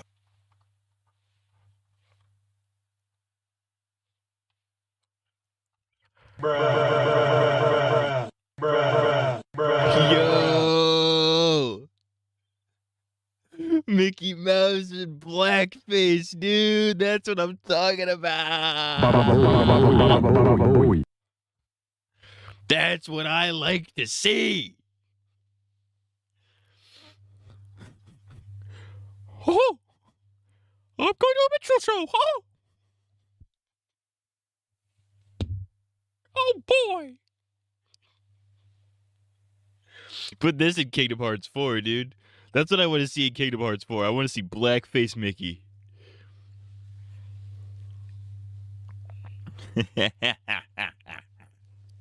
That's fucking awesome.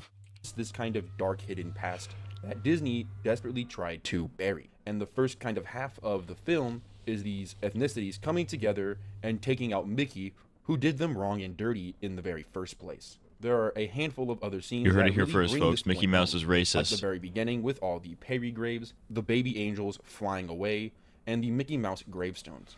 Kind of showing that newer generations will move on to something else, because most of them, unfortunately, never had the chance to experience Disney or Disneyland, because us greedy adults wanted to keep it for ourselves, and that will cost us the most. And that, of course, ends with Mickey Mouse himself, dead inside of the Snow White coffin. Oddly enough, this is kind of sort of happening with Disney in real life. As So it makes many of Walt the liking theme black parks people now and are being showing progressive on statistics civil of rights for more his time couples funnier to in me. their 30s than actual Yeah, because he had all families these going racist to cartoons. Disneyland. Prices are going through the roof. Let's go. N-words? Is this a racist cartoon? Mickey Mouse didn't have internet back then. He didn't have internet. He was racist for the love of the game.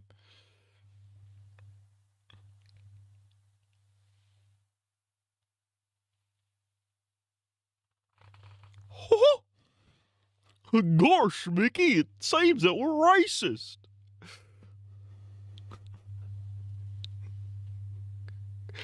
Donald Duck's in the background going. That was Hail Hitler. In Donald Duck words. You got fucking Pete in the background going, "Oh, I'm fucking fat and gay. I love sucking my own Pete." Pete the fat fuck dog. Was he a dog? Was Pete a dog? Or is he what is it? What is he? It's like a what is who? What? This era of Disney is what inspired Low Tier God. He was inspired by the racist Mickey Mouse cartoons. Disney. How about Mickey Mouse Pete. What is Pete?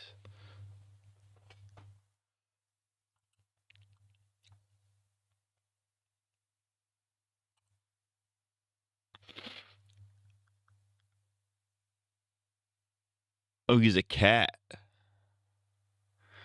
He originally bore the appearance of an anthropomorphic bear, but with the advent of Mickey in 1928, he was defined as a cat. He's a cat? I guess I can kind of see it. He's a fat fucker. He's a fucking porker for sure. Anyways, what was I talking about? And Disney, it's changing its brand and structuring to a more adult audience, catering less towards children, which is what made it famous and popular in the first place. This was actually a statistic predicted almost 30 plus years ago by the Disney company during the Michael Eisner era, as many of their old statistics have shown an increase, and fast forwarding 30 years later, it is more rampant than ever. So the real future reason of Sora was Disney the is a little protagonist in Kingdom uncertain, to Hearts say the instead of least. Mickey. The I find devs it just funny ignored that 30 Donald Duck years even shit. before the Eisner era, there was a film that predicted all of it, especially during its very peak. No, the While I was Japanese would finally be happy okay to with get that. my hands and They were take a down look with at the the film they were for the down with the first time, Nazis. something was not setting right with my stomach. Something That's about why they let everything was Donald in. a little off. For starters, before I even purchased the film reel from the seller, he told me something very interesting. He told me that the copy I purchased was a bootleg and apparently not the real one, according to the Thunderbean guy, aka Steve Stanchfield. And while Steve has clearly stated that it's not Disney threatening any sort of legal action as to him not releasing the film, the reason is still unknown. And I was very worried as to what exactly that's that gay. true reason was. So, the very next day, I decided to message Steve. Whether smart or stupid, I was not ready for what he was about to tell me. I can't. That's one of my least favorite things about, like, not even just lost media, but just like in general. These absolute losers who find like the quote unquote private collectors who like hunt down like all these rare things that people are looking for, and then they're like, they publicly announce like, "Hey, I have this." It's like, okay, cool. We've been looking for this. Can you like share this on the internet somehow? And they're like, no. And they just keep it locked in a vault or something. They don't even use it. They just keep it to have it. It's like, dude, share this with the planet, please. What are we doing societally?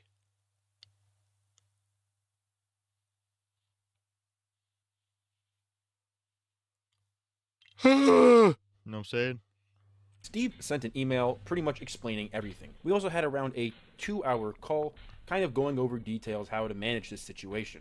For privacy concerns, I will not be showing any emails or texts unless they come from me.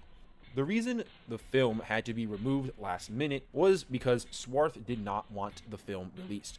Steve actually had Uncle Walt already burned onto the public domain Mouse Adventures DVD and was ready to ship them out, but Swarth told him to not release the film at the very last minute and to not explain as to why it was not supposed to be released. This put Steve in a really difficult spot, and he would get tons of backlash for not being able to defend himself. It got so bad Oh, so he was that being some people blackmailed tried to to not pretend to remove be it, to not his releasing it. students online to see Very if they interesting. can get the film out of him that way, which is just beyond fucking insane. On top of some death threats here and there, you know, typical internet insanity behavior, which I feel very sorry that Steve had to go through that in the first place for something that really wasn't in his control like it should have been. Steve was close friends of some of Swarth's friends, making it a lot more personal for Steve and making it a lot more difficult to justify actually releasing the film. But this bit of information, It's never the companies blocking it due to copyright either. The people who find it just want to announce they did it for the clout. But you don't even get clout for that. There's no clout to be had. It's like, oh, yeah, I own this rare Mickey Mouse cartoon that I'm never going to release.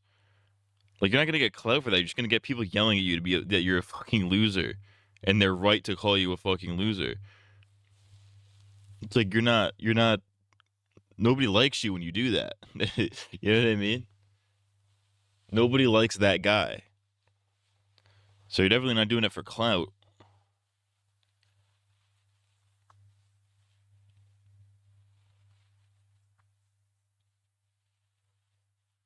You know what I'm saying? What did I just do? Did I just mute the video? What did I do? I did something. I clicked something. information wasn't what took me forever to make this video. It was the other interesting little fact, or rumor, I should say. There's apparently two versions of Uncle Walt. The 1965 version, which is in full black and white. This is the copy I have, and what I believe the copy that sold for $172 is as well. The original film negatives, however, have two massive differences apparently. The first being is that half the film is in color, specifically when we get to the red light district. That's all supposed to be in color.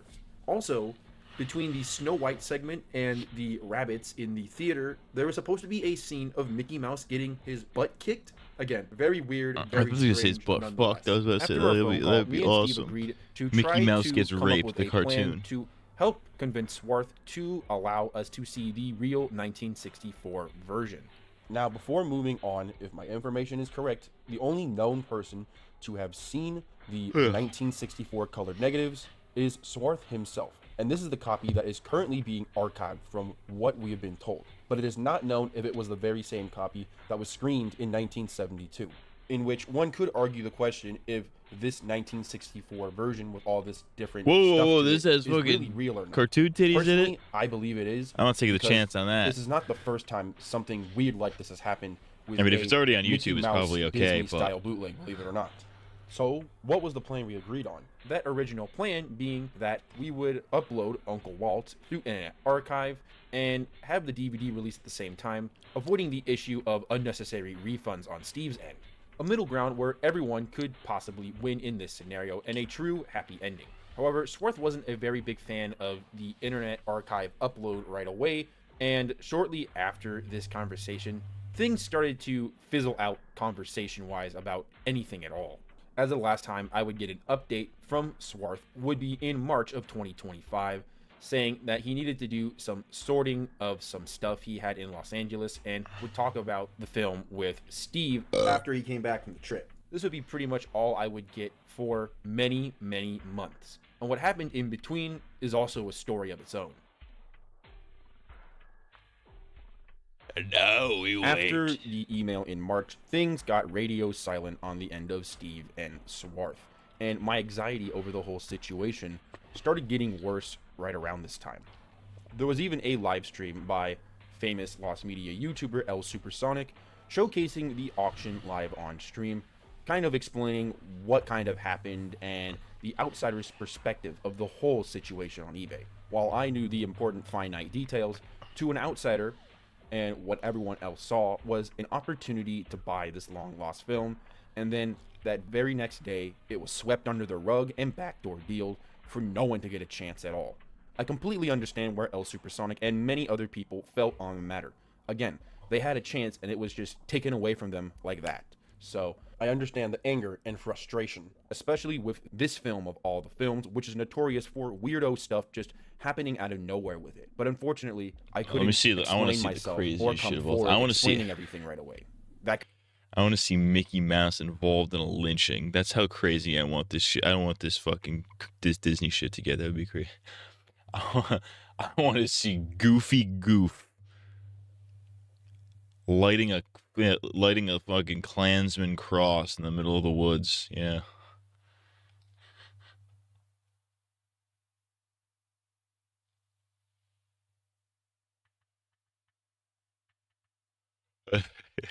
The premise of Goofy as a Klansman is really funny. Like, yuck, what power? Gosh, I do believe it. Gosh, Mickey, I think we need an ethno state.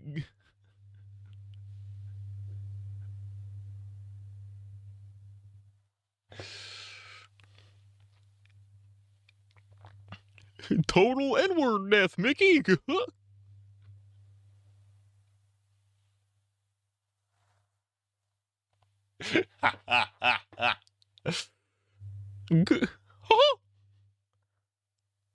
Can they just, huh? Mickey is in the public domain now, so someone outside of Disney could do it. Well, Mickey Mouse is not in the public domain. Steamboat Willie's version of Mickey Mouse is in the public domain. The public domain. What if it was called The Public Go Gay? That would be pretty funny. It was about being gay. Dude, I'm black. All right. Goofy being the only one in that tree who isn't racist is funny. No, it's even funnier if he is racist, I think, personally. Because he's the most wholesome. He's probably the most wholesome character in the Mickey Mouse verse. It'd be so funny if he was if he was just a psychopath. That's why Goofy's trial is so funny. I'll fucking do it again. Could jeopardize everything. So in that very moment, I had to accept the fact that I had to be the bad guy and gatekeep from everyone in that very moment, which is one of the most painful realities I had to face at that time.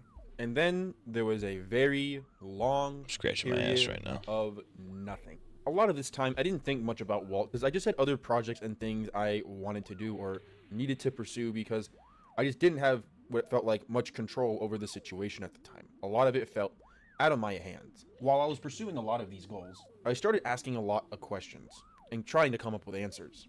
The biggest question obviously being, is the colored version of Walt, the 1964 negatives, truly different as described by Swarth and Steve? There are things backing up this being true, but there are also things going against this being true. In terms of things going for it, obviously, the two most credible sources are claiming this to be true. The scene in between the theater and Snow White segment, where the alleged deleted scene is, does seem to have kind of a weird little cut there, so it does look a little weird, which might explain why there was a deleted scene. And lastly, majority of Swarth's work is in color. Goofyzilla is the only one of the three that can actually get away with those he don't got the internet excuse. He is a very talented animator. I love his other work. I think it Listen is here, really Max, cool and interesting. I'm goofy. But more on that later. In terms of things going against it, Listen however, here, one of them Max, you could argue I is don't it make seems just love. a little too I good to be fuck true.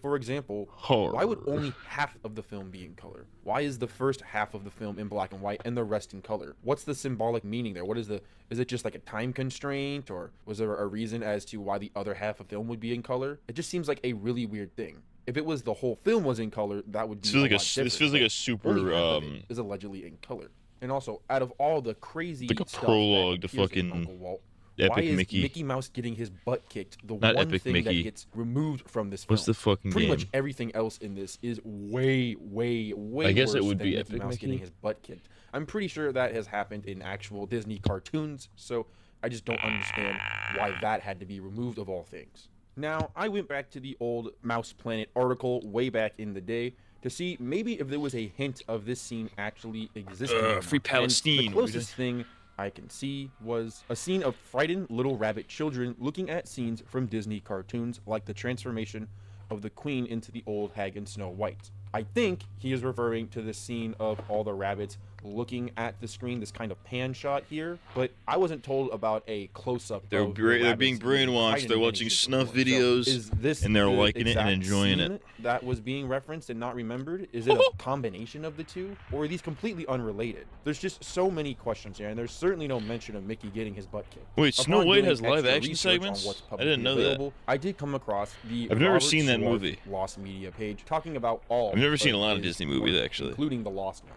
Majority of the films have little to no documentation at all, with some of them only having a surviving screenshot and a good chunk of them having absolutely nothing, and the contents of them not even being known. So there is a lot of mystery to the vast majority of his films, well beyond Uncle Walt. However, in 2021, Swarth was on a podcast, believe it or not, and said something interesting. He said that one day he wants to put all of his films on DVD. I have been for years now sitting here in my little cave here in New York, been wanting to put together a DVD of all of them because there's quite a few films, and you can see the progress from 8mm to 16 to 30 to actually it goes the unicycle race I gave was 70mm, but I was never happy with the unicycle race. I mean it had. Oh, did you get my inauguration day happy inauguration day card? Did I send that to you? No, I must not be on the A list. Oh, I thought you would be. Well, that makes two of us, but I'll let you go this time. This gave me a funny. It sounded like a idea, fake that being conversation. There was a Well, I mean, I'm rare sure it was, opportunity but- to not only have 'cause obviously Uncle he Walt acted it get or whatever. released, but all of his long lost films to be released and seen publicly for the first time on a DVD. Not in the actual So movie. I The came live up action with segments were a probably scrapped email that I scenes. took forever to work on. Now, Interesting. what was in this email and what did Then I why want was to there achieve? that there? To simplify it, I was willing to pay for the digitization and release of the entire Robert Swarth collection, including the negatives of Uncle Walt, with a few conditions. The first being, I would directly talk to Swarth. Every time I paid for a film to be digitized, I would get a digital copy, and that Uncle Walt would be released via Internet Archive. This is because Uncle Walt would be the only one that could cause potential legal trouble, and as long as that one was not on the DVD, he could release his Swarth collection with little to no issue, and Walt finally not being a burden with the potential of legal threat. Because after all, Swarth is still worried about Disney soon. I messaged Steve telling him that I sent him an email with a potential better solution for tackling this whole debacle. And he told me that he sent it to Swarth and hopefully that we would hear back from him soon. However, as the weeks went by, I'll be honest, I got doubtful that I would even get a response back at all. And the small amount of time I waited during this period felt exactly the same as when I waited months from March all the way to when I responded in November. And when that dreadful feeling hit my gut, I knew that I probably had to make an extremely difficult decision. Either A, I hold on to the film, bottle my emotions, and wait for God knows how long, if for likely an eternity, or get the pain out of the way and finally release this film, taking off a massive weight off my shoulders, which has been hurting me for a very long time. It's a decision to this day. I'm still not man. You fully sure, gotta but at the end of the go day, hard it with just doesn't make sense for me to hold on to this anymore. And quite first frankly, option there. I kind of want to be done with it. Before It's funny how I animals and released women this look video, decent I to good in the realized I made 1930s, a 40s era almost Disney, but critical then mistake, and not then human mentioning men an were extremely chopped as important hell story and best. that explains a lot about It's 'cause what we exactly are, is going on here. unfortunately. That story being say what the you will story about of Robert the gender dichotomy, but women, they typically look better than men. Pause. What the fuck? Women have more options than we do. In terms of clothing, drip, other choices, you know.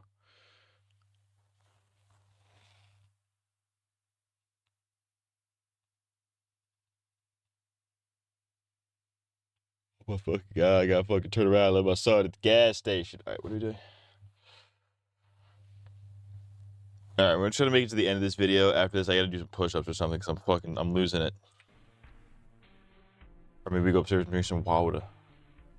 Born September 6, 1942, Bob was born at the Cedars in Lebanon in Los Angeles, which is now the famous Big Blue Scientology building. Goddamn He had grown up 47. enjoying sci-fi and comedy films, but his real interest in filmmaking came from a friend who had a 8mm camera he was able to test and make some of his own little short films. And when he got to high school, there would be a 16mm camera where he would be able to experiment with even more interesting, crazy ideas. This would eventually get him into schools like UCLA, where not only Walt was made, but he would also work as a crew member on one of Francis Coppola's student films called Magnum Opus, not to be confused with Coppola's actual magnum opus, the Godfather franchise. Also not to be confused with the 2024 movie Coppola directed called Megaopolis. Unfortunately, little to nothing has survived in terms of documentation for this long-lost student film. But Swarth did have a few things to say about it. UCLA, our most famous member of the UCLA film department was Francis Coppola. And when I was a freshman at UCLA, you have to work on as a crew member on the upperclassmen student films. And I was a grunt on Francis Coppola's magnum opus, not the feature that he made. This was a 20-minute student film. And no, so I was lugging cameras around and track stuff like that. And you know, this was interesting. I then worked for Francis a few decades later, and I mentioned that to him, and he didn't react at all. So, what do you think the biggest advantage of going to film school was, other than lugging around, other than being a production assistant for Coppola? Watched Snow White because Fam came over, including the kids, and it was funny how bad the prince looks compared to everyone else in that movie. Does he look bad? This was all. These were all buildings like that had particularly been World War II barracks buildings. I've seen clips of that movie. He didn't look. He looks normal. Offices, whatever, that they'd moved onto the campus at UCLA and made them Maybe into, that's just me. into the film department.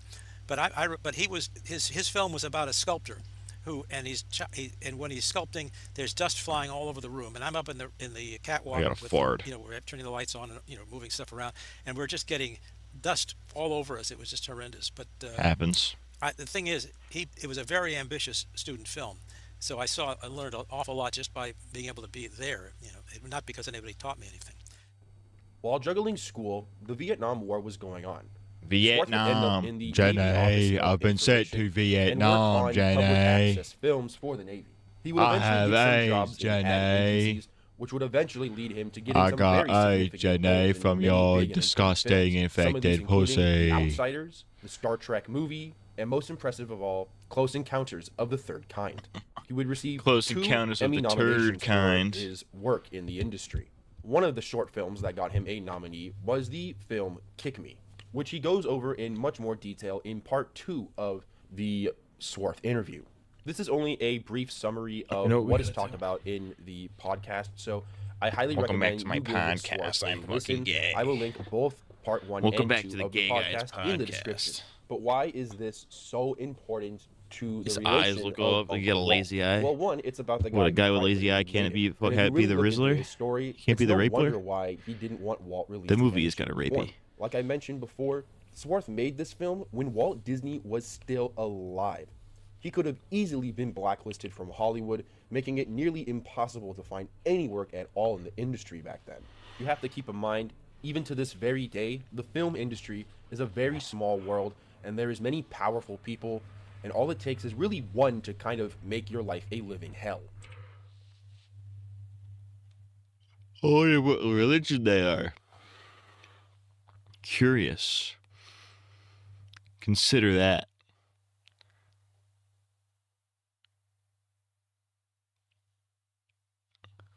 Listen, I don't believe in the cabal. I do believe in the cabal. I don't believe it's the Jews. But listen, every time, where I was going with this. I do not know where I was going with this. Other than the Jews, I'm not in the shape for this anymore.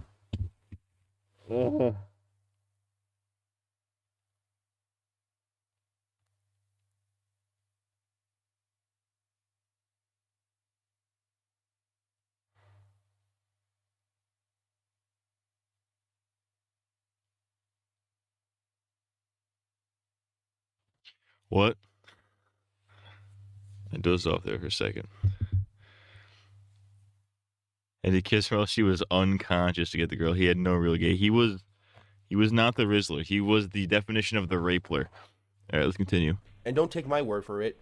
Look at the various amounts of examples of movies being completely torn apart just because the executives wanted a few things removed for their own stupid, ridiculous agendas. And that's when you're following the rules. And also, when you take all of this information into consideration, it's a miracle that this film actually got a public screening back in 1972. I'm surprised Disney didn't do anything to shut down this screening or try to remove this film in some shape or form. Maybe the story is different from how I'm explaining it. Maybe someone at Disney was there at the 50 Years of American Animation event in 1972 and threatened Swarth in some shape or form. While there is a 2017 50 Years of American Animation event available on YouTube, the 1972 version is completely lost to time. And the UCLA article about this event is also wiped off the face of the internet, so there's almost nothing really documenting this event at all. So what really happened on that day is entirely unknown. That being said, my offer to release and create the Robert Swarth DVD containing all of his works is still standing, and I would still be more than happy to help with this DVD with open arms. However, I cannot force anyone to do anything. There is also something You could force me and I fucking suck your balls, but that would be a little rapey, wouldn't you have say? every right to not like me in any shape or form. To be honest, if I had known all the crazy hoopla this situation really had, I probably would have not dipped my toes in it in the first place. I had no idea this situation was as daunting. I thought he was as holding. it I was. looked But up what I at will his say is little that your avatar, and I story thought he is was very holding. I interesting thought and, in my opinion, he was holding up a historically fucking can of significant. And I would Zins or kill whatever. to give you the platform you deserve to share your story.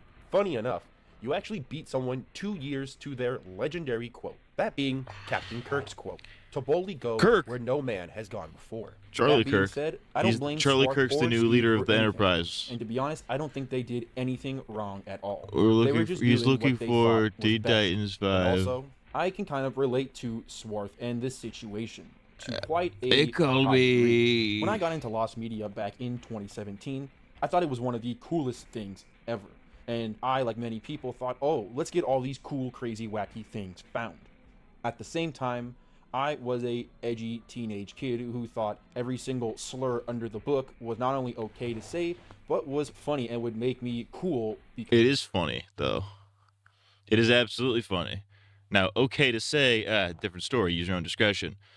But either all of it's okay or none of it's okay, my friend. And slurs, I like to think that they are pretty funny. Like motherfucking titty sucking two bald bitch. That's a good one. That's a bagger, dude. I'm ready to fuck my fucking eyes, man. I will not have the stream.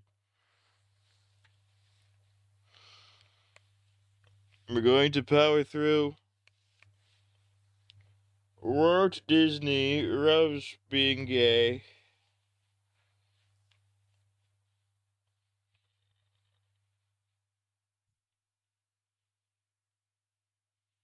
He's extremely gay. Let's kill him with a weapon.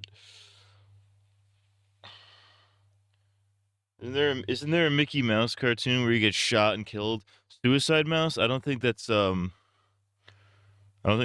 It is a creepypasta.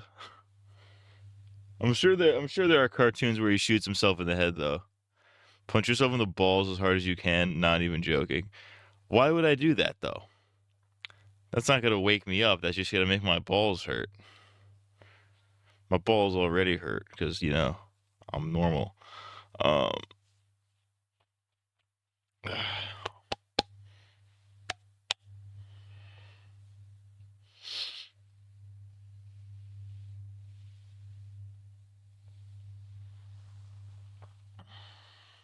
mean, there's a thing in cartoons, man. Like, Bugs Bunny used to blow his head off all the time.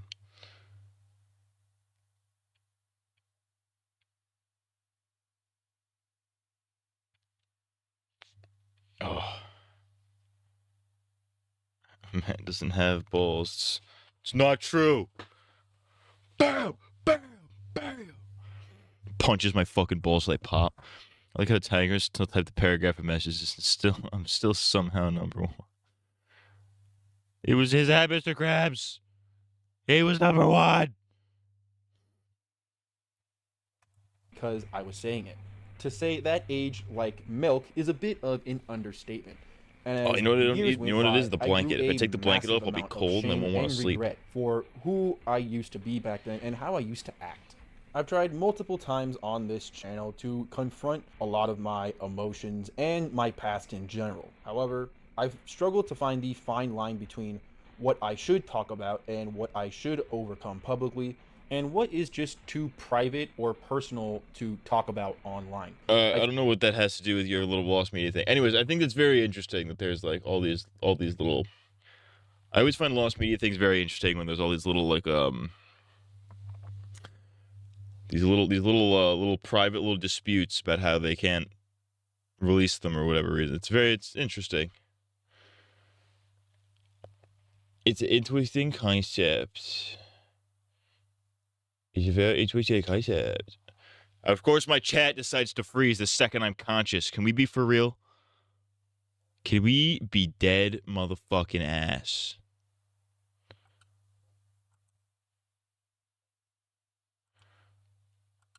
Can we be faux shizzle?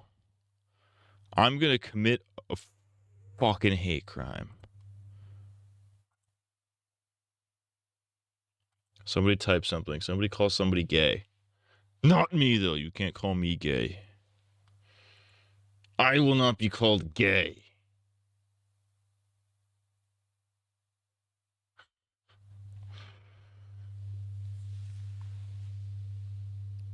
Alright, we might have to let the hairline free for a minute.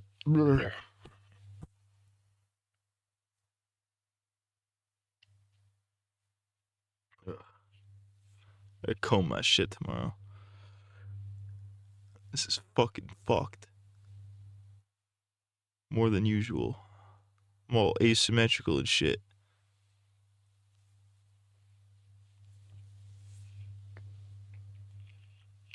Ow! Fucking whore. Ow! I accidentally drank out of the piss gallon. Alright, chat's working, it seems. Ah!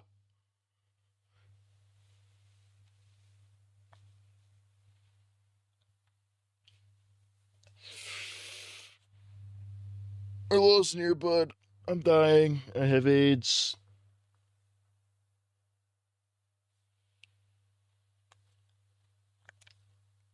the Trump dance, where he jacks off invisible dicks. I'm dancing. I'm doing my little dance. I'm sucking off invisible guys. With my hand, I'm jacking them off.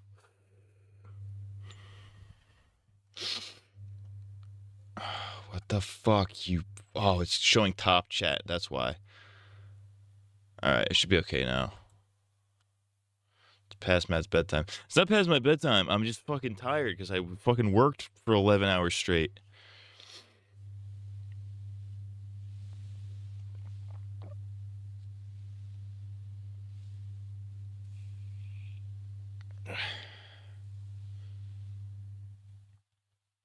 And got fucking 4.5 hours of sleep, maybe.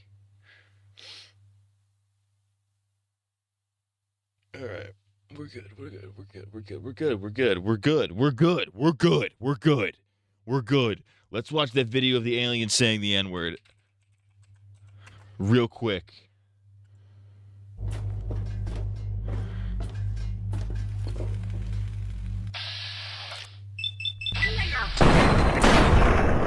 Real. You should play live action Rapunzel. No, I'm good because I'm not a fucking whore. I'm not a fucking harlot. Let's hit a Megadeath real quick. Just real quick. Megadeath.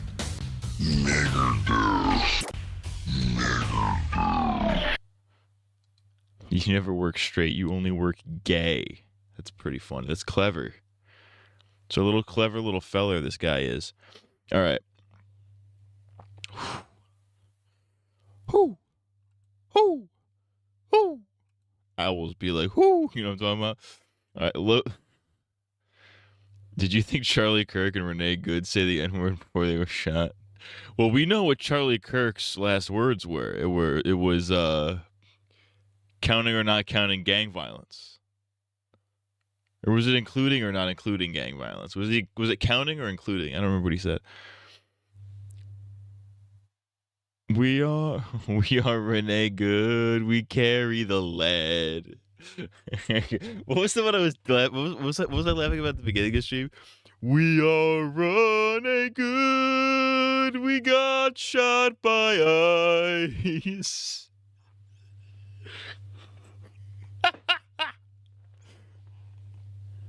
We fight for illegals who also get shot by ice. Those last words were, we are Charlie Kirk.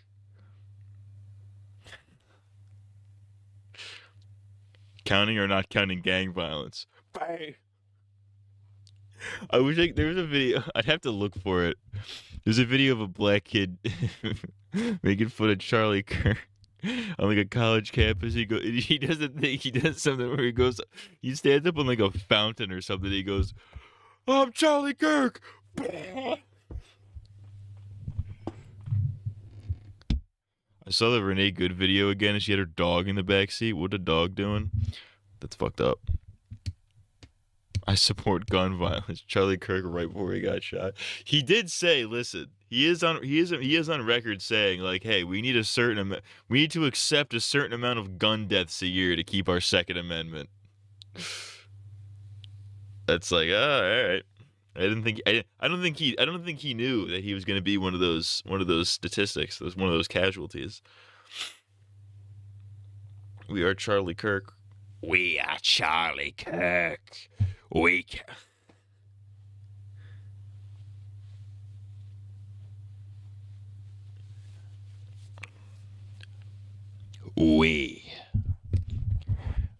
are Charlie Kirk. Let me turn this. We are Charlie Kirk. We carry the flame.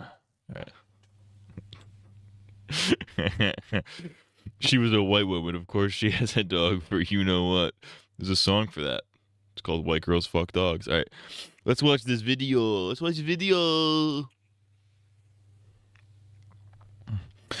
Low Tax, Empire of Dirt, the Something Awful documentary. I remember watching this when it came out. I don't remember anything about it. Shout out Bedhead Bernie. Bedhead Bernie's the GOAT. He doesn't make enough videos. Online communities fading to irrelevancy is a tale as old as the internet itself. But while some still remain in our lexicon as reminders of the past, one that's managed to escape is Something Awful. It's rare to hear any acknowledgement of the Something site. Awful and like YTMND. Those are like the two big meme forums in the early days that just aren't around anymore. Despite how pivotal it was to the formation of internet culture. There are many reasons for the state of its recognition today, but the biggest likely befalls upon its creator, Richard Kiyanka. Placed at the helm of the most influential site in early internet history, he struggled with the responsibility. In many ways, he's left an irreparable stain on the site's legacy. But it's one that we can't let be forgotten, not just for its cultural relevance, but importance as a warning. The rise and fall of Richard Kiyanka is one that deserves to be immortalized in internet history, yet until today has remained extremely underdocumented.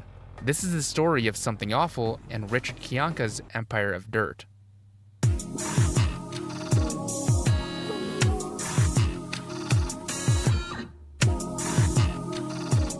The internet makes you stupid. It's true. Did I read that? I pay for this server. I pay for this. This is probably part of the video. I am tired of having to fork over half my paycheck for my full-time job just so people can use my forums and read my site for free. The internet makes you stupid. This is not an intelligent business equation for me. I have no problem giving people free services as long as I don't have to pay for the luxury of providing something to you for free. Richard is literally what Matt would be if Matt wasn't gay. I don't even know what that means.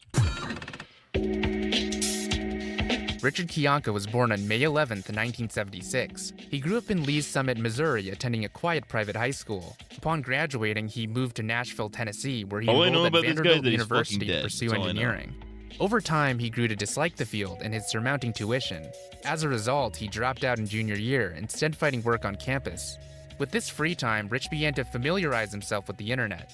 He started a website called Arc Central and began playing the newly released Quake 2. You'll find out. Kill Quake yourself. is often said to have pioneered online gaming. Its popularity spawned a multitude of fan sites. The most popular was Planet Quake, a repository for user-created mods. I know we get in some a time like, before I even think Newgrounds existed. Some of it's coming back to me as in just like the general info, not the specific video, but like he got like into like he got like into drugs and shit, and he like fucking died of fucking cancer or something. Did you just like this video, or was it already like... I watched it... like I said, I watched it when it came out. But that was like 4 years ago. 4 or 5 years ago. I don't remember shit.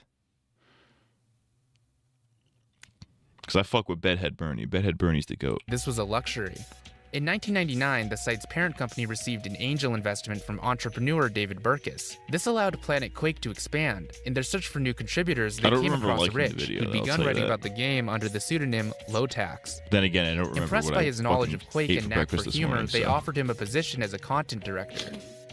The dropout accepted and traveled to Southern California to begin his first tenure as a writer.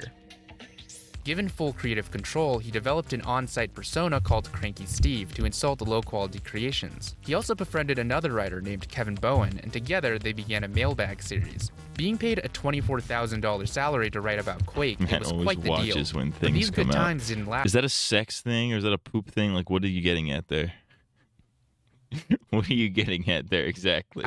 As time went on, higher-ups began to ask for unrealistic metrics, and a lawyer was hired to review everything they wrote. The work became laborious, with Rich often having to work 16-hour shifts just to keep up. But the final straw would be when he managed to actually complete a milestone. Finally achieving their targeted number of users, the CEO rewarded him with a cheap backpack he'd gotten for free at a conference. Inside was a cheap MP3 player valued at $20. Rich recalled feeling terribly insulted, realizing he could be earning more in fast food. After this, he checked out mentally and began to antagonize other employees. In particular, he targeted an older woman their boss had hired. Later calling her a withered hag, he claimed that she was an incompetent writer, and that he had to stay overtime to fix her articles. Rich became so fed up with this extra labor that Cranky Steve eventually released a hit piece about her. He mocked the quality of her articles before deeming her useless.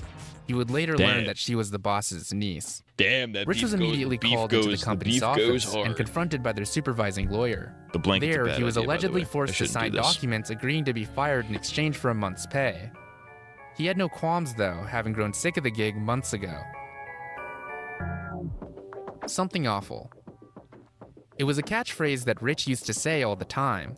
That was something awful, he'd remark, almost without thinking. While still employed at Planet Quake, Rich got the idea to register the phrase as a domain. When asked what for, he responded, "I don't know, I just really want to." And he did, paying the $70 fee that night. It was now November of 1999. That's a lot. Having been fired weeks ago, he no longer had a full-time job. But rather than give up on writing, he took it as an opportunity to write beyond the confines of Quake.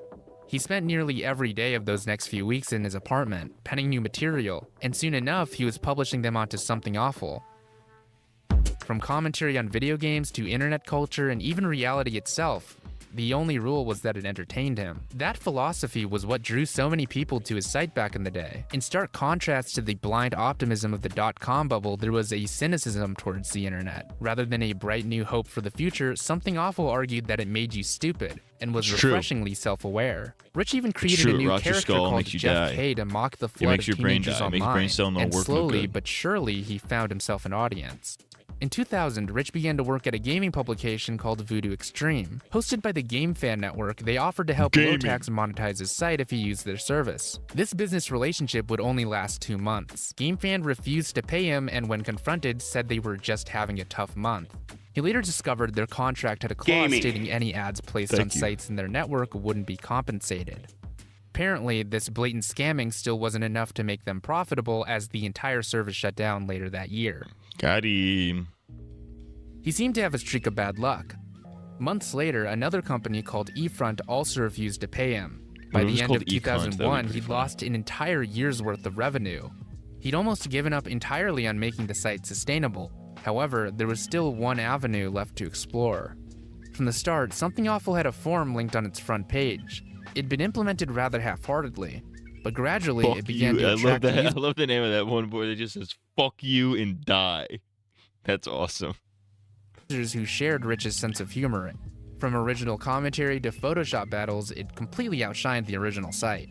Rich tried his best to accommodate. With the help of Kevin Bowen, he turned their Photoshop threads into an official site event. Another section was created called Comedy Goldmine to highlight the funniest posts in the forum. People he found especially funny were even allowed to write for the front page. In the summer of 2000, one of the community's in-jokes would escape. It centered around a mistranslation found in the Sega Mega Drive port of Zero Wing. During a cutscene, the antagonist states, "All your base are belong to us." The phrase became the basis for edits on the forum before quickly spreading to other communities. And then it was everywhere, That's being reported in news publications and even leading to a live television hijacking. Something Awful had made its first meme, the first mark in its online legacy. By spring, the forum had amassed over 10,000 users. This newfound attention was both exciting and a concern for Rich. While he now had one of the largest forums on the internet, the growing community led his monthly expenses to enter the thousands. So, in November of 2001, Lotax implemented a $10 activation fee. Those attempting to visit without an account were now greeted with a vulgar message reading, "I pay for this server. I pay for this bandwidth. I'm tired of having to fork over half my paycheck from my full-time job just so people can use my forums and read my site for free. This is not an intelligent business equation honestly, for this me. is kind of beast mode. I have no problem giving people free services as long as He's I kind don't of have going to beast pay for mode. the luxury of providing something to you for free. I don't care what people like you think, since you apparently live in some imaginary world where fairies and elves dance under licorice trees and the family dog that you have sex with every day is actually a beautiful princess who doesn't try to chew off your penis." Hey, yo, calm down. The user base took it surprisingly well. After all, they got to keep their accounts for free, and people were far less likely to troll with money on the line. It pretty much solved the spam bot problem. The site only continued to grow in traffic, becoming not only sustainable, but quite profitable. In April of 2003, the forum listed 12,000 registered members. Just a year later, that number doubled. He's having an autistic freak out. He's spurging.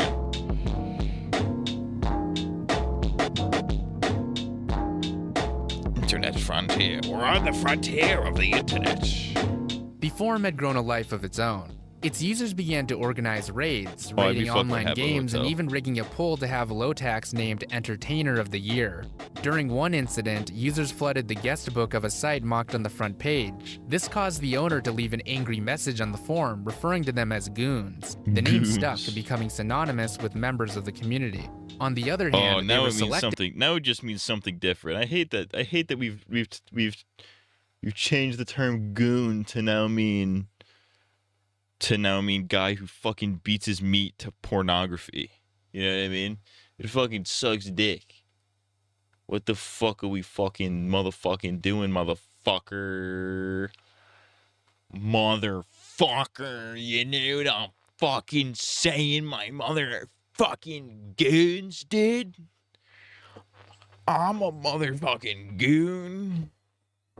I'm a goon. He's gooning, man. He's gooning right now. What are we doing? I'm so fucked. All right. In who they allowed to stay. The site had initially allowed pornography, though this created issues with advertisers. Even after its removal, many of those users stayed. Eventually, in October of 2003, Lotax personally intervened to purge the forum of who he called undesirables. That's a good way to start a video. This mainly consisted of furries and anime fans. One 15-year-old goon was so infuriated by this that he decided to create a splinter site completely free of restriction. This image board would go on to become known as 4chan. Ooh. For the first Real 5 shit. years of its life, Something Awful was the life force of internet culture. If you saw anything funny online, chances are it could be traced back to the site. From YTMNDs to Let's Plays and even the association of the impact font with memes, the list just goes on. Dude, I Some love have impact. Dude, I love the impact font. You can literally see it in the top left corner right now. I fucking love impact font. I fucking love the impact font. Fucking love it. It's a great font. It's a fantastic font.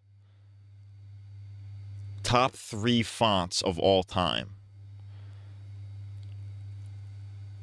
Not even joking, not even kidding. It is that good of a font. But anywho. That it was responsible for popularizing cringe culture. Its front page featured a daily awful link for users to mock. That's Chris-chan, the internet's most infamous lolcow, was discovered on the forum first in 2007. It's also credited with creating irony posting. Intense infighting became so toxic that an entire subform was created for containment, appropriately called Fuck You and Die. That's awesome. However, it quickly devolved from genuine arguments to what they called fake posting, becoming a place for I love the old internet design. I've been looking at like old websites and shit not recently, like maybe a couple weeks ago, which is semi-recently, I guess, for like a video I'm working on. I've been looking at like old web design and new web design, and I've been looking at like indie websites. You know what I mean? Like people who are just making their own websites in the big 1AK, and there's a lot of like interesting shit out there. I just love the fucking vibe. I love the vibe of like an old school HTML fucking site. You know what I mean? There's just something about it. Something about the simplicity of that shit that's just very intriguing. There's the simplicity to the layouts, but then like you could also get really complex with it if you know what you're doing. Very interesting shit. We should go on we should do like a Neo Cities binge one of these days. That'd be kind of cool.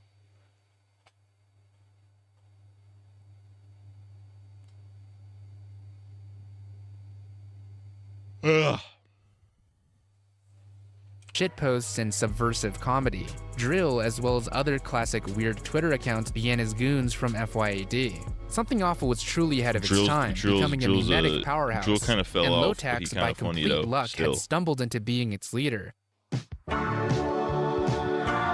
In 2005, he was invited to speak at 2 different universities about the site's origin and impact. Folks are really attracted to communities, obviously, which appeal to them. Something Awful started with me just writing stuff that appealed to me. You know, if I thought it was funny, then I'd put it up. And what that did was bring in people who have the same kind of sense of humor, and that way it makes the community click more because, you know, everybody gets along with each other more or less because it's crap that appeals to them. By that point, Something Awful had become the largest paid forum on the internet, with 50 new accounts every day. The staff team had grown to over 50 moderators, made up of mostly volunteers. It even managed to produce its own convention, where 300 GoonCon. members of the forum That means something completely different in the big 1AK. That's crazy, dude. That's insane. Welcome to GoonCon. I still can't imagine. I can't imagine paying $10 for a fucking forum, though. That is crazy. That is insane for no reason.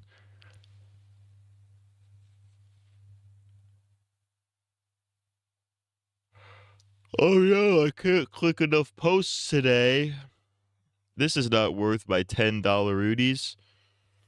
Why don't you take my 10 smack roonies and shove them up your fucking ass? Oh, now I'm itchy. What the fuck happened? My fucking thing. Why am I like fucking gay and doing?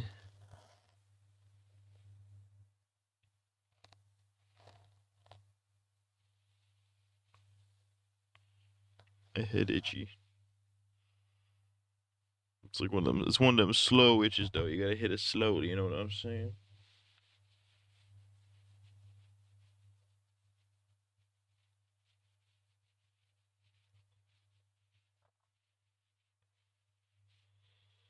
Sorry, my head is like fucking super itchy. When is MatCon going to start? It's gonna be. If all goes according to plan, my master plan, my plan for world domination, MatCon will be occurring at on precisely June 7th, 2074.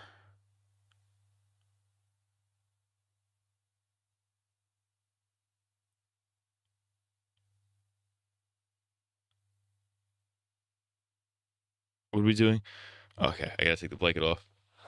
Turn this TV off. Turn this TV off. Turn this TV off. Turn this TV off. All right. traveled to meet each other at a venue in Las Vegas.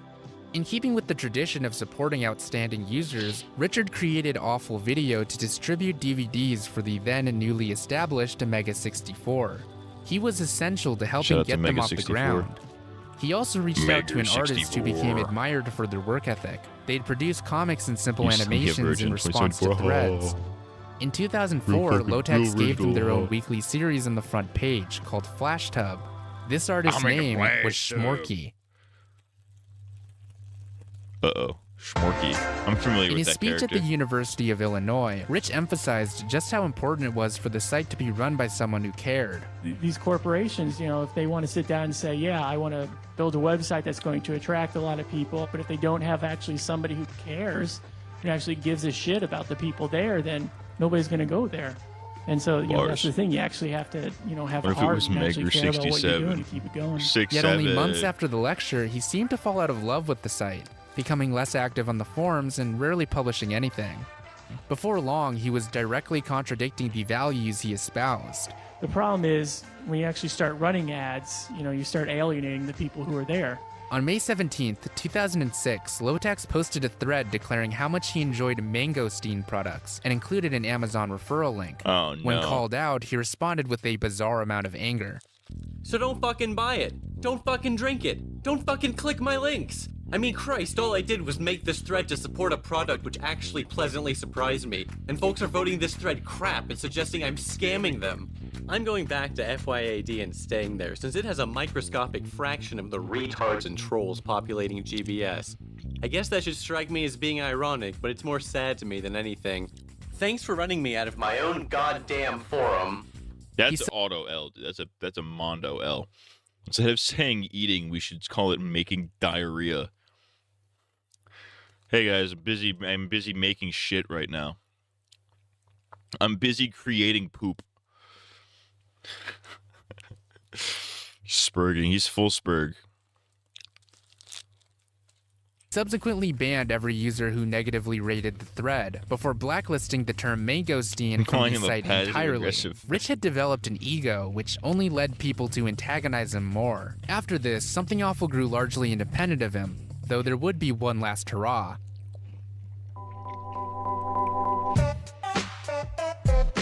In June, notorious film director Uwe Boll issued a press release challenging critics to a 10-round boxing match. While Rich had never written about him before, other contributors had, catching Boll's attention. Realizing the opportunity, he asked to be included anyways and quickly penned a review. I did not come to kick ass, I came here for the free trip to Vancouver. The event occurred on September 23rd at an entertainment complex in Vancouver, Canada. Dressed in an all-American outfit, Lotax would be the second fighter to compete. The Deutschland Destroyer, the Teutonic Terror, Dr. Uwe Boll! He stood no chance, lasting only 3 minutes before being counted out in the first round. Is he going to get up? He's up. Is he ready to fight? He's going to fight some more.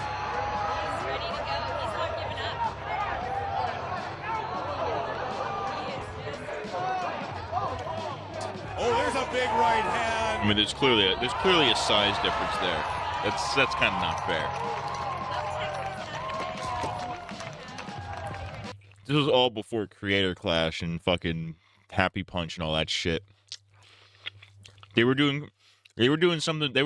Something awful was doing fucking boxing, internet creator boxing before fucking YouTubers long before. How are you gonna last 3 minutes in a fight or like with my penis out? Even Matt would last 5 minutes at most. I feel like I could go a round or two. Maybe not with somebody of that size, because he's clearly Uwe Boll. You say what you will about his films, but he's clearly a big dude. He could probably fucking, if he hit me with a haymaker, he could get me, you know.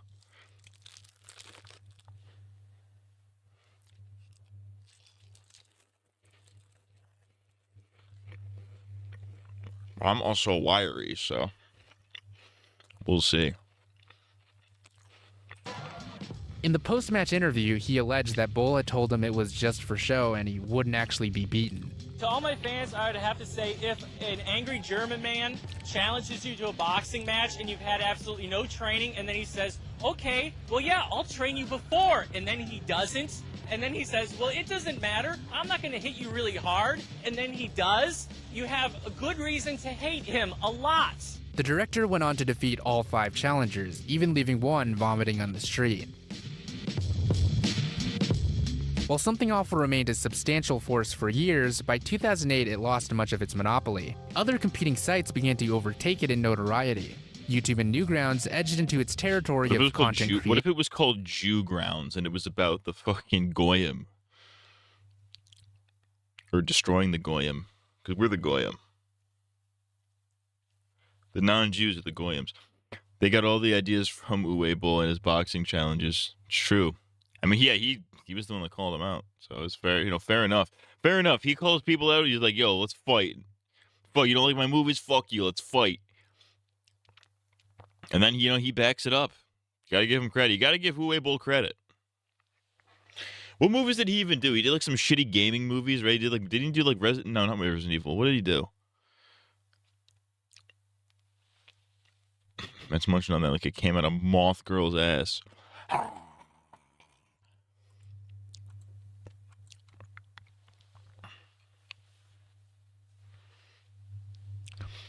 What was I looking up? Oh yeah, Uwe Boll. Uwe Boll. What has this German bastard made? Postal. That's right. He hasn't put. Oh no, he's got some shit. He's putting shit out still. Auschwitz 2011. That's crazy.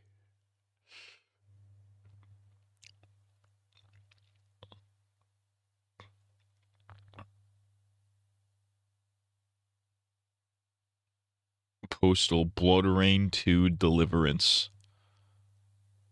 Far Cry. There was a Far Cry movie in 2008? What the fuck? I didn't even know that.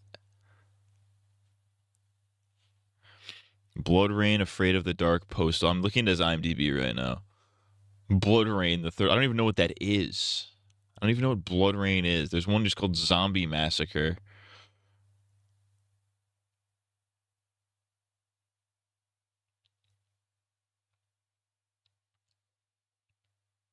Rampage President Down. What the fuck?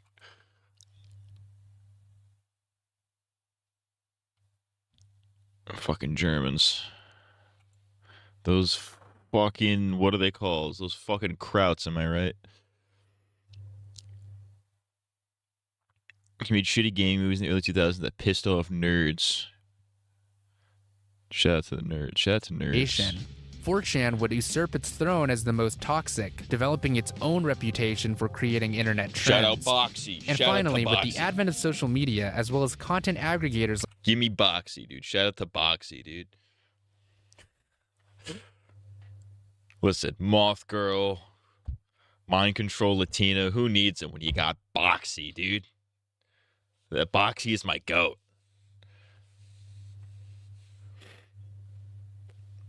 Blood Rain was a video game from the early 2000s about a hot redhead fighting vampires. It was decent. Decent, you say?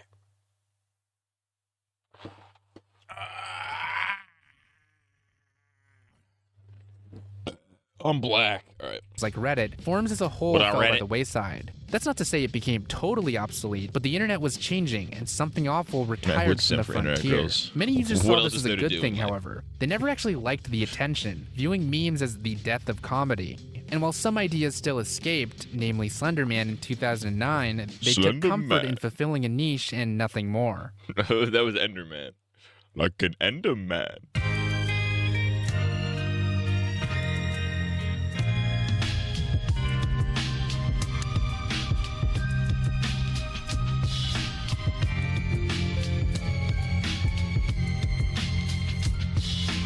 One thing neglected from the record so far was Rich's personal life. Due to something Not awful's being a enormous loser, suck profits, a dick. Rich no longer had to work a day job, and so, with his only Being a loser is responsibility great. being I love the site, spending all he the- spent his I free love time spending lusting every for waking life. moment of my He had life on my several brief computer. relationships over It's great. the years. It's The fantastic. first was with a woman his mother introduced him to before moving to California. They celebrated her 21st birthday together, with their meeting forever immortalized on video. In the background, several goons awkwardly crack jokes about a Linux computer they'd brought. What's that? It's an alternative operating system, kind of like a hip-hop operating system. That's right. What a fucking dweeb. I would They kick later that guy in broke the up due to shins. compatibility issues. If a guy came up to me explaining, if I was on the street and a guy came up to me explaining what Linux is, I would kick him in his fucking shins, dude. Get the fuck away from me. Don't get the fuck away from me and get your fucking dweeb ass operating system away from me. Listen, I don't like Windows 10 very much, but like, listen. What do we like? I only saw the first Blood Rain movie and it was about dumb shit instead of her fighting vampires. That sounds gay. I like hot women, but I came to see the hot lady fight vampires. You gotta come for the vamps, the vampires. Imagine meeting your first girlfriend and Unami is right behind you. That's really the equivalent.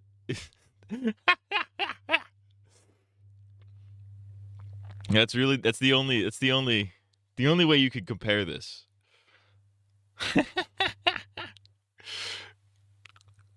That's funny.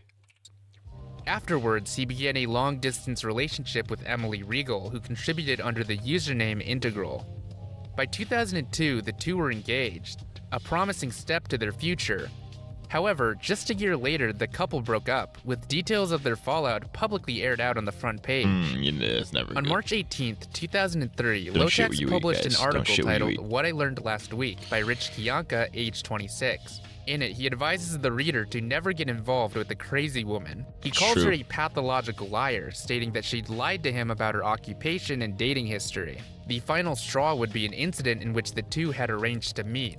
Emily claimed that while boarding the plane, she was stopped by government officials and prevented from flying.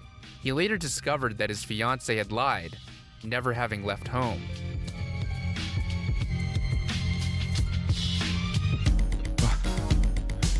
By May, Lotex You know how he goes up to your girlfriend and talk about a random Billy and Mandy episode? So like, hey, how you doing? You know, it's good to see you. And then fucking, he comes with like, Hey, you guys, have you guys seen the One Billy Manny episode where we just get afraid of the clouds? I'm like, dude, no, I don't think I have. And he's like, and he just starts doing the destroy us all bit from Billy and Mandy. He just starts doing it in public. It's a fucking fat 30-year-old balding guy going, destroy us all, destroy us all, destroy us all. And I'd be like, babe, I'm sorry. This is I don't know this guy.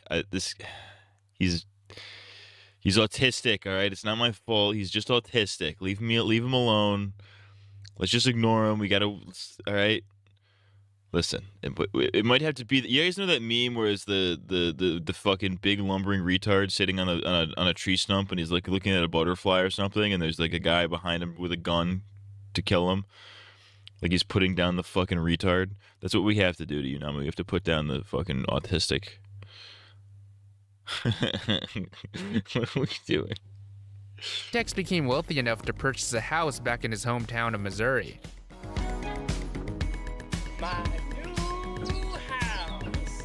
Months later, he registered Something Awful as an LLC. It was becoming a legitimate business, with some admins even flown in to work full-time in his basement. In 2004, Rich began dating another member of the firm, a 23-year-old woman named Megan Austin. They began embarking on expensive international vacations together before she moved in with him for good. Soon enough, they were engaged, and by February of 2005, officially married. Real shit.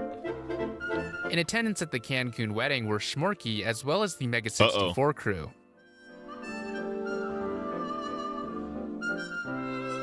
Four months after that, Megan would give birth to their first daughter, Lauren, on June 27th. Baby. The relationship progressed at an alarming rate, one that spelled out disaster from the very beginning. In the moment, Rich was happy and rightfully chose to prioritize family over the form. But by the time they had their second daughter, Jalen, in 2008, things had changed. Megan was always highly religious, while Rich hated Christianity. Megan wanted to protect. I mean, that seems like the kind of thing. That seems like the kind of thing that would come up a little bit earlier. No, in the relationship, like this wouldn't be something you worked out after you had two kids. You know, like if those are such, big parts of your lifestyle, you think you would have aired that out pretty early on in the relationship. Unami might be the Schmorky of Matt's fans. That's pretty bad. That's pretty fucking bad.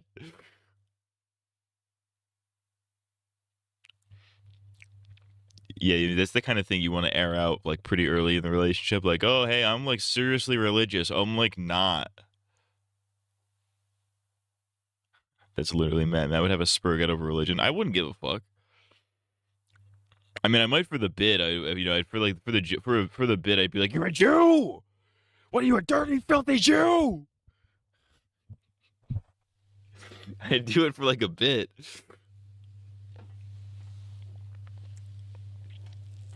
They're like, "Uh-oh, you're Muslim? Allahu Akbar." You know what I mean? Like.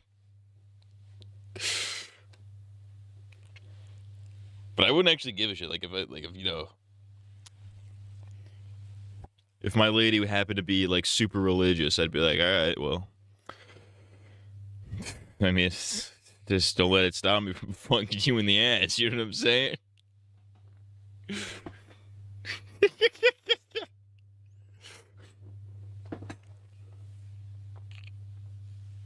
This is not a save yourself for marriage type deal.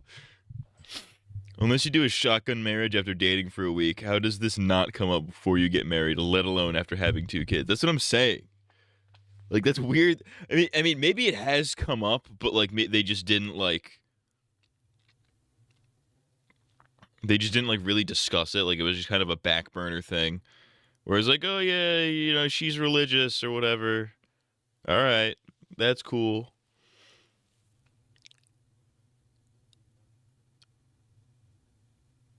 But like, you didn't actually like consider how that would impact your future going forward.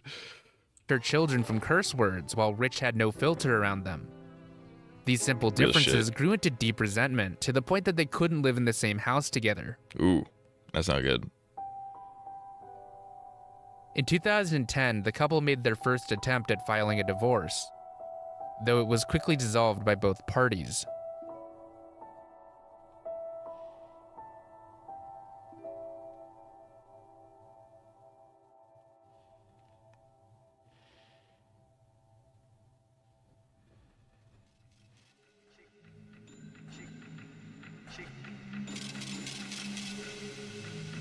Here comes the money. Money, money, money, money, money.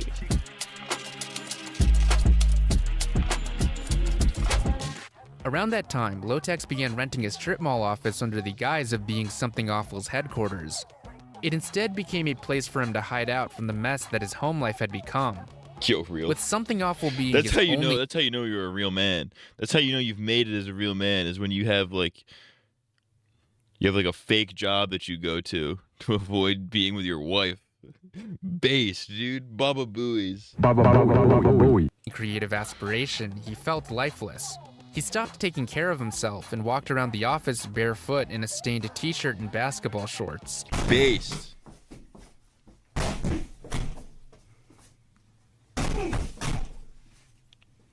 He eventually suggested Smorky move nearby to work in person. No. Smorky, I'm streaming right now and the camera is pointed right at you. I forget what Schmorky even did. What did Schmorky even do?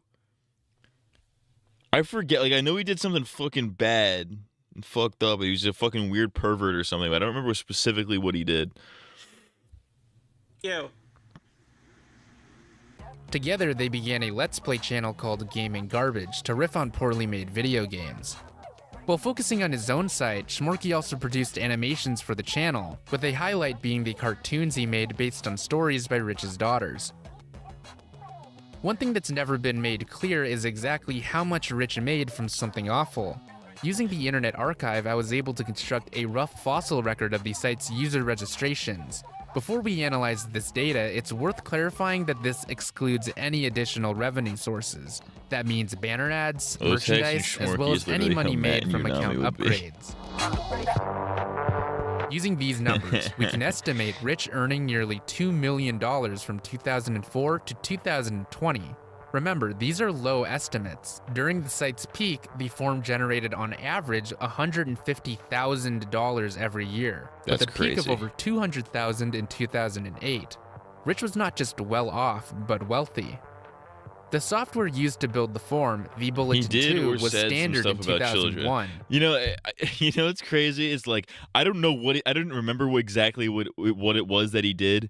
I just knew it had to involve kids. You know. It typically always does with those types of characters. Like, oh, this guy did something. Oh, what'd he do? Oh, well, you know, kids. It's like, oh, I see. I remember I watched like a Turkey Tom video about it or something. Because he obviously documents all these fucking freaks. These losers, creeps, and pedos. But now it turns out Turkey Tom's a loser and a creep. That's 2 out of 3. He's inching towards pedo with the way he's looking at weird fucking age bait porn. Or what's the jailbait? Jailbait, that's the word. You know what I fucking meant. He is yet to respond to the allegations, as far as I know. But was quickly made obsolete due to security issues. Something Awful continued to use it for over 2 decades, resulting in thousands of accounts being compromised. The archaic software also led the forum to be extra expensive, requiring more servers to accommodate. For the longest time, the site didn't even have a functional search engine. One would expect Lotex to at least put some of the money into upgrading the site, but he didn't. Believing the money would never stop coming in, he instead leased a 2011 Nissan GT-R to the company. In early 2014, Rich and Megan finally divorced. He was ordered to pay her thousands every month for the next 3 years in alimony and child support. That's an L, dude. It's perhaps no coincidence that he announced the offices would be closed soon after. Rich put out an open invitation to anyone interested in visiting, offering free merchandise. It's said that when somebody did arrive, they found him passed out on the couch with pills and empty bottles nearby. Real. I was gonna say Turkey Tom being you if you had money, but you wouldn't be into weird jailbait shit. No, sorry, I would probably draw the line. I'd draw the line a little bit above there. I wouldn't even come close to the weird jailbait shit. Not even close. I would draw the line way before I got there. Tell you what. So here's the thing: I have money. I don't have time. I don't have the time or the notoriety, but I have the money. And draws the line for anyone under 60. Yo, calm down. You know what they say, the youngest you go is half your age plus 7.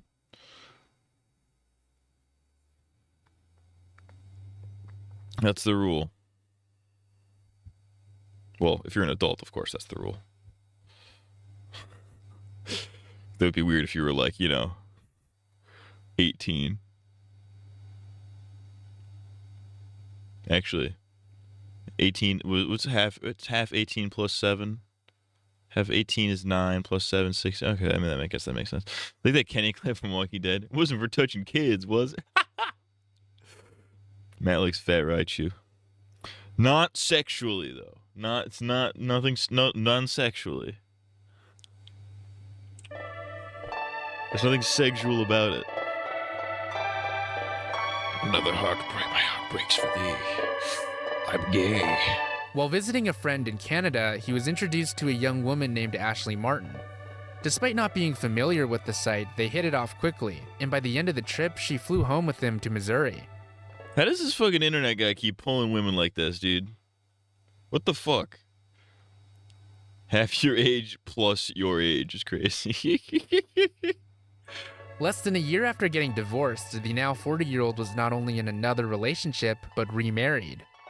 And on April 11th, 2016, Ashley gave birth to his third daughter, Salome. The change gave him a new purpose in life. He cleaned up, quickly losing over 20 pounds. He even tried to get sober, attending rehab. Ashley was wooed by his lavish lifestyle, impressed by the aforementioned GTR. Over time, however, conflicts arose that— Oh, that's how he's pulling women. He's got money. Of course, that explains it. Listen, the incels are right about some things. That's one of them. That's one of them. If you have a cool ass car, women will want to fuck you. It's true. That reminds me, once all this fucking snow is over, maybe once spring rolls around, I gotta wash my fucking car. My car is fucking gross. I haven't washed my car since I got it, like a year ago. I gotta wash that shit. It's getting a little gross. On the outside, of course. The inside is pristine. But, that made her reconsider. While still pregnant, the two had dinner at a Chinese buffet. Without asking, Rich decided to publicly invite members of the forum, though none came. Then he began drinking and launched into what she described as a schizophrenic-like spiel about being kidnapped by the government. Even though his pregnant wife began to cry, he didn't stop. As mentioned before, Ashley was not a goon. She only registered her account after meeting Rich. And yet, on March 7th, 2016, Lady Ambien was promoted to moderator. One would expect this to be a disaster, but she was respectful and actually rather well liked by the community. In fact, Ashley would make more of an attempt to moderate the forums than Rich did. In 2008, Something Awful introduced the subforum Laissez-Faire. Intended to be a simple containment board for politics, it quickly grew in activity. Before long, it was the site's biggest draw, becoming the second largest board on the site. Lotax despised this fact. I would agree with him in that sense. That really sucks though, because like you make a comedy website for people to make jokes about shit and make fun of shit, and then the first thing they do, the one thing people want to do there is do politics and shit. It's the same reason I don't like that Poll is the biggest board on 4chan. You know what I mean? I mean, I guess it's not the biggest. It's probably one of the biggest. I don't know the fucking specific numbers, but the half your age plus 7 isn't a bad rule. But a 20-year-old still feels a bit too young and immature for me. Youngest I'd go for is 23. It's fair.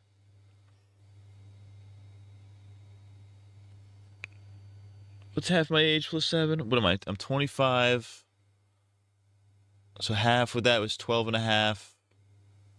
Plus 7. 19 and a half. We'll round that up to 20. So yeah. I'd fuck a 20-year-old. Absolutely. No question.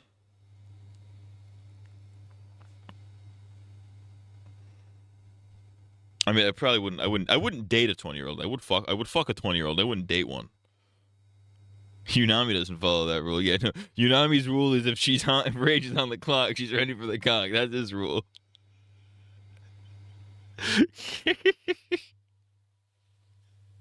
It ran contrary to what he believed the internet was for, not caring. Additionally, it developed an atmosphere he later called a more pathetic version of 4chan.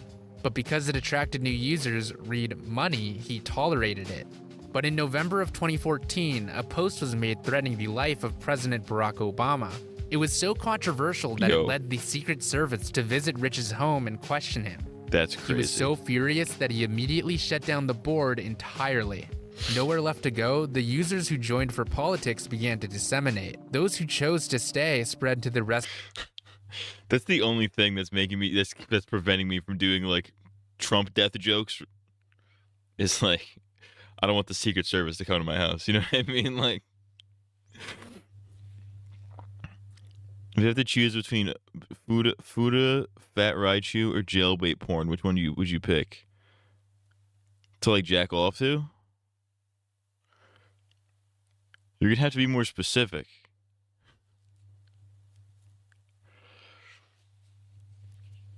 I mean, that's kind of a no win situation, really.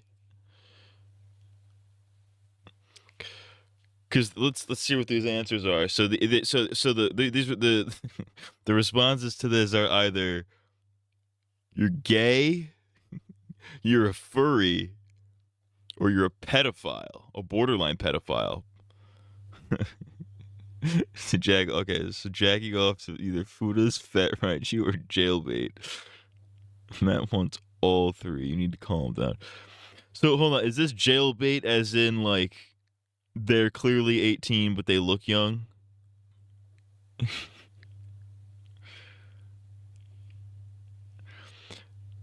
Because I'm starting to feel that might be the most egregious, or the least egregious.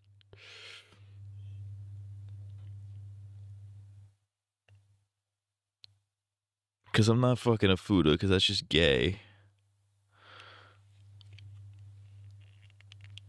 And I can't be thinking pure thoughts about Fat Raichu, but like, also the jailbait shit is not my vibe.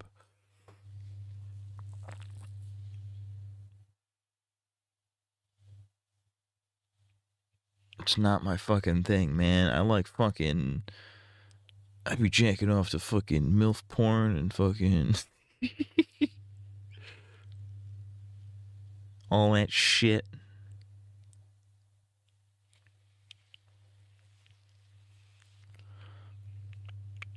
I don't get it twisted. I also appreciate a young lady. Just not that young, you know? More like the stuff Turkey Toms do. Okay, so like the Turkey Toms type stuff.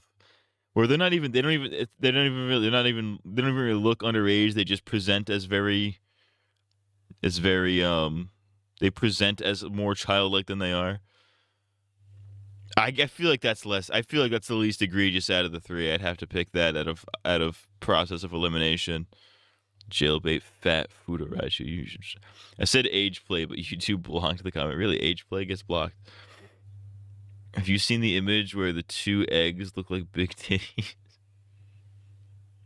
Probably. That sounds vaguely familiar. Let's look it up. Let's look it up right now. Eggs that look like titties. Oh, fuck yeah, dude. Yeah, that's what I'm talking about, dude. Shout out to fucking eggs that look like titties. Shout out to titties, honestly. Let's continue with this fucking video. Of the site, slowly warping the entire forum. Rich, having long since checked out, didn't care. But Ashley did. She found it bizarre that staff were banning users for posting unpopular opinions in the debate and discussion section. This was met with intense backlash from the site's staff, with many threatening to leave. Despite the ultimatum, she was forced to back off. The forum only survived because of volunteers. Without them, there would be no one left to moderate. Following the closure of the strip mall office, Shmorky had gathered an internet presence of his own. He grew in popularity on Twitter and Tumblr, eventually leveraging that success into professional gigs for companies such as Adult Swim.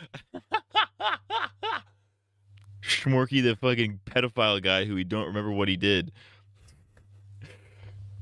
We don't remember what he did that made his name so infamous, but he animated the fucking "this is fine" meme. That's real, by the way. The two began to grow apart, however, due to political differences and Shmorky's toxic personal life. In August of 2016, Rich uploaded a video to the Gaming Garbage channel mocking Shmorky's voice. Months later, by complete coincidence, Shmorky would be exposed for engaging in inappropriate conversations with minors. Ah, there it is. Rich felt a pit form in his stomach. He'd allowed Shmorky to interact with his children. Oh, no. Well, thankfully, Shmorky hadn't done anything to them. He felt obligated to have a serious discussion about the ordeal with his eldest daughter. This included explaining fetishes, pedophilia, and sociopathy to the 11-year-old. Oh, that's too young to explain that shit to. What's wrong with you? Fuck. He was the guy who made that meme. His voice is ear grating. I feel like I've heard it, but I don't want to hear it again. You know what I mean? Why you gotta do that, man? It's fucked up, dude. My question is, how do you hang around somebody for so long and not realize that they're a pedophile? You know what I mean? Especially if your friendship is kind of founded on being like degenerate internet people. I mean, you'd think you'd figure out this guy was a pedophile, like, you know, a lot earlier. Low tax is retarded. It's fair. Kenny got his question answered. It wasn't for touching kids, was it? In his case, it was.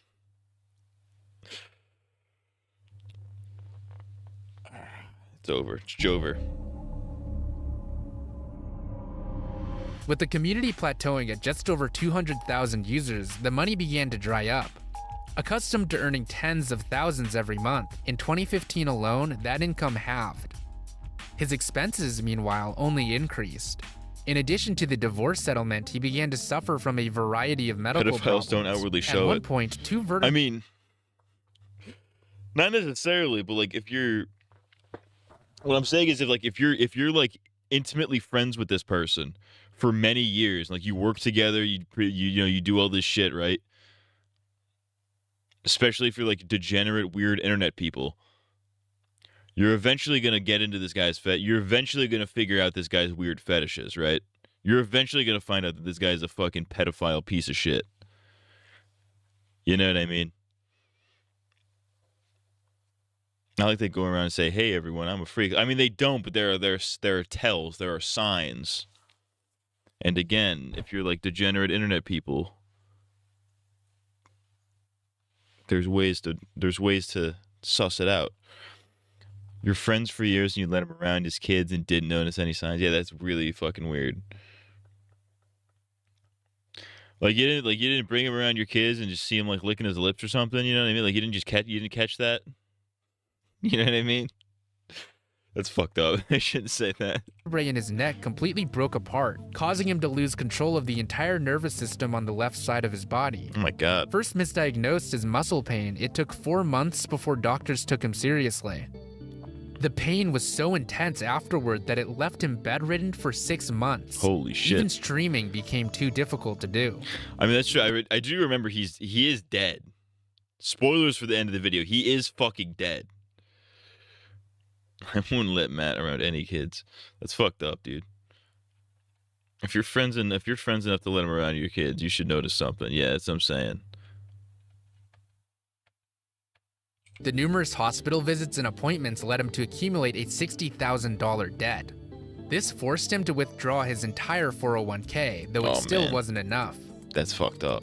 On March 12, 2019, in a bit of desperation, Lotex wrote a lengthy post to the forum about the state of affairs.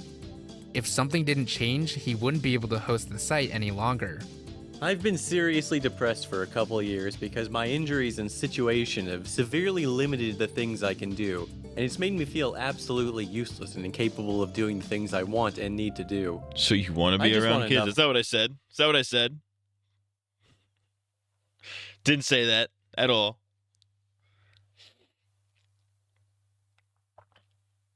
No, I actually get along. I get along with kids in the very. It's a very pause. What I'm saying is I'm a very childlike person mentally because I'm autistic as shit. So like if a little kid comes up to me and starts talking about Power Rangers, I'd be like, dude, fucking hell yeah, Power Rangers? That's the shit, dude. Fuck yeah. You know what I mean? You know what I'm talking about? Money to live, watch my children grow up, somewhat manage the things going on in something awful, and be happy. I just fucking want to survive and be happy with what I do. Realizing just how dire the situation had become, users of the forum became sympathetic to their once distant father. They quickly mobilized and began donating to his Patreon. Within a day, it grew from a humble $2,000 to over $10,000 a month. Something awful had been saved from the brink of collapse, and Rich, as well as the rest of the internet, was thrilled.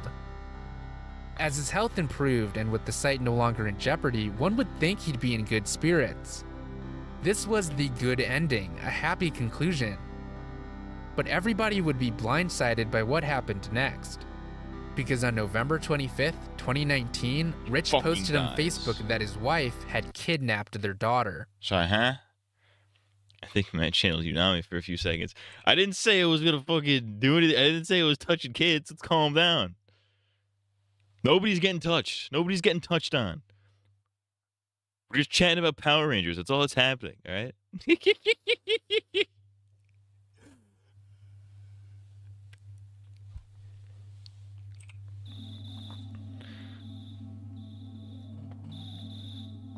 In the post, Rich claimed that Ashley had taken $3,000 from his bank account, disabled her cell phone, and fled with their 2-year-old child.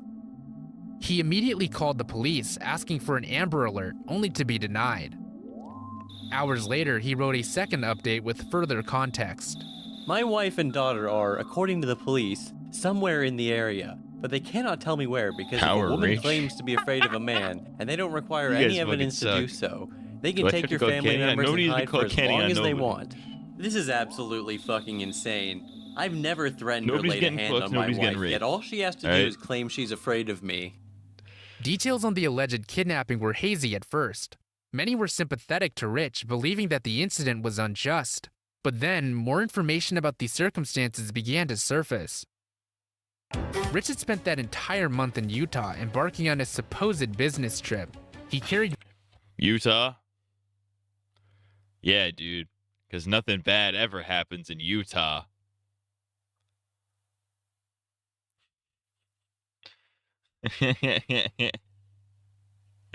Shout out Charles Entertainment Kirk. Did he beat his wife or something? No. The implication was that like, well, maybe, I'm not sure. I don't remember how this goes, but like, what he's implying is that like, you know, his wife took his money and his kid.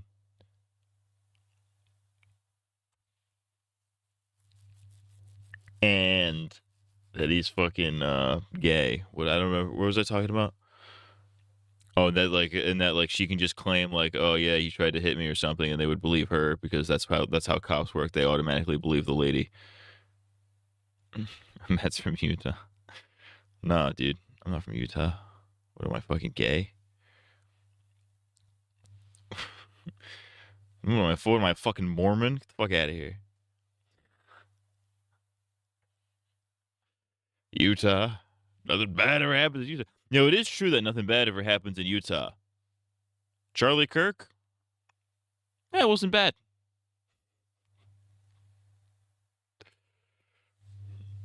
With them a pitch for the sequel to Doomhouse, a classic Something Awful video. In reality, however, his intention was to hook up with the person he was meeting. Rather than celebrate Thanksgiving with his family, he was instead in Salt Lake City with a woman he'd met online. That's actually like fucked his up. first marriage, once the honeymoon phase had ended, the relationship fell apart. They stopped being intimate together, something he complained about publicly. Rich and Ashley had few common interests, which he couldn't even pretend to care about. These differences escalated to multiple domestic disputes, including one that allegedly ended with her slapping him. Oh, she That slapped December, him. Rich Interesting. announced the formal pursuit of a divorce, proclaiming he'd have her deported back to Canada. He then used her phone to Said track ice, down the called exact up shelter ice. she'd escaped to, causing her to be moved by authorities for her safety. On January 21st, 2020, Ashley would speak publicly about the situation for the first time. That This video day, get she louder. created a GoFundMe with a detailed explanation as to why she left. She explained that Rich was in control of all her finances, making it impossible to save and leave. Ashley claimed that Rich used her undocumented status to control her, as seen publicly a month prior. The campaign asked for only $3,000 and was closed shortly after reaching the amount. That same day, Lotex's first wife Megan became involved with the case. That morning, she spoke to law enforcement out of fear for Ashley's How many safety. wives does this guy have? She affirmed that Rich was not only emotionally abusive, but physically abusive as well. As proof, Megan submitted a police report from during their marriage regarding a previously unknown incident. Dated March 26, 2013, it reads as follows. Megan said her husband, later identified as Hey, there's Richard what's his name. Kiyoko, was at their The gamer house, from Mars. lying in bed about to fall asleep The with gooner their from two Mars. children in between them. Megan said she had her phone in her hand. It's me, the when her gooner from husband attempted to take it from I her, was watching Megan said the she Gamer from held onto her Mars. phone tight and even bit her husband. Megan said her husband dug his fingernails into her fingers, forcing her to release the phone. Megan said her husband then grabbed her throat and forced her back. Megan was able to break free from his grip and said she grabbed her children and ran out to her car and left the residence in only their pajamas, in fear of their safety. While Rich denied the allegations to This police, drunk, they druggy observed retard the can blood get 3 and missing wives, and Matt skin can't from even get an multiple e-girl to fingers on notice him. both of Megan's hands. True. Throughout the In collapse fairness, of his in fairness, in my defense, I don't try very hard at all. I don't have time for this. I don't have time. Listen, as much as it would be great to get pussy, it's not my priority. All right, it doesn't. Who gives a shit? Unironically, no meme, no joke, no bit. I don't really care that much. You know what I'm saying?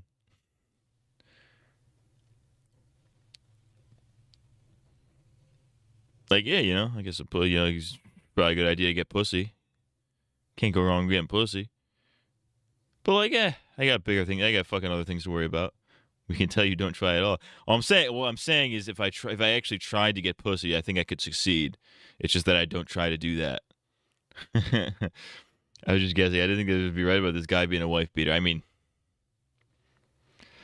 there's a pattern. There's a pattern with the women beaters.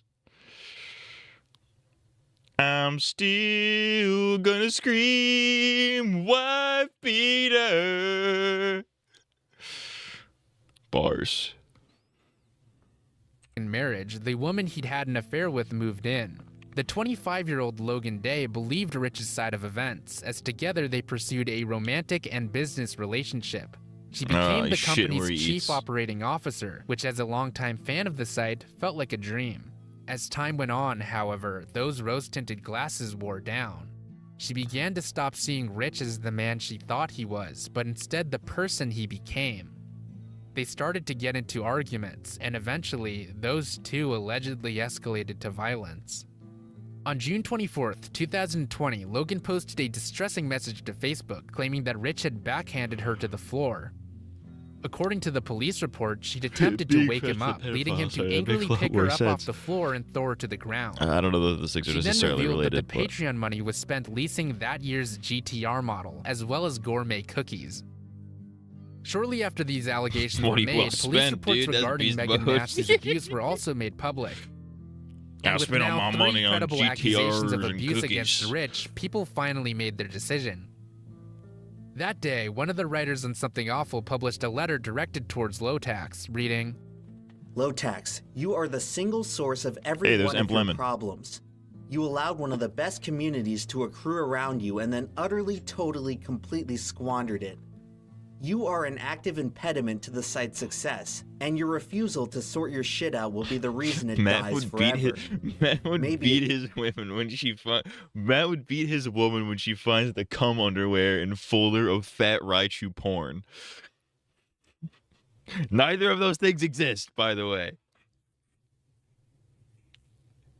Nothing in that sentence actually exists. Nothing in that sentence exists. Not even me. There's no cum underwear because I'm not a fucking degenerate. There's certainly no fat Raichu porn, and there's absolutely no woman. I don't even know if there's a me, quite frankly. it should have died years ago. They then call for users to Okay, stop. but if it happened, would you?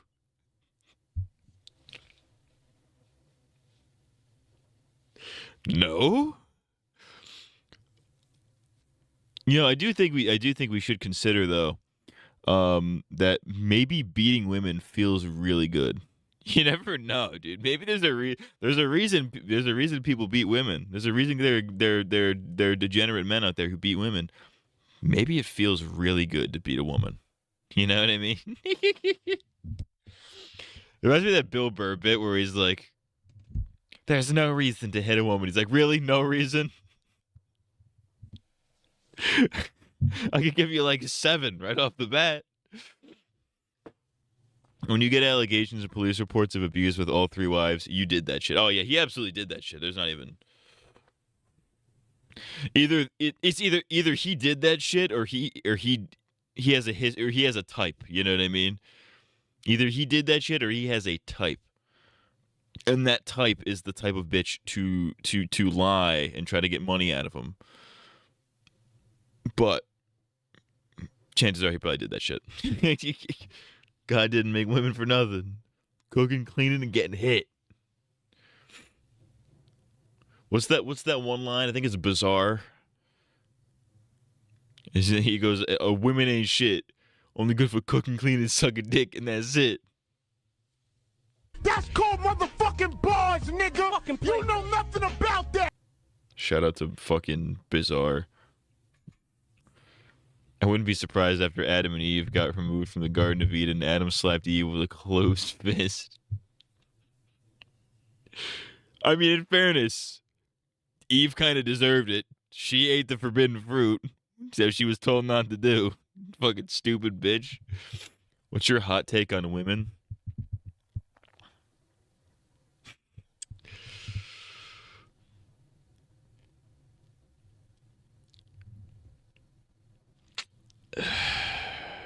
Repeal the 19th. That's all I'm going to say.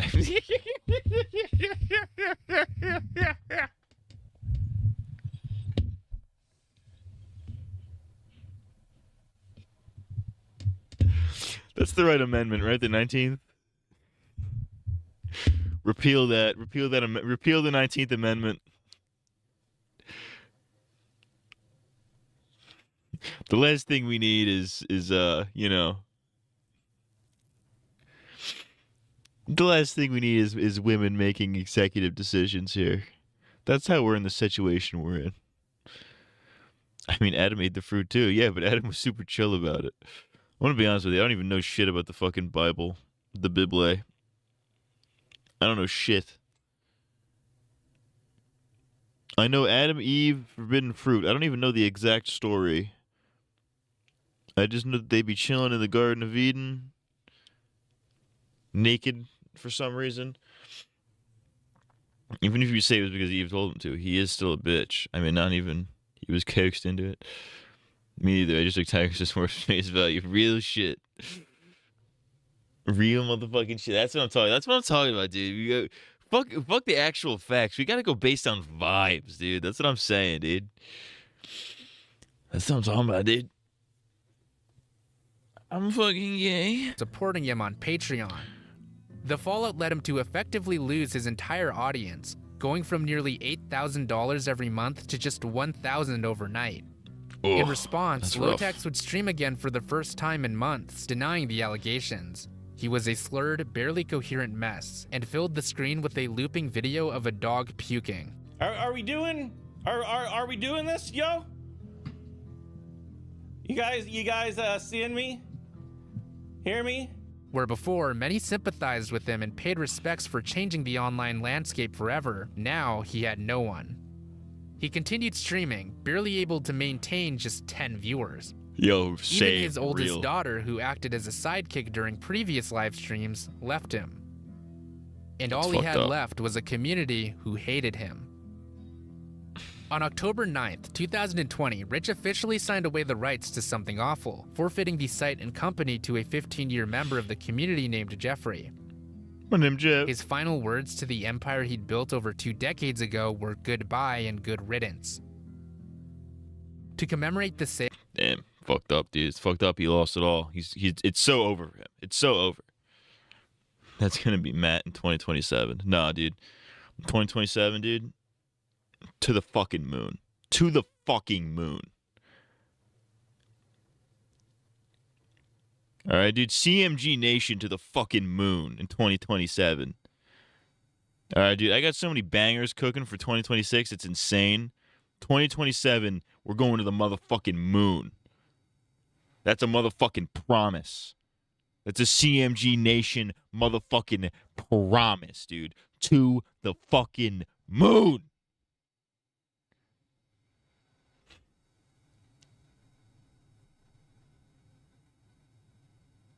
And if that doesn't work, I'm killing myself. Both of Lotex's ex-wives took a photo together congratulating Jeffrey. That's fucked up.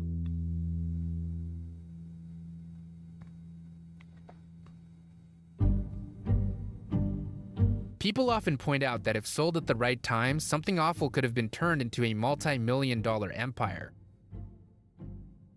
When the forum was peaking in 2007, the declining E-Bombs world managed to be sold for $15 million. Just recently, gaming forum Reset Era was acquired for $4.5 million. If Rich had sold at the right time, he'd never have to work again, and his various debts would have likely been no issue. This reminds me of something I could share now. Justin Wang, it's the third. You got a buyout offer from a media. This is the third voice I've recognized. I'm sure that. What were the other voice? I don't want to spoil myself. Company for $13 million in 2006. There were other voices in this I didn't recognize. He was still having fun really with dropped the site the ball. and turned it down. You could say it was lament at this something awful. During our own negotiations. My CMJ stock now Given was the cheapest. I'm saying, dude. Anyways, and planned on Put your stock starting a in now. family, it would have been the responsible thing to do. Interestingly, Rich addressed this in his post about financial issues.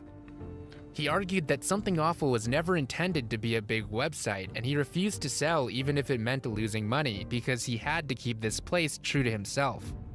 Honestly, respect, low-key. I mean, that's retarded, but that's what kind of respect. You didn't even invest money into the site to improve it, to make more money. Yeah, you got to spend money to make money, dude. You got to fucking sometimes dig yourself into a hole to get yourself out of that hole. You know what I mean?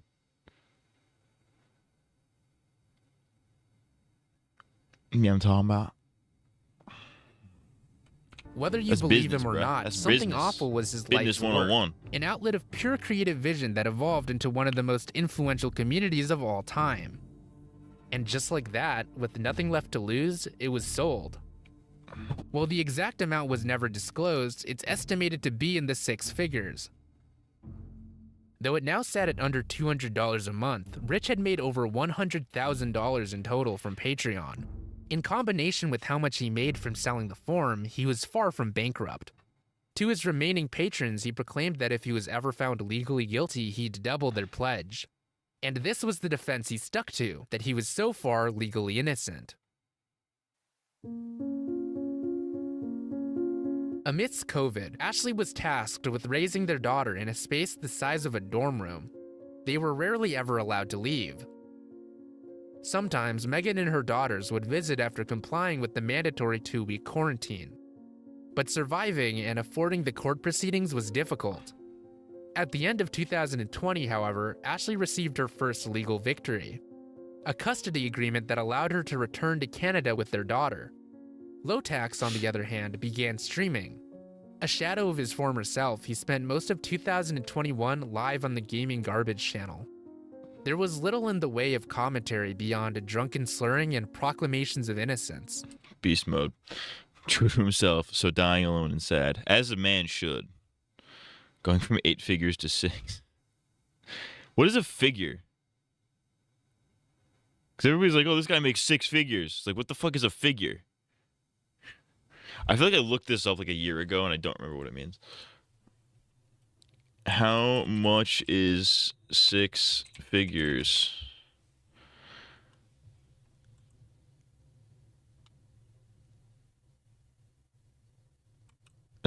Okay, the minimum for a 6-figure salary. Oh, 6-figure, like 6 digits. Okay, so it's 100,000. Okay, I follow. I understand. I'm following. I'm gonna forget this in a month. I'm gonna forget what that means in a month. He even decided to re-upload animations the disgraced Schmorky had made of his daughters. Oh no. When not playing video games, he was spending hundreds of thousands of dollars on luxury goods. Money that could have been saved for his children and their education was squandered for instant gratification. It's estimated he ran through nearly $500,000. That's the true boomer. I guess he's not really a boomer per se, but that's the true boomer like mentality. Is like, fuck the future, fuck planning ahead, fuck generational wealth. I'm just gonna I'm gonna buy all my shit for me and only me, and all my kids can fucking suffer. That's the boomer mindset. On November 8th, 2021, Ashley Martin won her final victory in court. He dies. She was granted 1/5 of the Spoilers, he marital dies at the estate, end. as well as 2.5 years of child support. The judge also ruled that Rich had willfully spent the marital fund, meaning he was intentionally wasting money in order to avoid paying her. Real. The judge also confirmed that his treatment of her was in fact domestic violence. While Rich had lost the battle, Beast mode. he was not being cut out of his daughter's life entirely. I'm fucking around. In fact, he was due to see his daughter for the first time in 2 years on Christmas. Instead, the next day, Ashley was contacted again by her attorney. In the early hours of November 9th, 2021, Rich had taken his own life at the age of 45. Dead.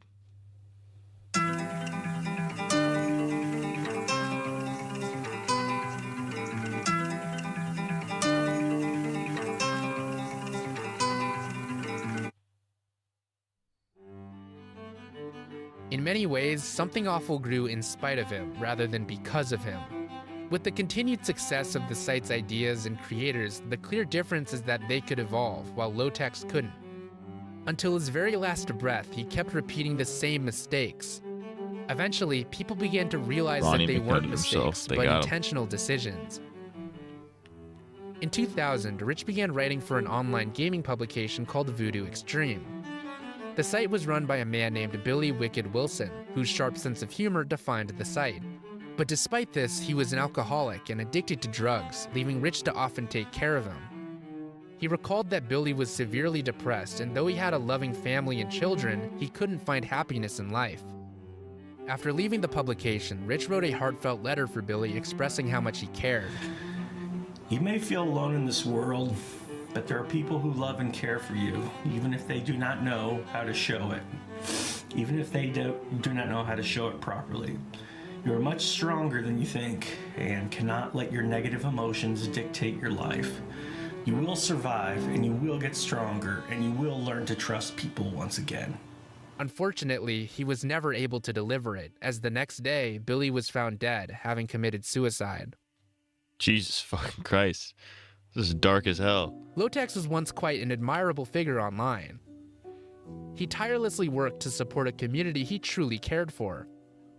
But by the end, he'd alienated everyone, to where not even his own children wanted to visit, and he had no one to blame but himself. It was only due to his own decisions that Lotax ended up that way. Instead of investing into his future, he spent his wealth on luxuries. Instead of reflecting on what went wrong in his relationships, he rushed into new ones. And rather than atone for his sins, he intentionally sabotaged the estate, leaving his children without savings or a father. Something Awful is largely forgotten by the internet, and with its fading relevancy, so too is the legacy of Lotax, his once all-encompassing internet empire eroded by the sands of time. And you can have it all. My empire of dirt. I will let you down. I will make you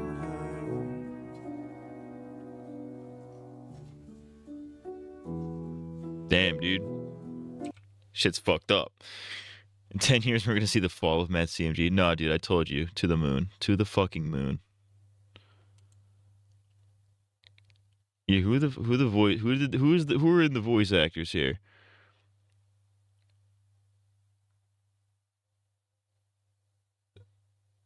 No, he had other voice actors that weren't Emblem and Wang or Gamer from Mars. Am I crazy? I don't know, I'm gay. Even Walter White Power wanted to leave money for his kids. It's true. That was the whole vibe. Yeah, dude, this is a fucked up story, man. It's fucked. Unfortunately, there's just a lot of guys that are out here like this, man.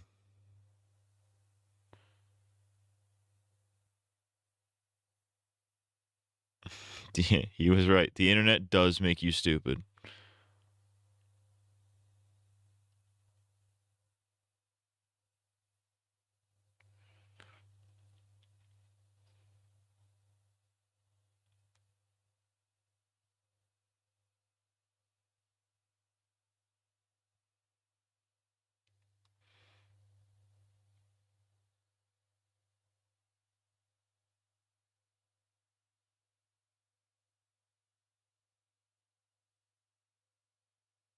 Oh, that's right. This video came out like not that long after he died too, right?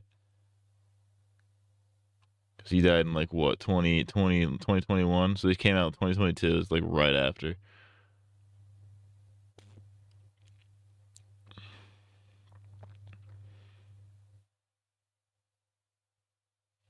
That's some fucked shit, man. Some fucked shit. Let's talk about cartoons. That was a heavy topic. Let's talk about some freaking cartoons for fucking toddlers. Not for toddlers, for like for fellers. He welcomed Charlie Kirk with open arms. Well, I just kirked myself today.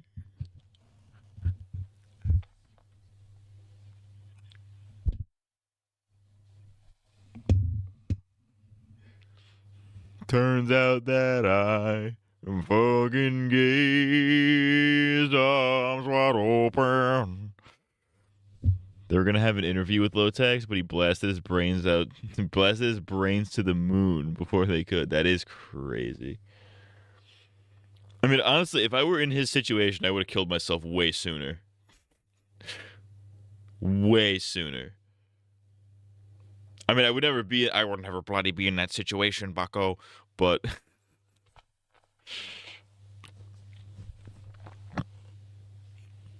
you know, it's fucked up, man. Alright, let's watch a fucking regular show video. We have to make a video about regular show. Dude, my fucking nose. My nose has been fucking bothering me all day. Not even all day, the past like 3 days. Or it feels like there's fucking dried boogers inside. And I pick it fucking clean, and it still feels fucked up. I'm a chronic nose picker. It's a problem. If I was in that situation, I'd make better decisions, then blow my brains out.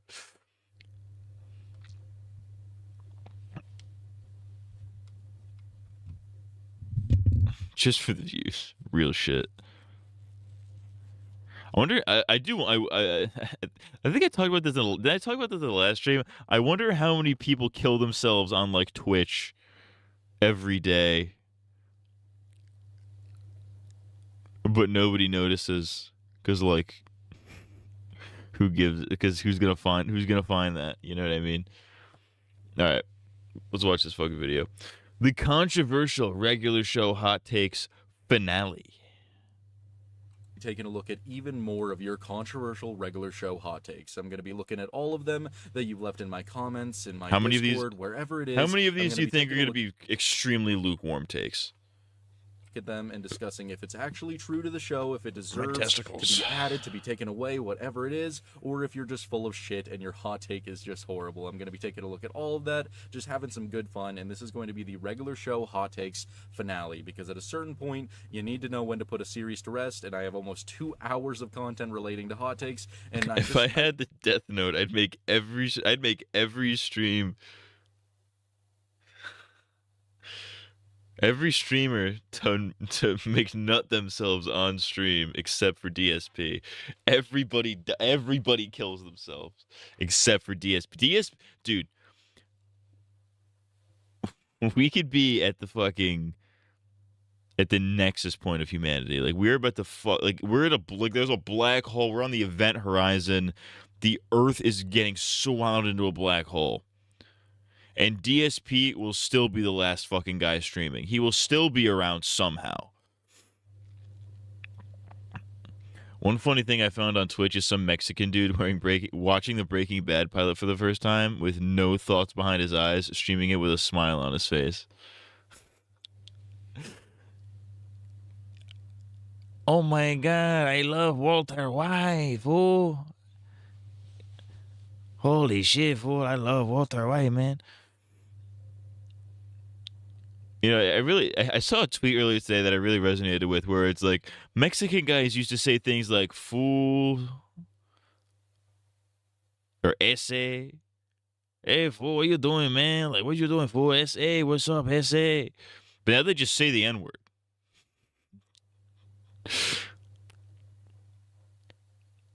80% will either be lukewarm or ice cold takes. DSP somehow is not affected by the Death Note.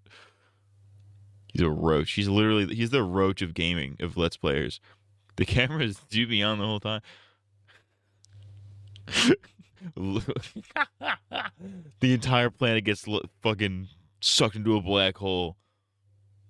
We're fucked. Everything's gone. DSP is still floating there in the emptiness of space. Going, camera's on the whole time, huh? It's the dying breed of sweet black ladies who call you sweetheart. Exactly. You don't see nice black ladies at the fucking, you know, at the restaurant or whatever. You know what I mean? But you know what stereotype hasn't died though is the large black lady that works at the hospital, like the front desk of a hospital, the sassy black front desk lady. That's real. Every hospital has one. It's true.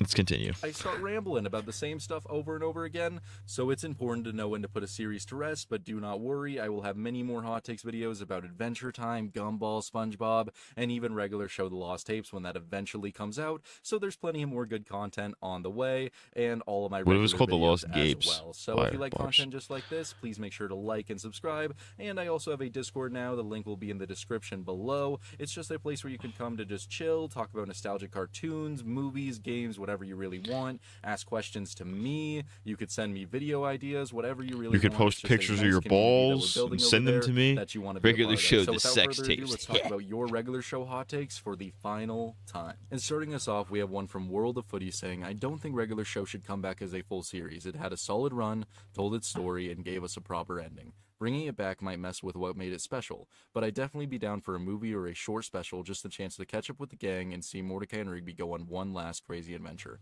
And I fully agree. I agree with the first half of that. It already ended. Let's not bring it back. We can't be bringing back things that had endings. Unless you're gonna do like regular show The Next Generation or some shit. You know what I mean? Where it's just like it's an entirely different cast, maybe a couple recurring characters, like skips or whatever. But like you can't just be like, oh well, hey, this show had a proper ending and everything. It ended pretty well. People liked it. Let's bring it back and do more of it. It's like, why? Why do that? Well, obviously we know why. It's the nostalgia shit. But like, if they're gonna do like an anthology thing, do that. I think bringing back a show that ended can only work if it's in the same universe, but a different perspective of it with different characters. It's like what made Better Call Saul work. Yeah, exactly. Better Call Saul is a good example. Adventure Time does it pretty well, I would argue, because like it had like, yeah, maybe not the greatest finale, but it had like a finale that ended things. And if you want to count fucking Distant Lands, then it had like a second finale basically. But now it's like still going, but it's, you know, showing different perspectives and shit, which is like, you know, kind of epic, kind of lay epic.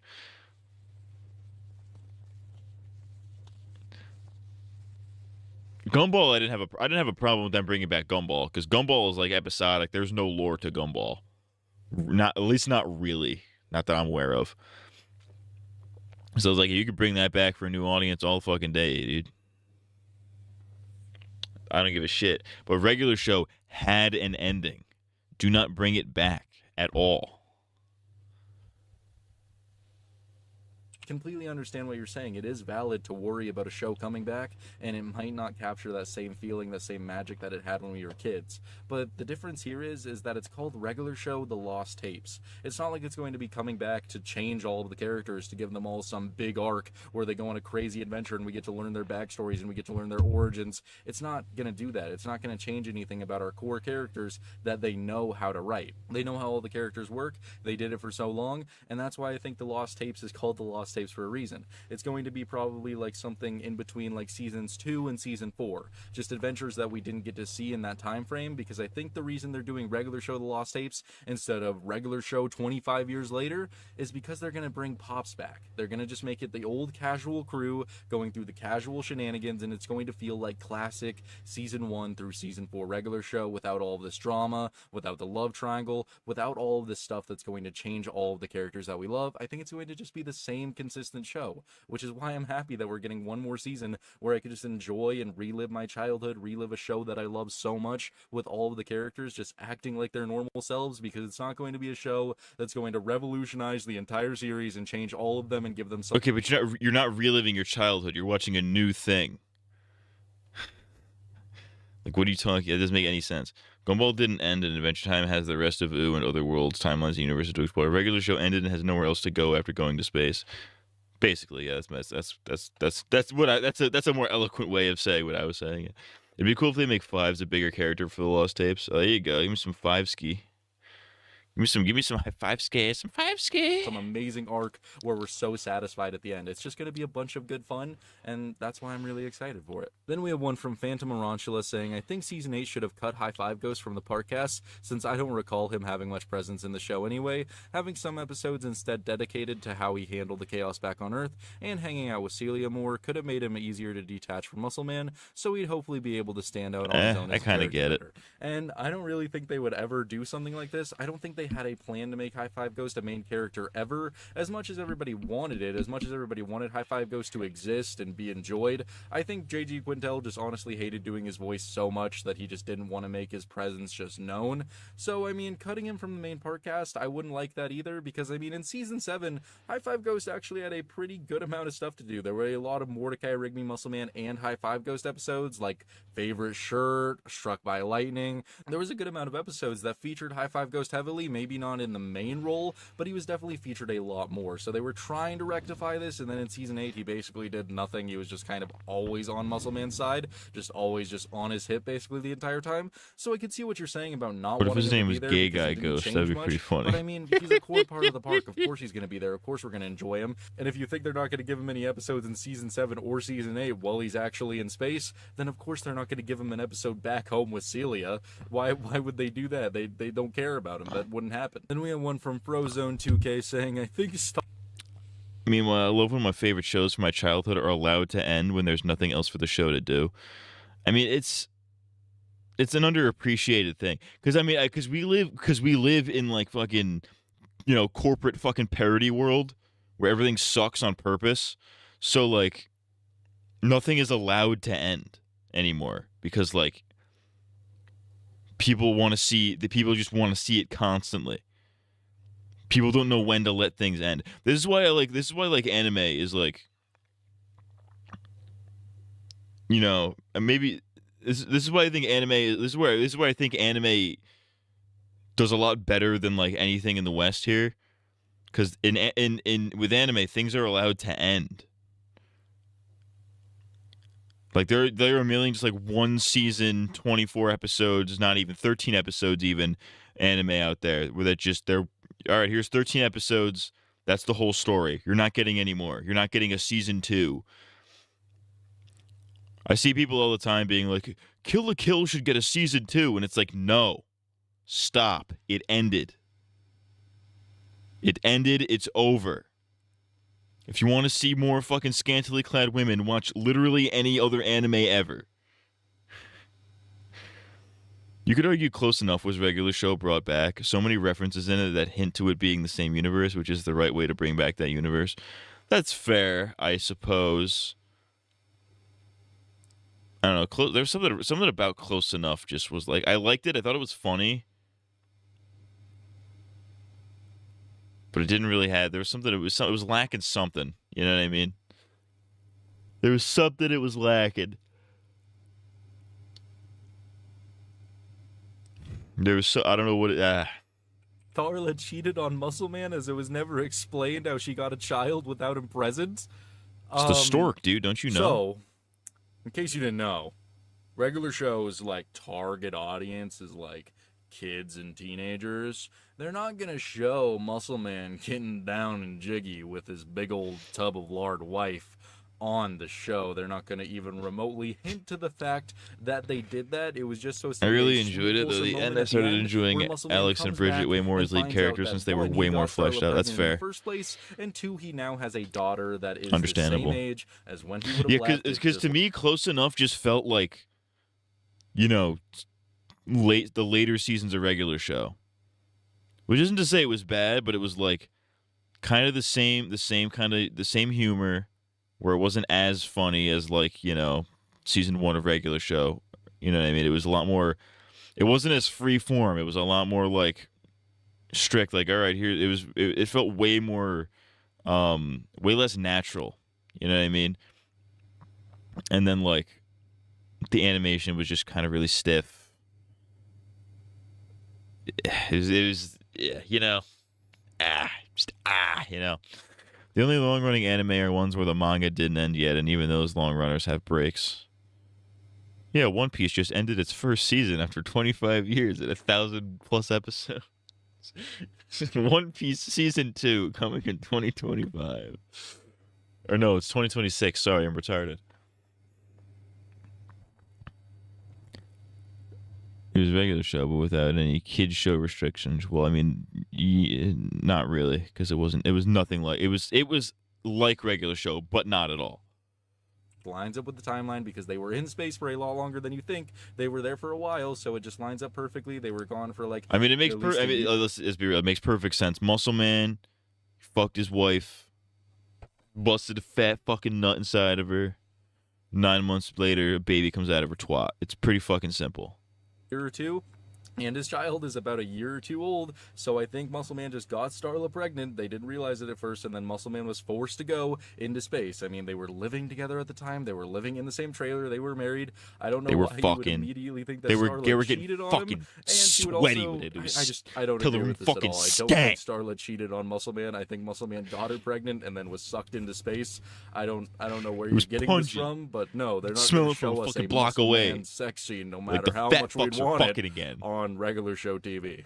Then we have one from Steven X Femto saying, Muscle Man really had the best development arc in regular show, and it upsets me that nobody talks about it. He went from being a jerk character towards Mordecai and Rigby, but slowly he becomes their friend. Along with High Five Ghost, they help Muscle Man scatter Muscle Man's dad's ashes, and at that point I could see their friendship flourish. And I completely agree with you. I think Muscle Man actually did have a pretty good arc. I don't think it was front and center like maybe Rigby, for example. Muscle Bro but if got you it do right. watch the show, he goes from being just a scandalous. really horrible person who's just constantly like, just constantly freaking out, just constantly That's losing me, his mind, literally. I go, constantly actually caring about that's how I them and respond being to their friend life. later on in the series. And you could see it progressively get like that more and more with Muscle Man going to Mordecai and Rigby, just constantly asking them to help him out. Like an example, like Fancy Restaurant, Trucker Hall of Fame, all these different episodes where Muscle Man trusted Mordecai and Rigby and was actually their friend, compared to like season 1 where he's just a dick, season 2 where he's just a dick, and season 3 where he's honestly just a dick. Muscle Man is one of those characters where you could see him grow, where you could see him change and just progress into a character that the majority of people like. And I don't know. a lot I of would people argue. dislike I for would some argue that Muscle Man has the inklings of that within like one of his first few episodes, where he's like, I think it might be the Starla one. Now that I think about it, was that the point the guy was making? I don't even remember what the guy's point was. Dragon Ball got to leave and then come back, which gave people time to miss it, and now the creator is with King Kai right now. That was a really gay way of saying that, but yeah. Toriyama is fucking dead. He's fucking dead. They fucking killed him with a fucking gun. That's not true. He's fucking dead, though.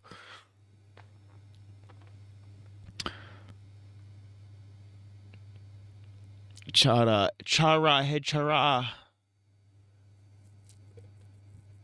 I really want to download that new fucking color corrected Dragon Ball, but it's like a full fucking terabyte. And it's like, dude, I really want this, but I don't have room for a fucking terabyte. What are we doing? What are we fucking doing?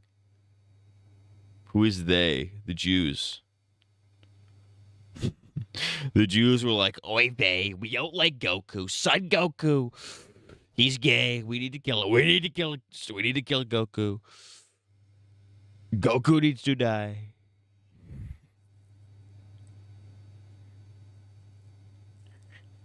You know what's funny? After Toriyama, like a couple of days after Toriyama died, there was a guy at work. He was like a newish guy, but he like a day or two after, he's like, "Did you hear the creator of Goku died?" And I'm like, "Yeah, that's messed up. It's kind of." I'm like, "Yeah, it's so sad, you know." He's like, "No." He's like, "No, they're gonna ruin they're gonna ruin it. No, they're gonna ruin Dragon Ball." And I'm like, "Dude, they did that a long time ago, when he was still alive."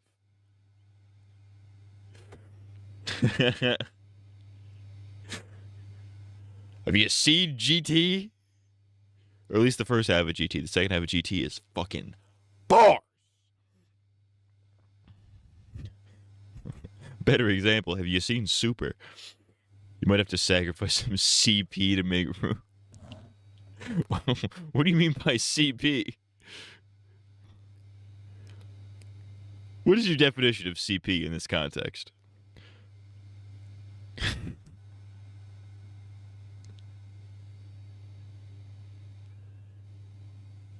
I would like a definition before I react to this.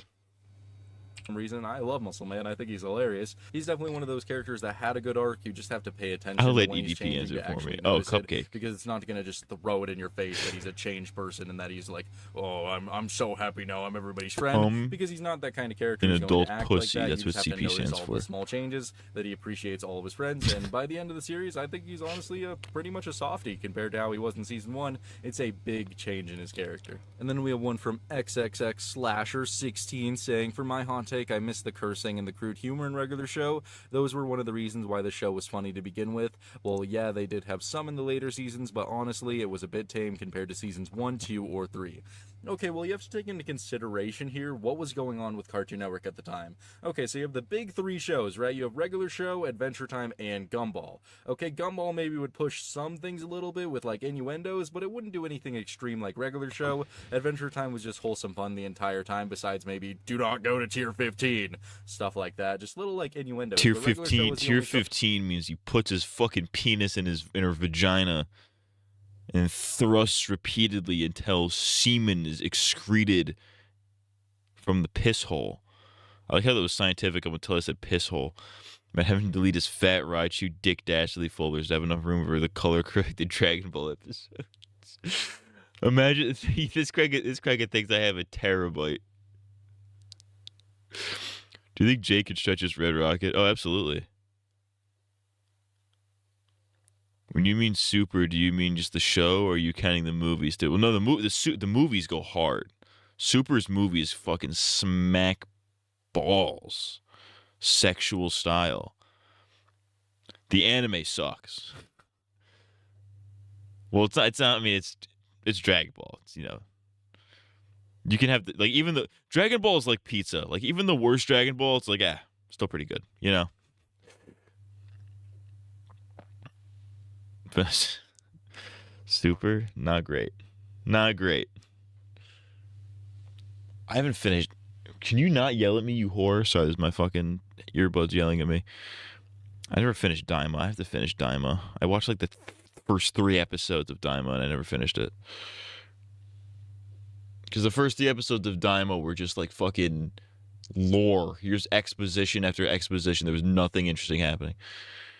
Anyways, I'm gay. Show that would be like, holy crap, you pissed me off. And as a kid, that's gonna make you go like, oh, they said the crap word. Oh, I they need said to go the tell fucking my mom. piss word. That was crazy. It made the show cool. It made it edgy. It made it feel really different.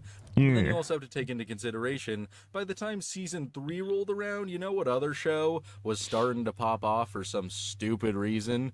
Teen Titans Go. And boy, oh boy, did Cartoon Network love Teen Titans Go. As a OG Teen Titans fan, I hate Teen Titans Go so much. I mean, I've been thinking about rewatching all of it for a video to decide if I actually hate it all or if it's actually funny. Because I've seen some scenes. It's actually, Teen Titans Go is actually fucking hilarious. The only Dragon Ball I will and never rewatch is Evolution. That movie is hot ass, dude. I almost want to do a video about bad adaptations. So definitely, obviously, Last Airbender. I mean, I've done a fucking video about Last Airbender. I think I've done 2 videos about Last Airbender. I'll probably have to include it as like a little footnote. But Last Airbender, Dragon Ball Evolution, shit like that. The rest of Daima slaps. Dude, I really wish. I'm so mad that I didn't keep up with Daima as it was coming out. Cause there are a couple transformations in that are like, what the fuck? That would have been so fucking cool to see like live with no spoilers, but I got spoiled for them and I'm like, fuck. Well, now it's not going to be fun anymore. Teen Titans Go is the Family Guy of Cartoon Network. It really is. I'm going to switch these earbuds before they fucking piss on me. Give me schizophrenia.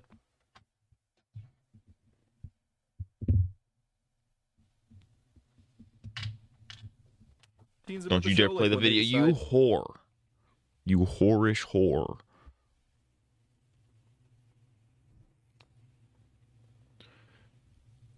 Teen Titans Go. To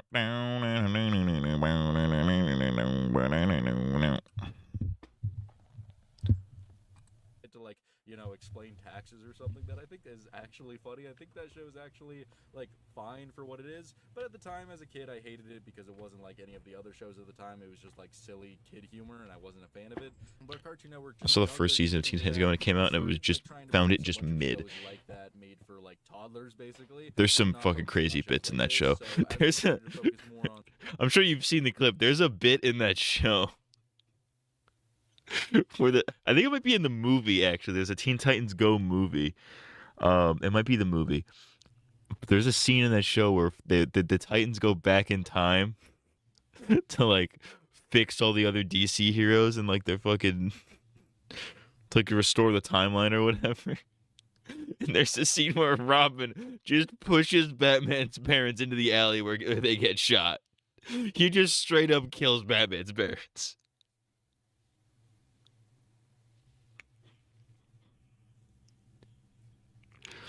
I like the bit where they fake Robin's parents coming back as a fake. That one's fucked up.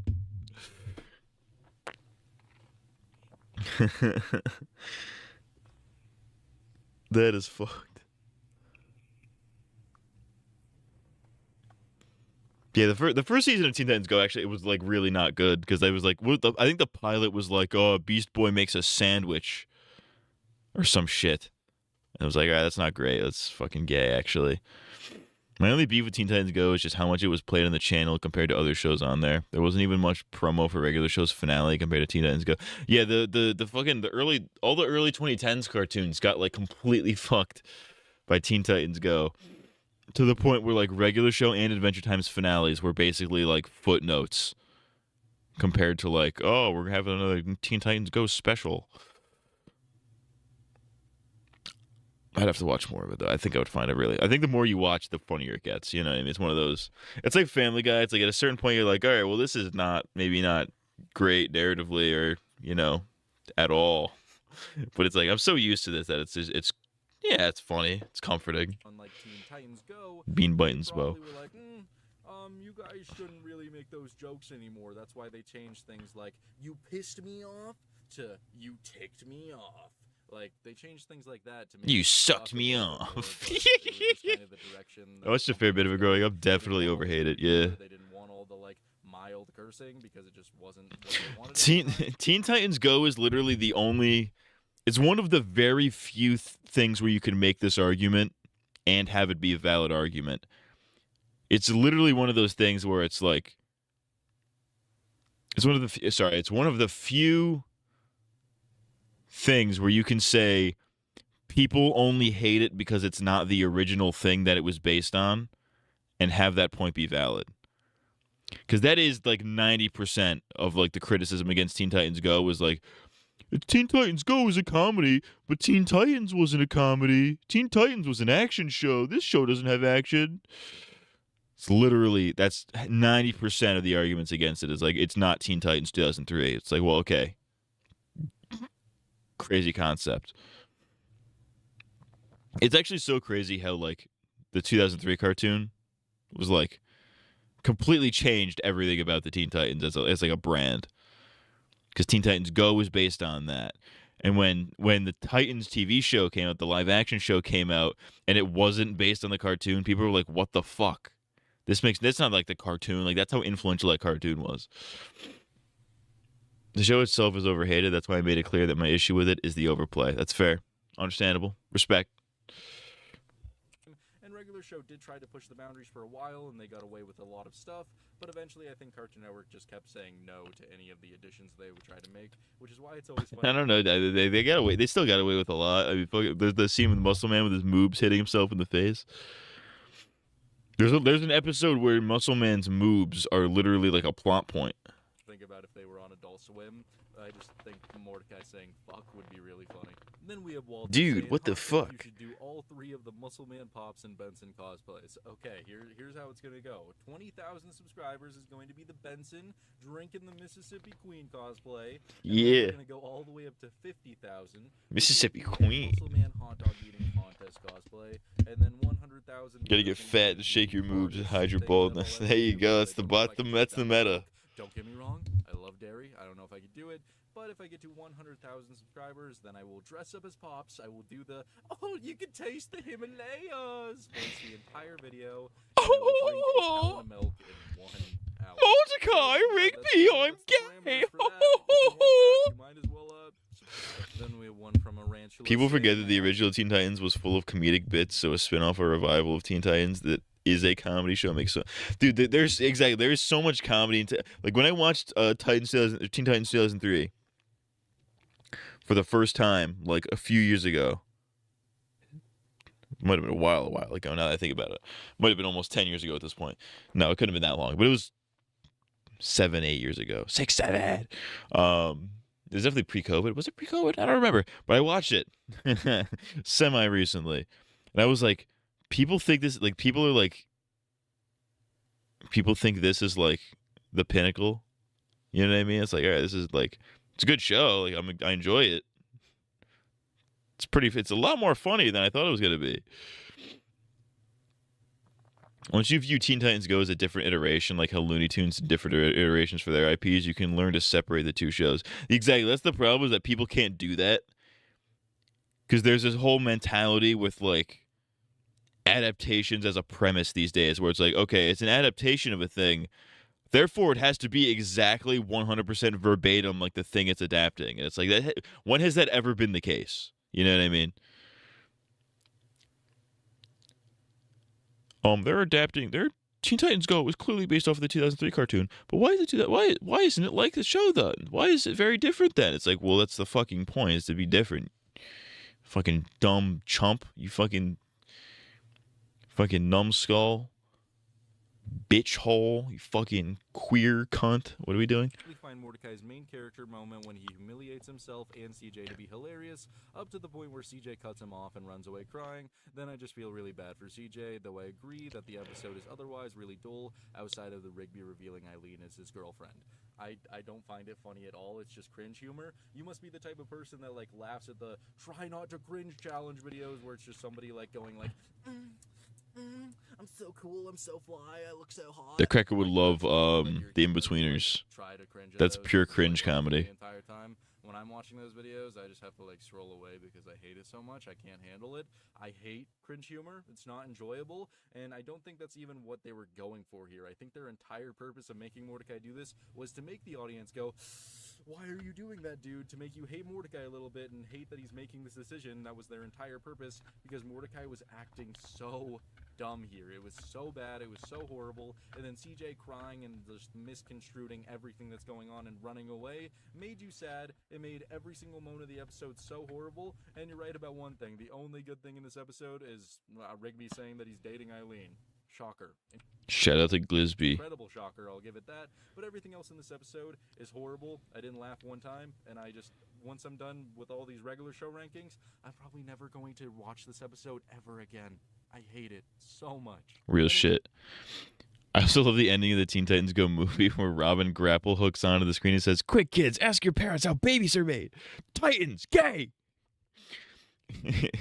These people never read the comics, so they don't get how different the cartoon was from them to begin with. Each cartoon being a different take is just a staple for this IP at this point. It's not even that. It's not even Teen Titans. It's DC in general. Harley Quinn was a completely original character to Batman the animated series, and then she became like one of the most iconic fucking DC characters ever. Or hell, the Batman the animated series in general takes a lot of liberties from the comics, and also becomes is one of the most iconic iterations of that character that still influences like modern iterations to this day. Like if Batman the animated series didn't exist, we wouldn't have gotten that new Batman movie that came out a couple years ago. You know what I mean? Batman, hello, it's me. I'm Batman. It's me. I'm Batman. My parents got killed in a bloody alley. It's me, Batman. I'm gay. What are we doing? We have one saying, Muscle Man's a shallow, kind of stupid, low-substance dick who wants to pick on all of his friends and always make out with his wife. He's just a plot device used for jokes, the most absurd encounters, and the only reason he's there at all is because he's strong. He's still a morally good and all-right written character, though. And, yeah, I mean, that's kind of the point of Muscle Man. I'm not going to take that against him. He's literally supposed to represent... This is the saddest excuse for a hot take, because it's not a hot take. You're just describing a thing that happens in the show. Some barrel trailer trash of life. Where's the opinion here? But we actually get to see him progress as a character and become a better person. But the way he starts out, he is all those things. He's absurd. He's going to react really badly to a bunch of just very small situations because he's supposed to be like that. He's supposed to be somebody you could hate in the first few seasons because of the way he reacts. He's literally going to try and kill the people around him because they spill soda on him. He's going to try and He's going to go and make out with his big old chunky wife. That's all he ever desires in life. He even dresses up as PB&J and puts himself in a paper brown bag and just starts kissing her relentlessly. That's just Muscle Man's character. You can't put that as a flaw against him because that's how he's supposed to be. Sadly, Batman the Animated Series didn't have as much influence as modern DC won't put Robin in a Batman movie for some reason. I think his character gets way better as the series goes on because it goes from being Robin will fucking rob your life. somebody that you could actually enjoy who truly cares about his friends, and that's why Yeah. And then we have one from Grand AM67 saying, going a bit more broad, but the love triangle drama between Mordecai, CJ, and Margaret really prevents it from being a goated show for me. And I Why did he spell goated like that? when you have 200 episodes of a show and 60 of them are spent with, oh Margaret, will you love me? I'm too embarrassed to talk to you. My hands are shaking. Margaret, I love you. Oh, CJ, I sent you the wrong text. I said I like you. I'm 26 years old. I said I like you. Will you like me back? Hashtag I like you high. I just don't like those episodes. I think if we got like half of them just wiped from existence and replaced with episodes like Excellent, like Rage Against the TV, just all of these good episodes that actually were just self-contained stories that were just a lot of fun, that were action-packed. You know, for a guy who analyzes the shit out of those fucking love triangle episodes, he really fucking hates them. The love triangle arc only happens for a single season. That's true. Yeah, that's fair. Like, yeah, the actual triangle was only like part of a season, and the whole overarching love arc is a whole different scenario. I feel you.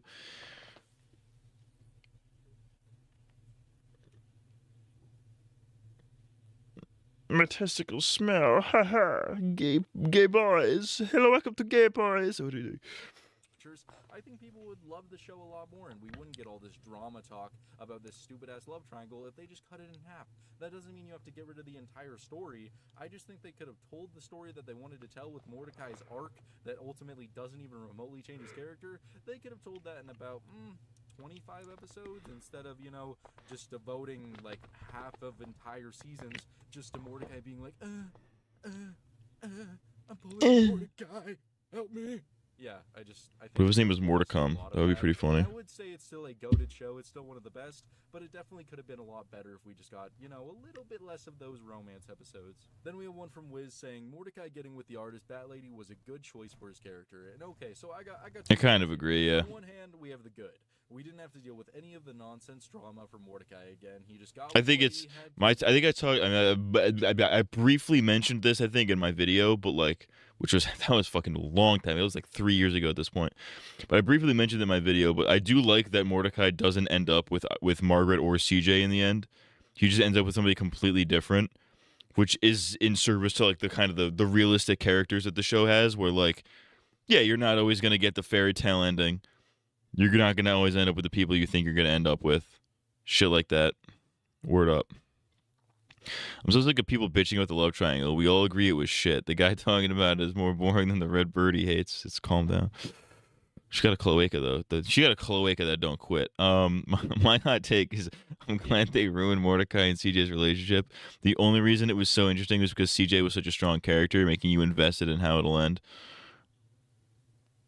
I kind of see it. I kind of see the vision. Like the fact that Mordecai, I think it serves, like especially that scene in the wedding scene that this guy loves to bitch about all the time. He bitched about it in 15 fucking videos that we've seen from him. But like I think that the wedding scene is a good example of like how Mordecai is such a fucking, I don't know what the right word would be. He's so fucking full of himself. I guess he's a narcissist to a certain degree, but he's so fucking full of himself that he's so full of himself that he ruins an actual good relationship that he had.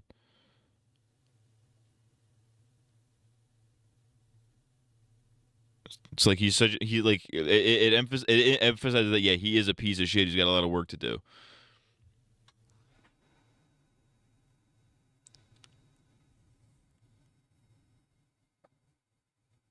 I don't know where I'm going with that.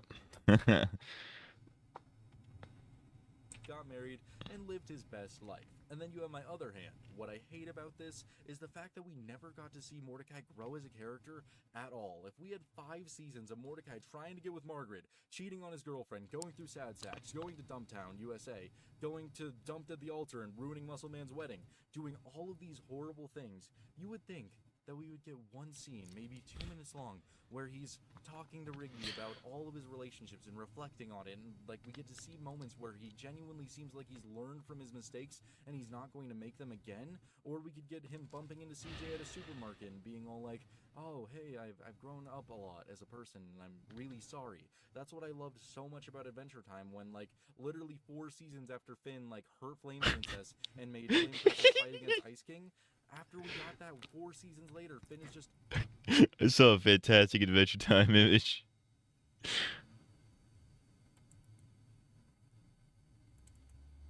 Oh, fuck you, you whore. Turn on. Come on, you motherfucker.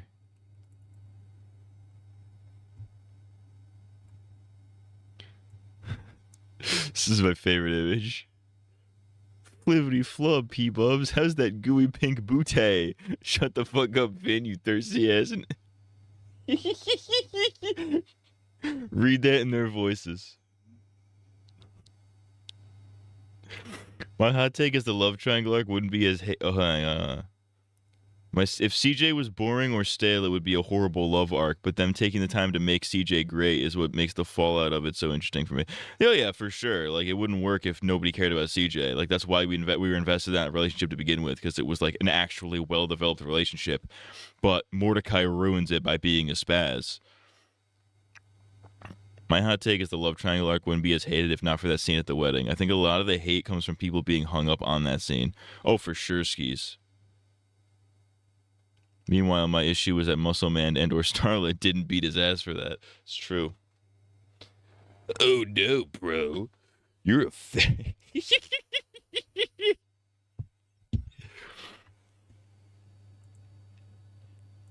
talking to Flame Princess, and he genuinely gives her a real apology because he's grown and he's taken... What if his name was... What if there was a...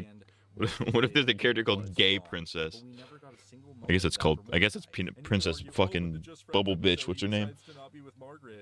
That's not character growth. That's just him being all like, yeah, I don't want to be with this girl that like ruined my last relationship, came back into my life and ruined everything, and I just saw an entire future with her, which sounds like really settling down when Mordecai is starting to have a little bit of ambition in his life. Let's be real. We also didn't need Mordecai and CJ staying a thing. It would just be more of what we had with Rigby and Eileen, them going on and destroying it, add some realism and diversity. That not all relationships work out the same. Real shit. Motherfucking bars. That's called motherfucking bars, nigga. You know nothing about that. Of course he's not going to want to do that. Why would he? It doesn't make any sense for his character to even accept that offer to be with her, especially after everything he's been through. But there was never a moment where Mordecai was reflecting, and I could genuinely see that he grew as a character. And you could argue, oh, it's just regular show. You don't need that. Yeah, I do. Okay. 80 relationship episodes. I want one fucking 2-minute sequence where I get to see Mordecai that has grown from everything I had to sit through and watch. Then we have one from Forrest saying, hot take, Margaret is way overhated. Oh no. Look at the length of this section. It's the longest section of his fucking video. Look at how long this segment is. It's a solid minute and a half. Everything else is like 2 minutes. Not even, or like less than a minute. Lightning round. This is the longest fucking section of the video. With you, okay? Let's take into consideration Margaret here, okay? Margaret. Let's just go way back. Yeah. Character analysis videos a regular show once I'm done with all these silly old ranking videos where I just look at them episode by episode and decide if like they had a good character arc, if they were good throughout the entire series, and Margaret most definitely was not. I think towards the tail end she got a little bit better, but she also was horrible. Got even more horrible, got a little better, and then got really, really bad, and then got a tad bit better. Taken into consideration for in like seasons 1 and 2, it was always just, hey Mordecai, you want to be my boyfriend? You want to fucking suck my cloaca? Really hot compared to you, and Mordecai's just sitting there like, Oh, Margaret, I'm trying to suck your cloaca. Yeah. That's the cloaca sucking sound, of course. That's the sound of sucking a cloaca.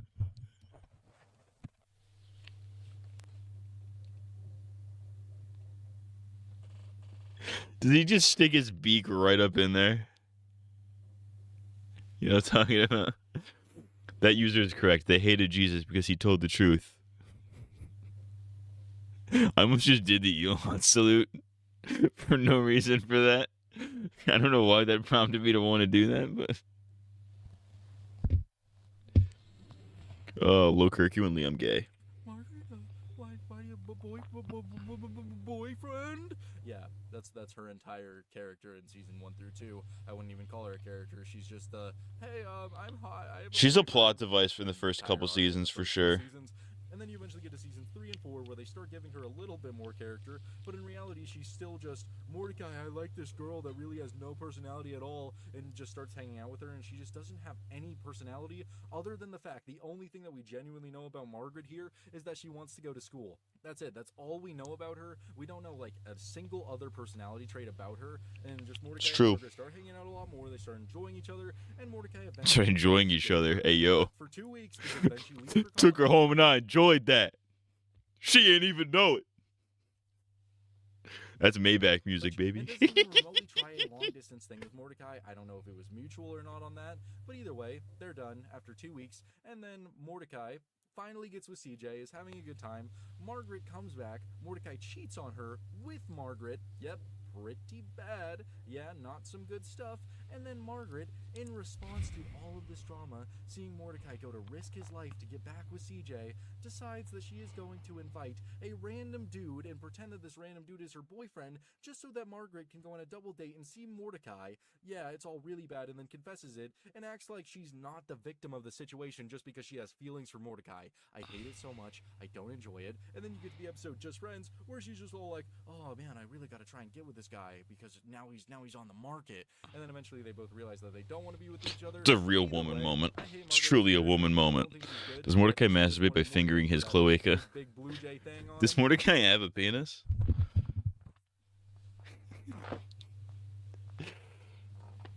He's got a little fucking penis. We know for a fact he has a tiny little penis.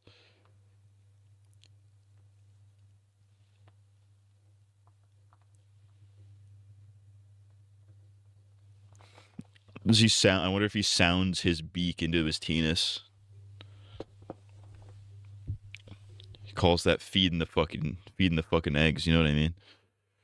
Just wanted it so bad, but I don't know. I don't think Margaret's a good person. I don't like her as a character, and I think the hate is very justified.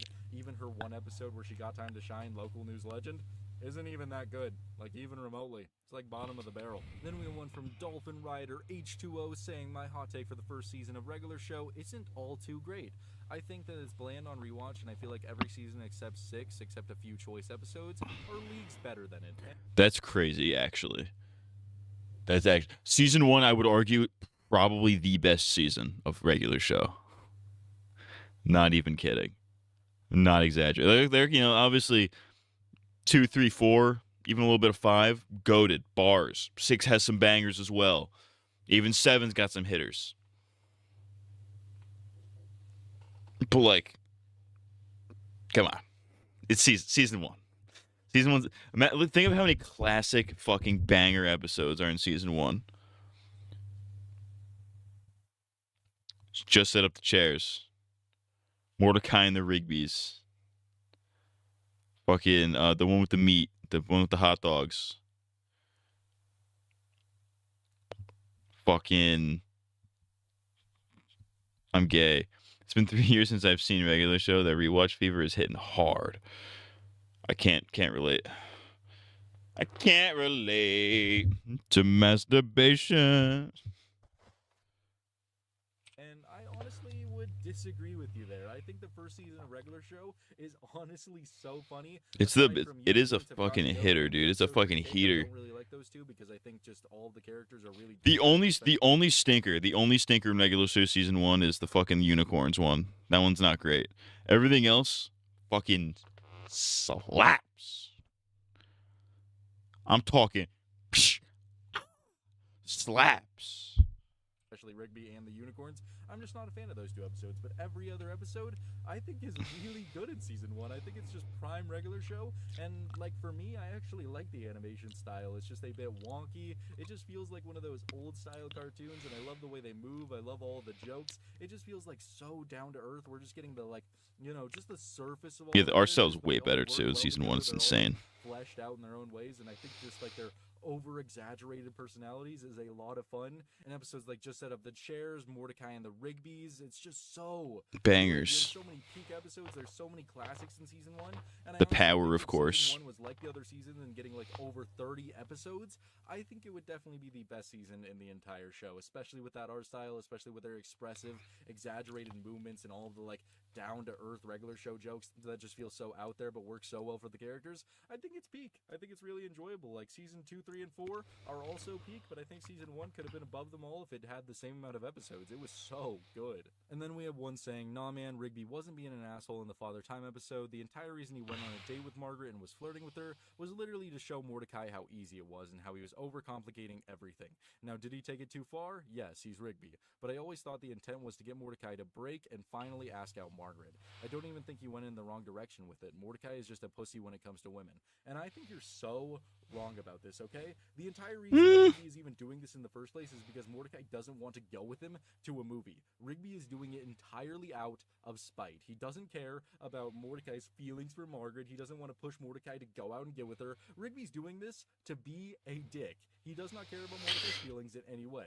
And honestly, that's fucking based as He hell. gets Margaret to laugh, and he's immediately like, dude, you're jealous of me, aren't you? And so he decides to turn it up to 100 and start flirting with her non-stop for the entire episode and eventually asks her out on a date. If you're trying to, like, get this idea that Rigby was like, I'm gonna, like, flirt with Margaret so that, you know, he'll realize that he should ask her out because it's just so easy. No, if he was doing that, then he would, like, be all like, Mordecai, did you see how easy that was? Even someone like me can make her laugh. Maybe you could do it, you fucking idiot. He would have done Rigby knows how to pull. Rigby has. They should call him Risby because he's got fucking Riz, dude. They should call him fucking Risby. He knows how to pull bitches. You know what I'm saying? He's got game. He's got Riz. We can go. We can go. Fuck. We can go. Fuck. What's the meme? Fuck that. We can go Riz for Riz. 19 pump with the Fortnite card. Double pump with the Phantom tax. I got the Aura, the Sigma, the Ligma, and maybe she say I got Riz. Actually, like, push himself to go and talk to Margaret, but nothing ever works because Rigby is just doing it to spite him. And that's why he asked her out on a date, and that's why for the next 5 minutes of the episode, he's just all like, dude, it's almost time for my date. I'm so excited for my date. I'm gonna go on my date with Margaret, the woman that you're in love with. Oh yeah, I'm gonna be giving her tongue. That's not what a homie is. How would you feel if your best friend just asked out the, like, woman that you've been in love with for 4 years? How would you feel about that? You'd probably feel pretty horrible. I mean, that makes you a pussy, I think. You know? That certainly just makes you a pussy. At that point, if it's 4 years, you fucking deserve it. I'm sorry. Like, if you've had a crush on this girl for 4 years and haven't actually acted upon it, you deserve to have her stolen from you by your fucking friend. All right, that's your fucking fault. You didn't act on it. She was fair game. That's on you. That is on you. That's not even. That has nothing to do with the show. That's just a straight up insane fucking analogy. Because if it's 4 years, that is on you, dude. You had 4 years to make a move and did nothing.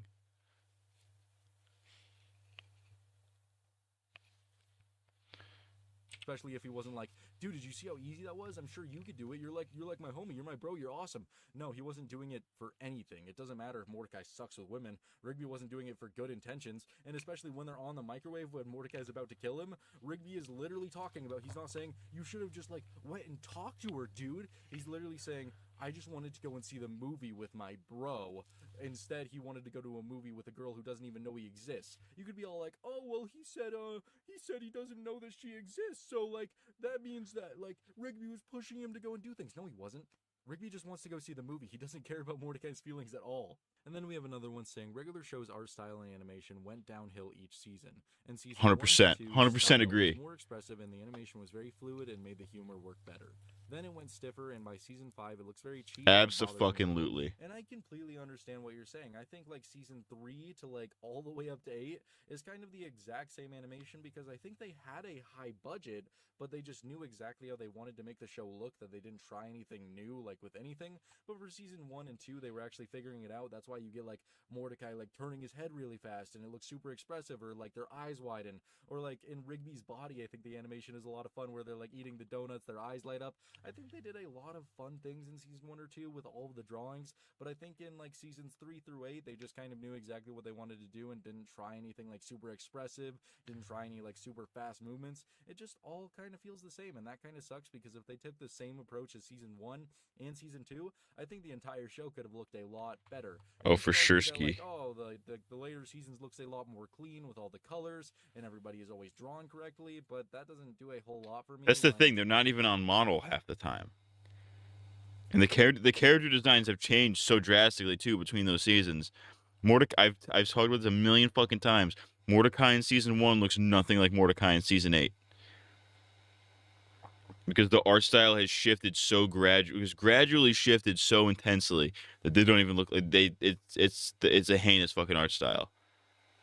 What if his cat just attacked him in mid-recording and he had to put it down on camera and he just kept it and continued like it never happened? That's fucking crazy. This fucking cat starts attacking him, so he just grabs it by his neck and twists. He sits there and sobs over it for like 30 seconds. Like, anyways, next hot take. You know what I mean? Like, he just fucking not even a hesitation. Season 1 and 2 just feels so much more expressive, so I definitely agree with you here. And then we have one. Speaking of dead cats, I was watching Fish Tank. They're doing like they're live reacting to like auditions for season 5. And there's one girl who's auditioned for the show. In her audition video, the very first fucking thing she does, she goes, "Do you guys want to see a dead cat in a jar?" And then she pulls up a jar with a fucking embalmed dead cat in it. Like a dead kitten. In a jar. I'm like, what the fuck is wrong with these people? Keep this bitch off this show. She's gonna kill somebody. I don't like the Skips and Mona episode. The episode can be better if they remove that they were in a school, and I dislike the fact that the episode destroys the canon. The episode can be a lot better if they change those things. And I don't know. How does it destroy the canon, though? To the fact that in the episode The Diary, we get a 3-second clip of Skips skipping with somebody. What kind of canon is that? They literally just expanded Skips' backstory in every single way as the show progressed, and the Skip story is just so good for his character. We get to meet Mona, and she's honestly very charming, very lovable, and you can clearly see why Skips loves Mona. It doesn't do anything to the timeline, because I saw in like the replies here you were saying that Skips turned her into moaning Mona. Shitty animation, because they literally Because it was his fat gorilla dick. Backstory, and they did it for just 1 second. They probably weren't. Skips is packing for sure. High school, Skips was doing all this, and they're completely allowed to like wear different clothes. Like, I'm pretty sure Skips and Mona went on a ton of dates, and they were just skipping all over the place.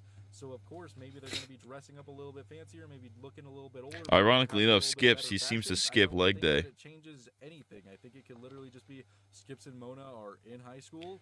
They went on a date outside of the school and they wore those clothes. There's no real canon to it. The canon has always been Skips was in love with one woman, and when he lost her, he vowed to skip for the rest of his life. And Skip's story explains how he met the woman that he loves, they fell in love, they would skip together all the time, and when Mona jumps out of the way and pushes Skips, saving his life, and she dies in the process, Skips vows to skip for the rest of his life.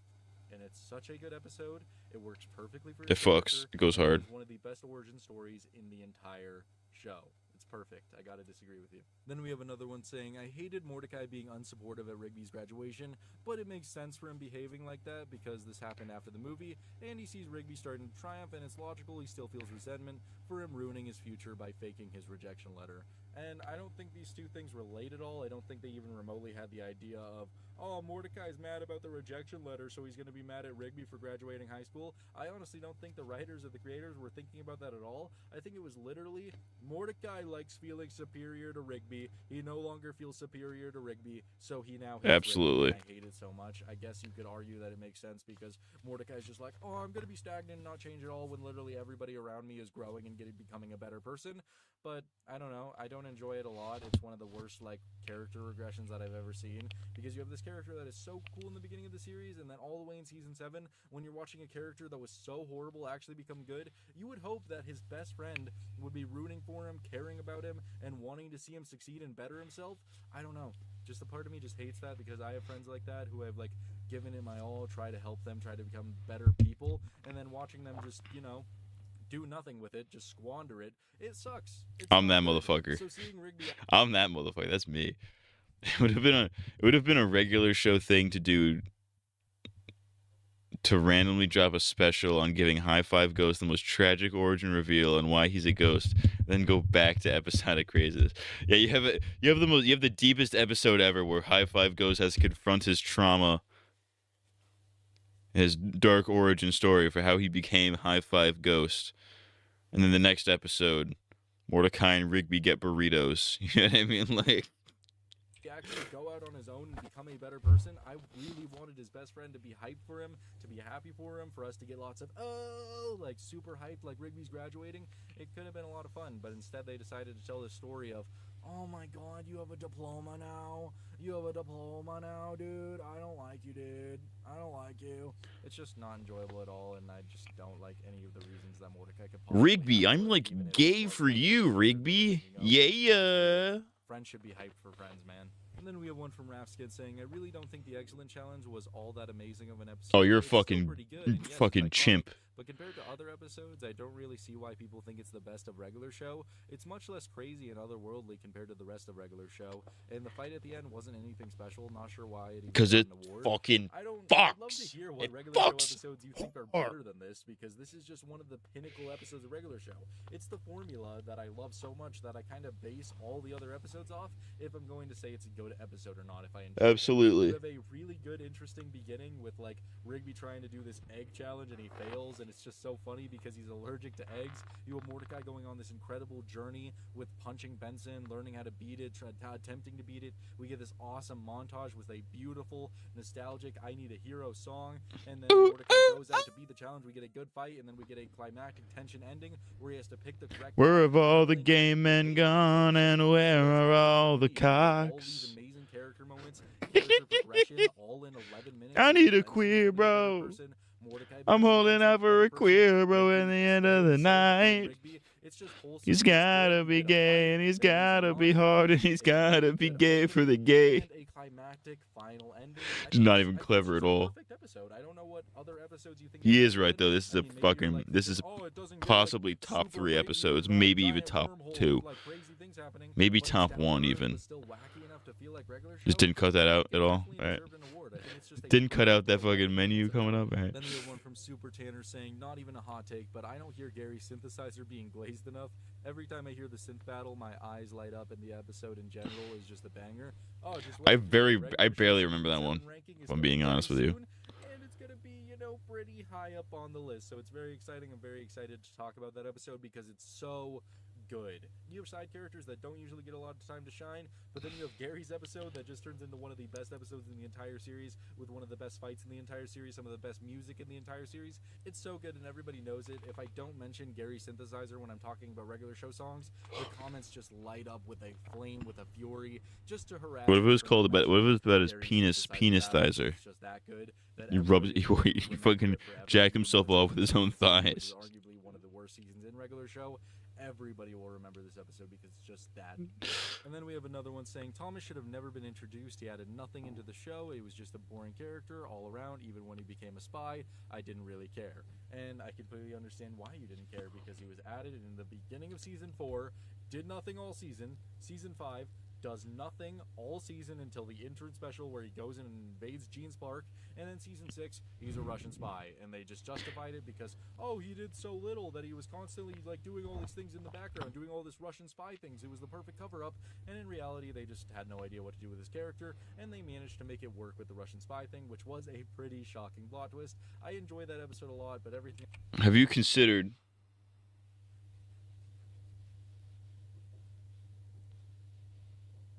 I forgot what I was gonna say. Fuck. It was the perfect cup, Gene's Park, and then season 6, he's a Russian spy, and they just justified it because, oh, he did so little that he was constantly like doing all these things in the background, doing all this Russian spy things. It was the perfect cover-up, and in reality, they just had no idea what to do with his character, and they managed to make it work with the Russian spy thing, which was a pretty shocking plot twist. I enjoyed that episode a lot, but everything else was... I legitimately had a funny bit. I had a good one-liner, and I fucking forgot the whole thing. Ah!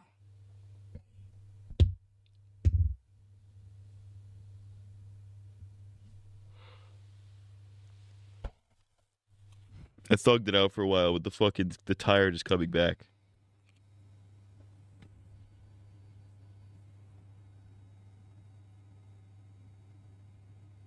How cold is it? It's fucking 12 degrees outside. That's great. If you take him out of the show, if you remove the Russian spy episode, nothing changes. And that's why, I mean, you're kind of right. I'm not saying I would take away Thomas because I do enjoy some of the episodes that he's featured in. I do enjoy some of his scenes. But overall, if he wasn't in the show, nothing would change. So if you don't want him in the show, that's perfectly valid. If you do want him in the show, it's also perfectly valid. It's just, do you like this character that did nothing all up until this big plot twist? And then we have another one saying, regular show should have ended with a movie. The space thing wasn't needed. And I would not like if regular show ended with the movie. I just wouldn't enjoy that. Yeah, ending at the movie doesn't seem right to me. Need to be the ending over the movie. I think the movie is really You good need that for David Bowie hero exploring scene, man. like fears of anxiety and abandonment and all of that stuff.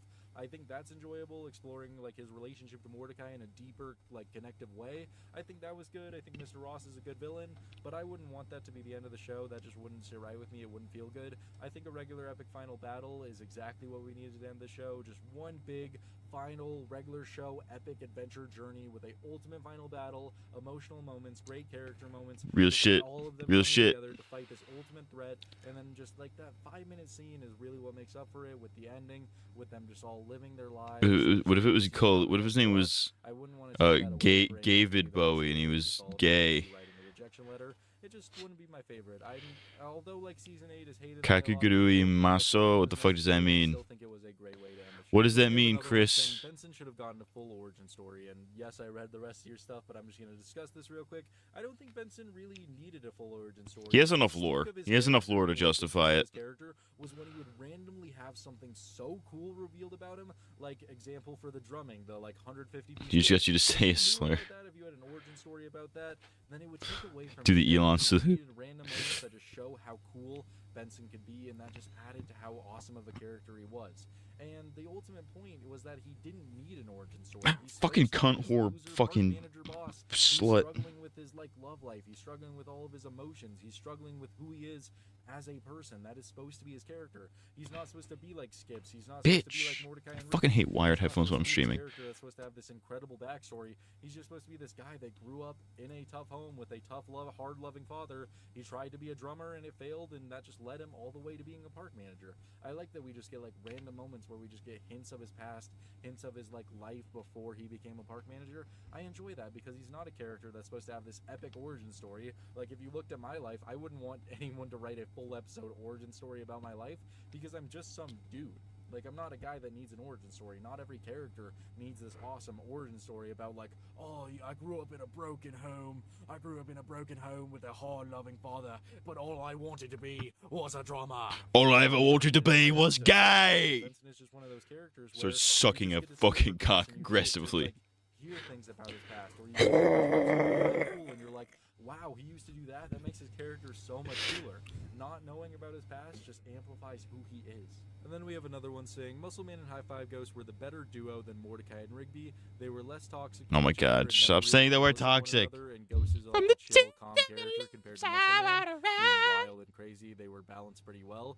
And you're toxic, I was sucking on dick. Don't see Muscleman and High Five Ghost like that because they chose to have Mordecai and Rigby as the main characters. In the episode Jinx, for example, when Rigby gets jinxed and he's getting attacked by Mordecai just constantly, who else was also in that episode getting constantly attacked? It was Muscleman attacking High Five Ghost. You haven't seen the Kakeguri stuff on Twitter? I might have. I don't know. That depends. What are we looking at? I have seen. I think I've seen one of the characters from that showing up with like her boob hanging out, or something. I've been seeing it as like a reaction image or something. I feel like I have seen it recently, but I don't know what the fuck it is. Because I think even though Rigby and Mordecai are like pretty crazy and go through a lot of crazy stuff, I think Mordecai is a great balance for Rigby in the beginning of the series, and then Rigby is a great like balance for Mordecai later on in the series. I think they work as the main characters, and I think Muscleman and High Five Ghost are basically the same. And then we have another one saying regular show missed the opportunity to give High Five Ghost an origin story from season 1, whereby he was used to be living as a human in an electronics store in the 1980s. In the episode, I like how in Benson's lore he just had a stick hockey apprentice that just gets his beheaded in front of his eyes. He's watched a guy die in front of him brutally, one of the worst ways possible. Callers. And I think it could have been really interesting. I do really hope in the Lost Tapes that we do get an origin story for High Five Ghost becoming a ghost, because I think a lot of people would love that. We would enjoy that. I don't know. I think they should at least address why he is a ghost, or maybe it's just a normal thing for ghosts to exist in this world. I don't know. I have no idea. But I mean, he has like family members that are also ghosts. He comes from a long line of ghosts. So like, how does that work? Or maybe we just have to accept the fact that ghosts can exist in this world, because I mean, High Five Ghost is dating a human woman, so maybe it's not weird to people. Maybe being High Five Ghost is just maybe it's gay. And then we have one more from Positive Attitude Danny saying, I got the spiciest of hot takes. I feel like the show should have gone all in on Skips being the most important member of the park and explore what it means to be an immortal being. All the episodes we got from he does end up having ghost kids in the finale. Yeah, what the fuck is up with that? I was born a ghost. It's not like I hate Pops either, but the rivalry with Anti-Pops just isn't there. I just feel like the sworn enemy or rival from Skip's past busted that ectoplasm right in her puss. And I honestly agree with you. I think she said, "Oh yeah, give me that Slimer, baby." Version of one of our characters would have worked a lot better. I don't know why she's a fucking. I don't know. She's like a. Totally good show. I can taste the Himalayas. Just stuff like that. But I really like Pops. I enjoy him. I'm glad. I do think it would have been interesting, yeah, if Skips was the guy instead of Pops. That would make sense. I kind of agree with that. Could have been an even better character to explore, and I think even having Lordbane as that ultimate final villain coming back and actually managing to even defeat Skips and like sending him back to Earth for a little just bit, my legs. To regroup and giving Lordbane time to actually plan out a form of attack. Perhaps Lordbane pulls an Exit 9B on us and gets all of the villains from all 7 seasons to return for one ultimate final battle against everybody on Earth, everybody that the park members have like gone to war with before, instead of just that small army. Oh yeah, remember when one of those fucking big fat babies just gets killed? He's just fucking dead as hell and doesn't appear ever again. We have Skips giving up his immortality to like take Lordbane down permanently with him, something like that. Like the only way to kill an immortal being is to I see the vision with Skips, but I feel like having it be a character who least deserves it in the cast makes it hit so hard. I kind of feel that. I see the vision. I see both visions. It's just something to think about. Like, I'm glad with the ending that we got, but there's so many other routes that they could have taken with it. And if they decided to make Skips the main focus, I would have been all for it. And that's gonna do it for this video today, guys. I really hope you enjoyed. If you did, please make. I kind of see it. I see it though. It would have been cool as hell. It would have been cool as hell to see motherfucking Skips come full circle, man. YouTube gore audio rabbit hole. Jesus Christ, Chris. You go from regular show hot takes to fucking gore.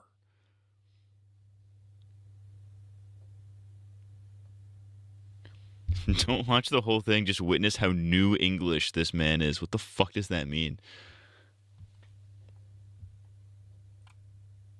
It's 15 minutes. Might as well watch the whole fucking thing. Oh, I know. We know this guy. We watched a couple of this guy's videos. We watched a couple of his rant videos, his story time videos. This guy's actually awesome. What's that? 48 hours with Diddy. So welcome to a brand new rabbit hole of stupidity when it comes to dumb YouTubers uploading stuff to YouTube that they shouldn't be. Now, before I talked about this, it was a couple years back where I talked about those gore animations. Remember with the stick figures, which isn't bad. You can go ahead and do that. But this guy was actually uploading them with the real audio, and I was like, oh my gosh. Do you remember? It was like straight up just like a really garbage animation of these stick figures, right? And it was like Funky Town Gore audio. You had like Chech Clear. You had, what else? El Patron, 1444, and all that other stuff, which led me to the Friday Night Funk and Monday Morning Live. Again, I hate saying that. It's a mouthful. But it led me down that rabbit hole. Now, what happened was the other day, I was chilling. I thought BG was like, he is next. I'm just, This is what it's called. well, here's the Urple. That's what I'm saying. Mr. Gore. Yes, this is what this guy chose to call himself, like he's a Dr. Doom of beheadings.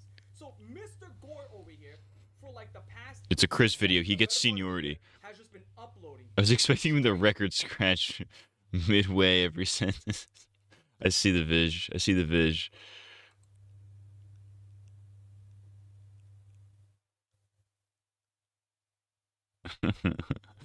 You bastards sent me the fucking ice cake video. I just noticed you guys sent me that. Straight up audio. That's all it is. It's not like he's doing a breakdown. It's not like he's giving you a backstory. He's doing nothing. And this is what he calls educational. This is educational. It's to be educating. He's educating you by just uploading audio of somebody's last moments while their head is being pulled off. That is very educating. That's Thank you, that's Mr. awesome. Gore, and your life lesson. Do I get an A or an A plus for listening to some fucking guy getting disemboweled? What an absolute bonehead. And this guy's getting thousands of views. I mean, thousands and thousands of views. And he goes out there and he's like this. We gotta watch it all. I just found him silly. No, I love this guy's accent. We watched a couple of this guy's videos before. Cause what's his name? The other Matt sends him all the time. The autistic feller. He sent a couple of his story time videos. I'm like, dude, this guy's voice is awesome. We've gone down some school story rabbit holes watching this guy's videos. Granted, I think it's on his other channel, but he's kind of the GOAT. Shout out to Cold Raven. What if his name was Cold Gavin and he was gay? That would be really funny.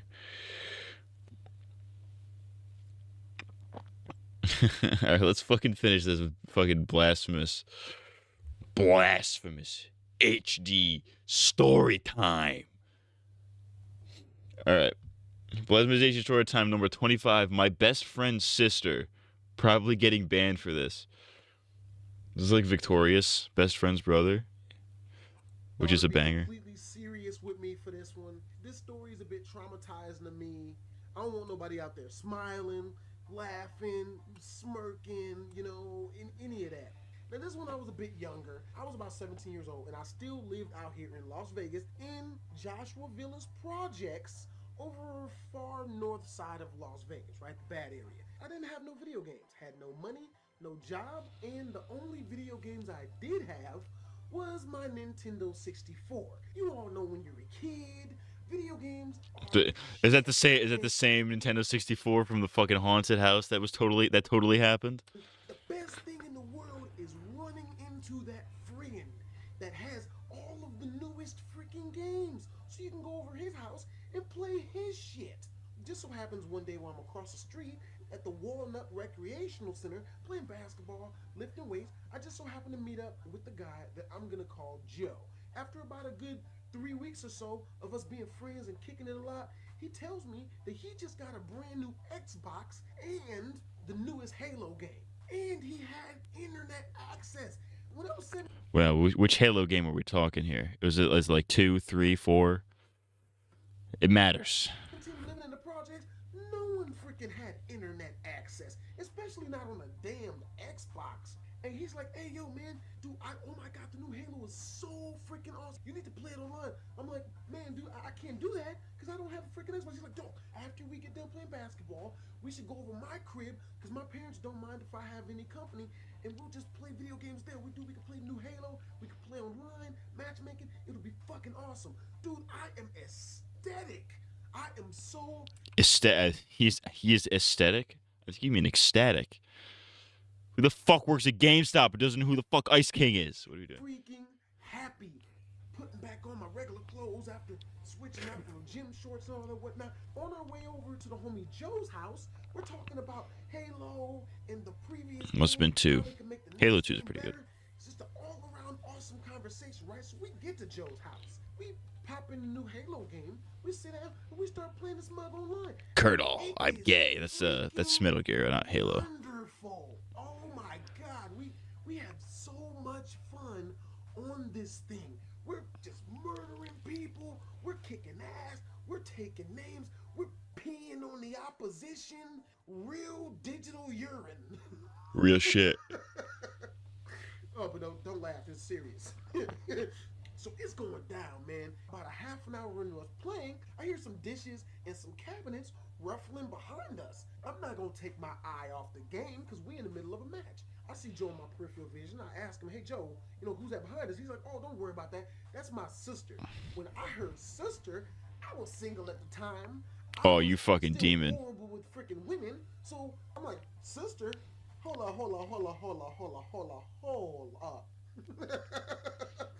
Oh, swoozy. So I'm like, yo, how old is your sister, dude? He's like, oh yeah, she's 20. So I'm like, whoa. I'm like, whoa. 20? I was 17 at the time.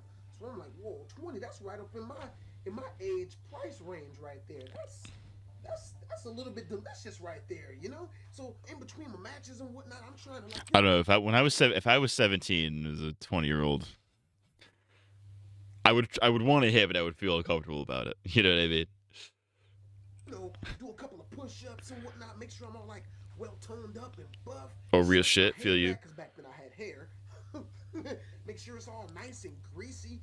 Fixing my eyebrows up a little, taking my breath, making sure my armpits aren't musty and whatnot. Apparently the sister likes to play Halo too. So much so that she comes and walks up behind us and she starts talking. Now she's talking to her brother, but I'm trying to figure a way as to where I can insert myself casually into the conversation as to where I can get to know this fine young tenderoni a little bit better. So, okay, no, serious. I start talking to her and whatnot. He's, by the way, in no way does Blasphemous HD have fucking Riz. Absolutely not. This is the fakest part of the story coming up, guaranteed. Guaranteed. Online matches. I'm not gonna turn around. When the online matches are finally over, and this, like I said, this chick was right behind me, right? She's standing over me while we're playing the game. I turn around, dog. Okay, and I'm in mid-conversation with this girl, right? The match is over. Have you heard some more of Teto's songs? Bird Brain, Spoken For, Machine Love. I haven't heard Spoken For, but Bird Brain is my shit. I fuck with Bird Brain. Machine Love's a banger.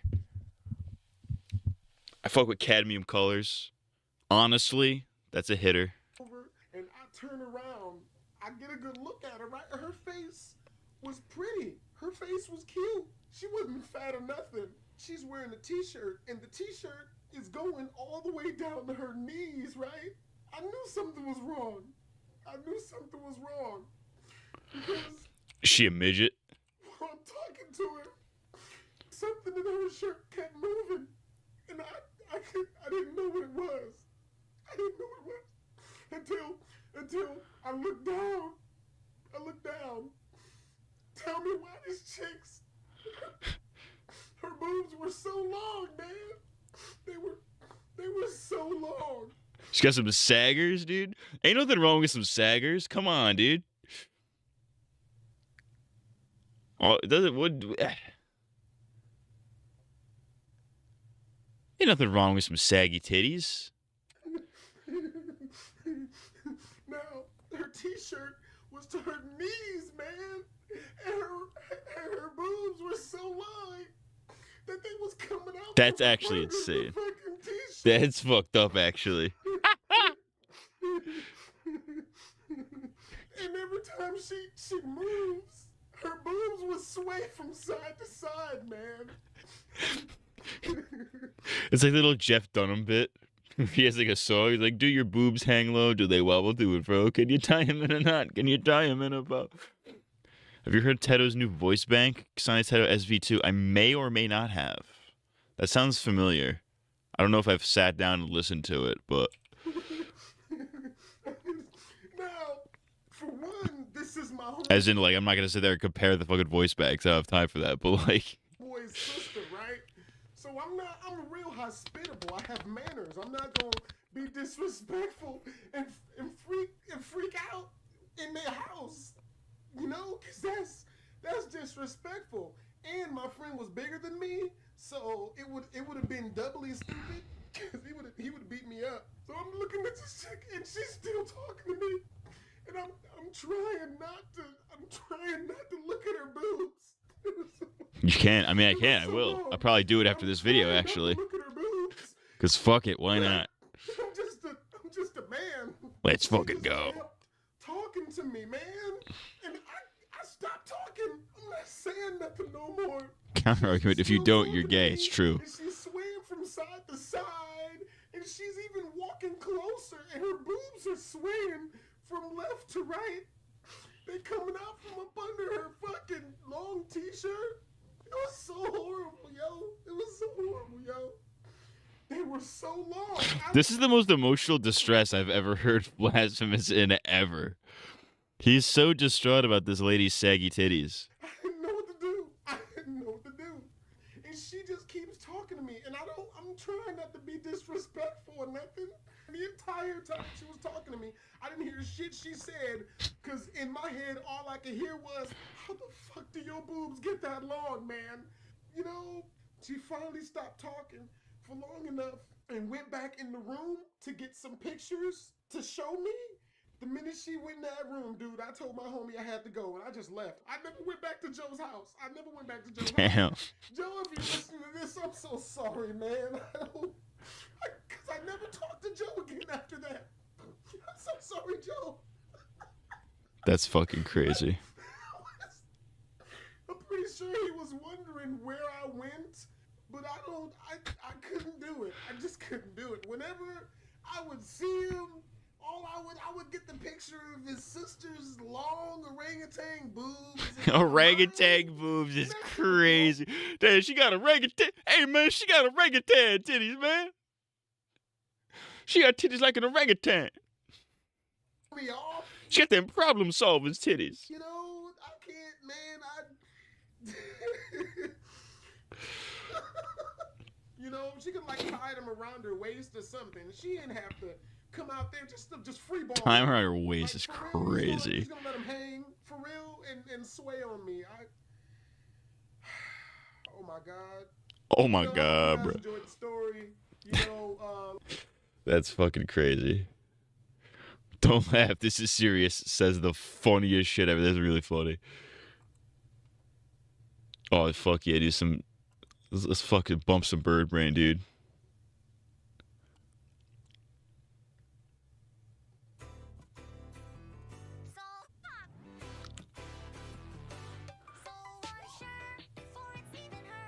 Oh my god.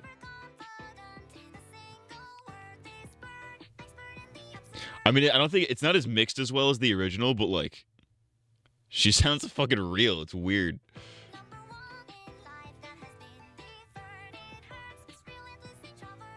It's a lot clearer.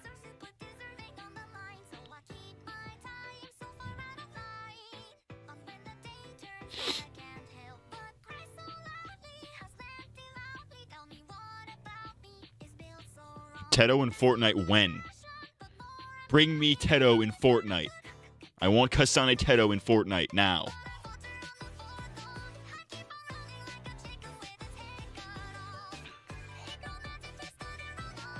Bird brain, baby, I don't think. Every day we get closer to IRL Tedo. Need her now. And it's not weird because she's 31 canonically. I think it's really funny that Kasane Tedo is canonically 31 years old. I don't even know if that's true. I just made that up. Or I heard that somewhere. I'm retarded, by the way. Have I mentioned that I'm retarded? This guy made a Machine Love cover to compare the two, but I feel like it's mid. We'll have to listen. The tuning, yeah, I feel you. I don't know what a Teto is, but the song kind of slaps. Birdbrain's a banger.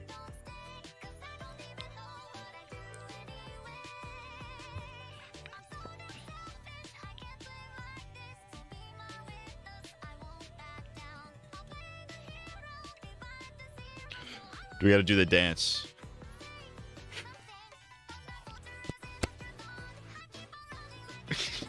Can't do it, I'm gay. That's actually gay if I did that. I'm too uncoordinated for that.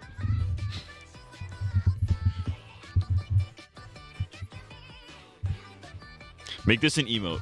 Make this an emote in Fortnite so I can make Goku do it.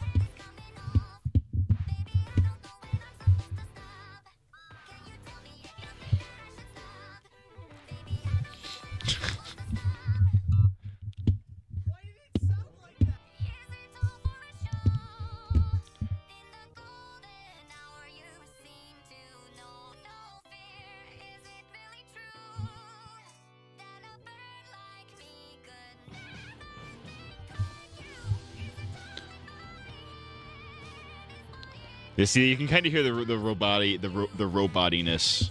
I'm still holding out for Teto in Fortnite. She'll come home soon. She needs to. We need her in Fortnite.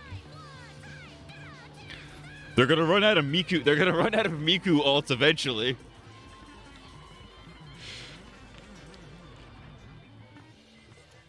Give me some Teto, dude. Hell, throw in fucking Gummy in there too. Why not? Fuck it.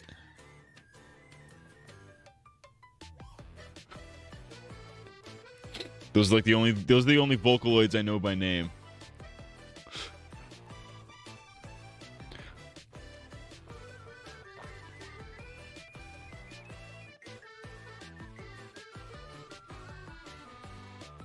Ah, I'm gay.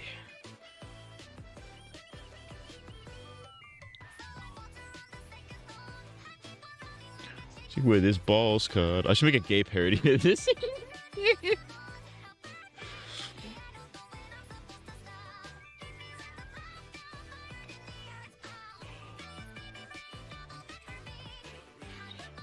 What the fuck is it called?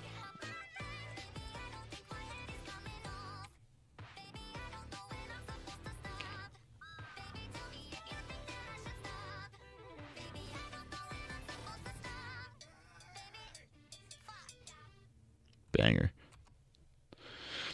I'm like a worried mother out in the freezing cold looking for her lost 31-year-old girl.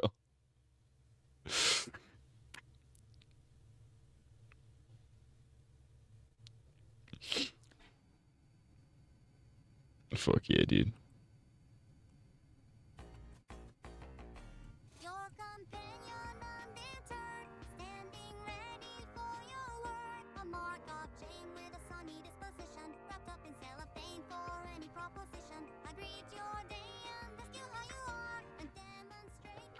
I think this one's falling into a similar trap as the other one, where it's like, it's not mixed as well. It's not like produced as the original, so it doesn't sound as good. But it does sound really good though.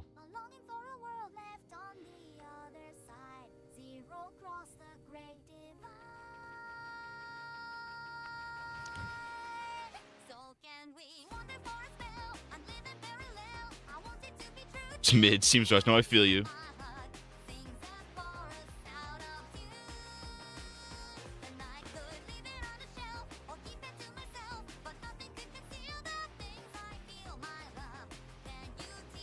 To be real.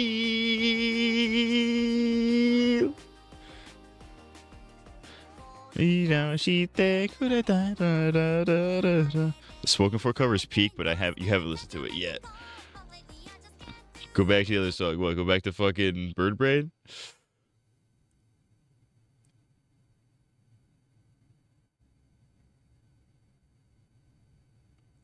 Yeah, you want to do spoken for live reaction? Let's do it. Fuck it.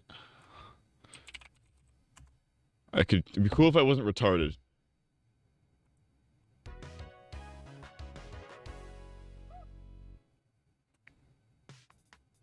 Wake up, morning set in motion. For clear cut.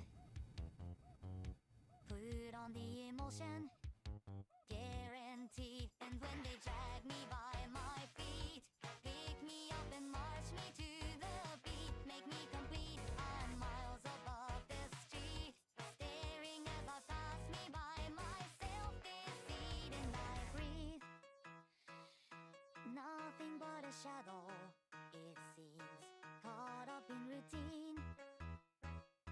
Can they see the person beneath? The days go by so uniformly, tightly controlled and determined for me, yeah. I like the Rhythm Heaven, like the music video. It's like Rhythm Heaven. It's pretty sick.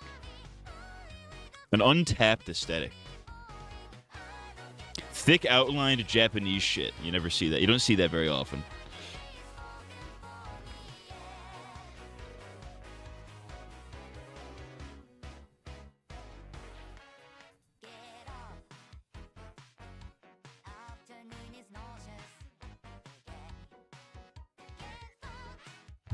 Get fucked.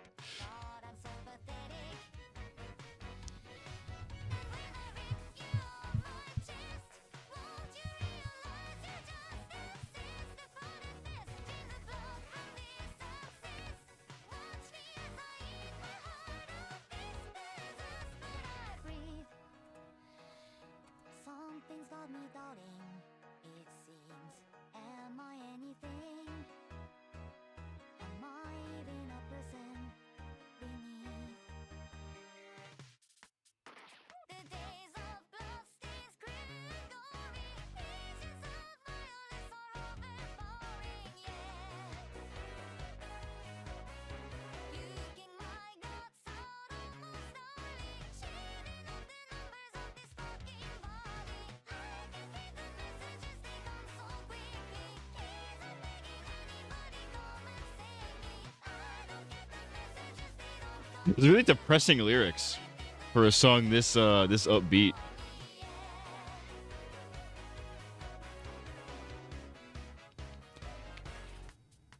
I could be a friend or I could be a foe. You make the decision and that's all I know.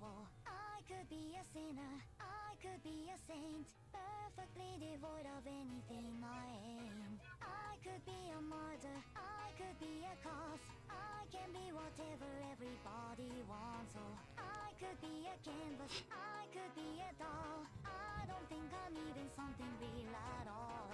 I can still feel Chaos's presence with us after he died in that horrible car crash 3 minutes ago. He's whispering, saying only pedophiles would enjoy this. Let's relax. Teto's 31 years old. She's 31. I didn't like this song when it grew on me. I wasn't liking it at first, but I'm like, yeah, it's pretty good. Maybe not like, I don't know if I like it sonically. Oh, that goes hard. I didn't really like it sonically at first. Lyrically, I think it's really good. The music video is cool.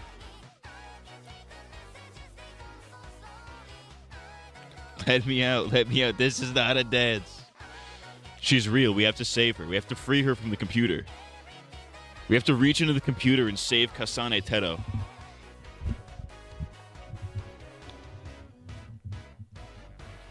I mean, she was literally asking us, would it teach her to be real? We have to take her out of the computer. All right, let's compare that to the fucking synth V cover or the V2. Morning set in motion for me. Clear cut.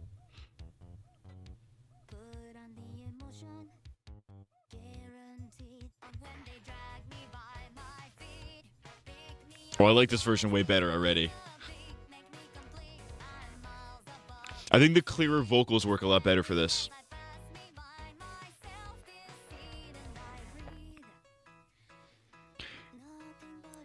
Because it's clearly meant to be like a very personal song, so like fitting, like having it fit with like less produced vocals works a lot better.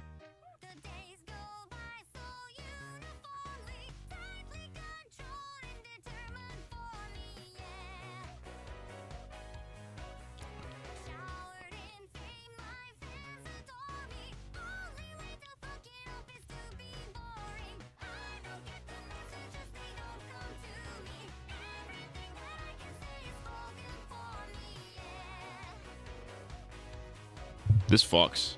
This version's way better. I like this.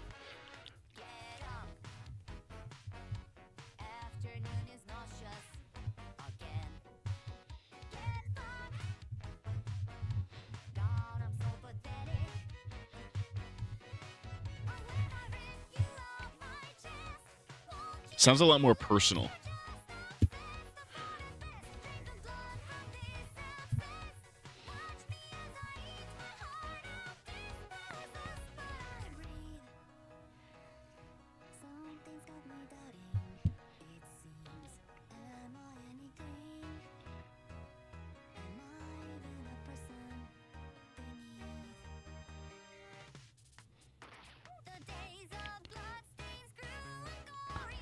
Another one of Chris's queer autist music.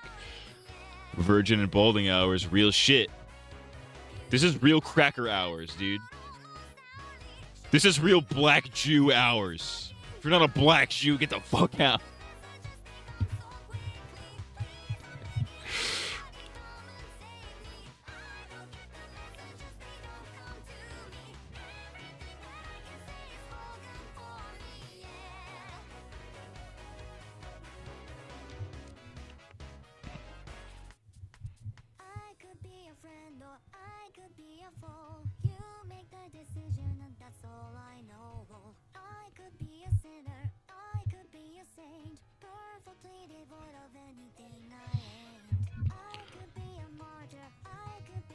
I sent a letter to Trump so he can send ice to Renee Kirk Mancini. That's fucking crazy.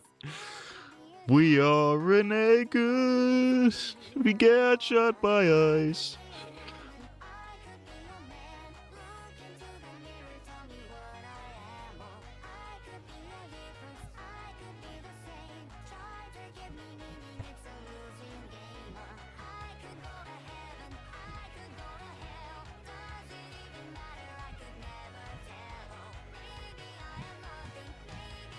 Wait for the big fucking part.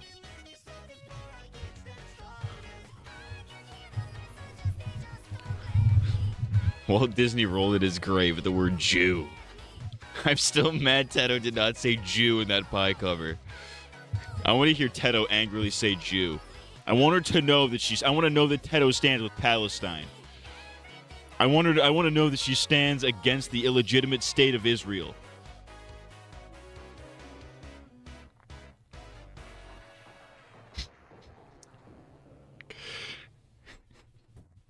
Bars. Renee Bad be like, sorry, I'll get out of my car and comply. That's crazy. Able to steal that.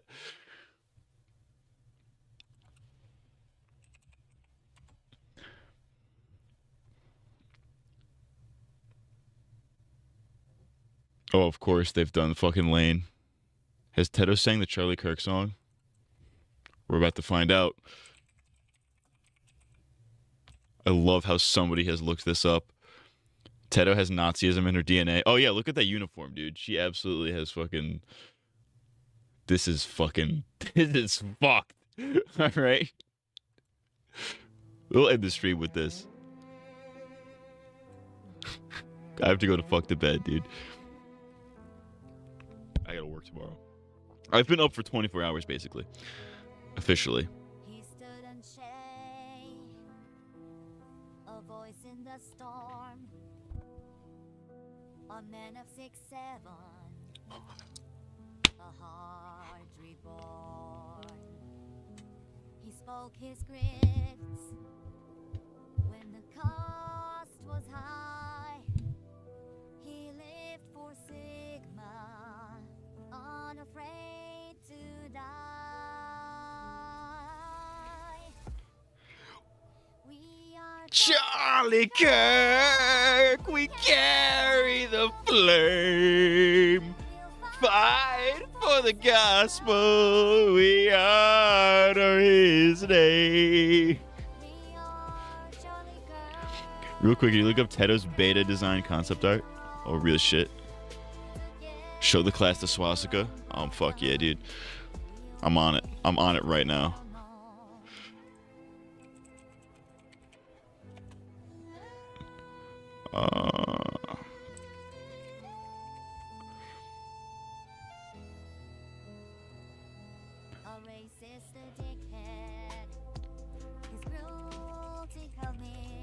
This is like a parody. I didn't realize this was a parody. I want the real. Let's put the one with the Gummy in it. Shout out to Gummy.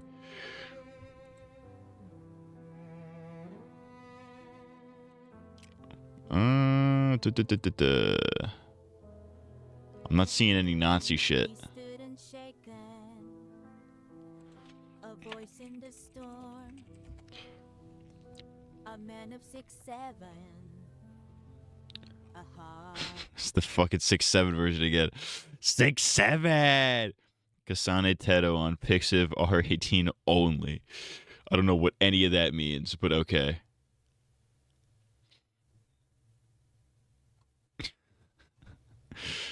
I'm not seeing any swastikas. I don't like that you know about the green one. Gummy?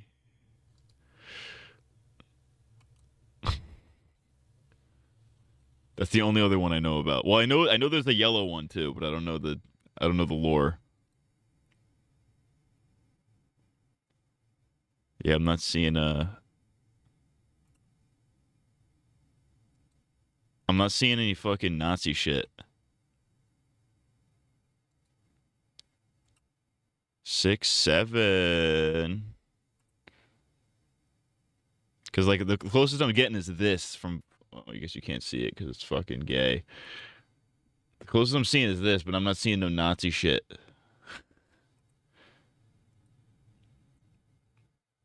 Like obviously this looks. Where is it? I see this might be it actually.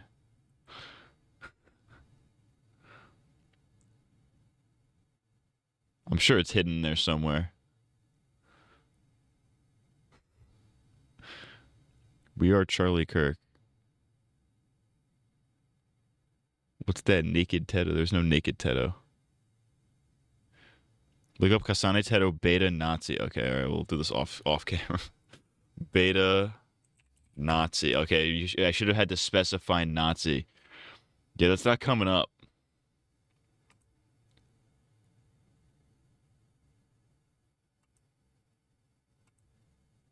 We fight for the gospel.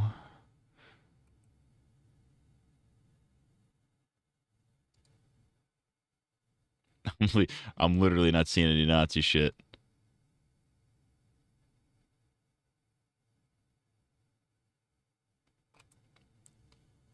I mean, there's like this design, which is like the modern design, where she's like, I mean, it's clearly like a Nazi fucking uniform, but like, Google cringe. Chris is gaslighting you. No, I mean, look at her. That's clearly like Nazi shit. But like, it's not the beta design. There's this. But it's fucking it's 240p.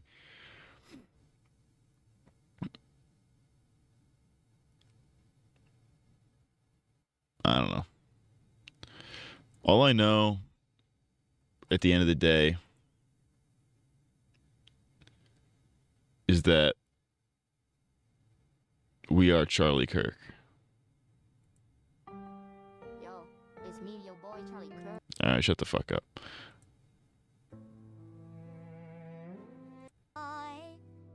He lived for Jesus.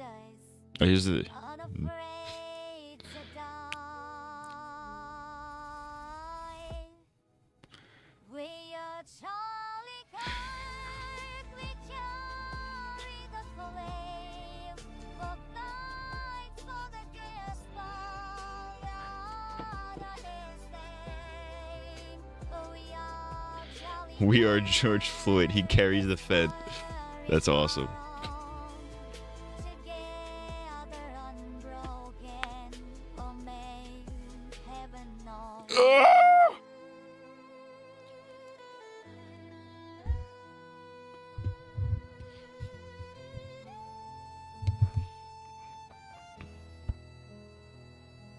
Husband, a father, his family. We are Charlie Kirk. We are Charlie Kirk. Charlie Kirk is here. We are jolly good. Oh, Charlie Good Show.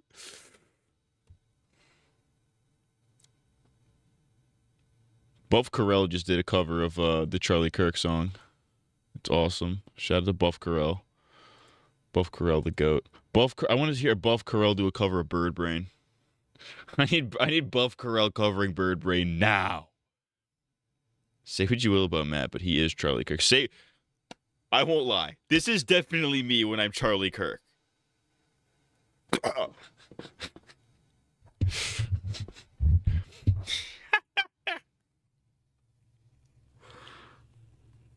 Counting or not counting Vocaloid violence? All right. We are Charlie Kirk.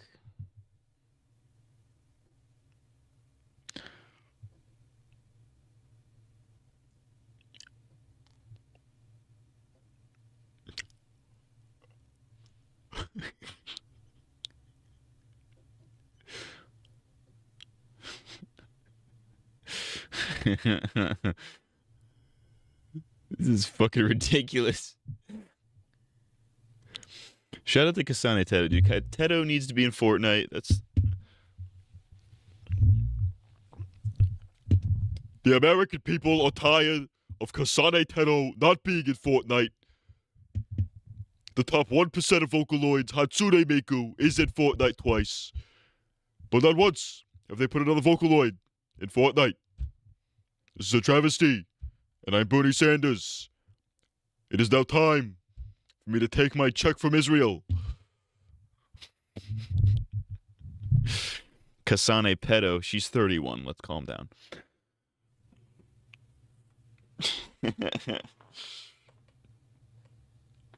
All right, I gotta go the fuck to bed. I'm probably gonna have to work tomorrow. But we're not gonna. Fuck it, we're balling. I've already been up for 24 hours. Might as well fucking just keep fucking getting fucking gay with it.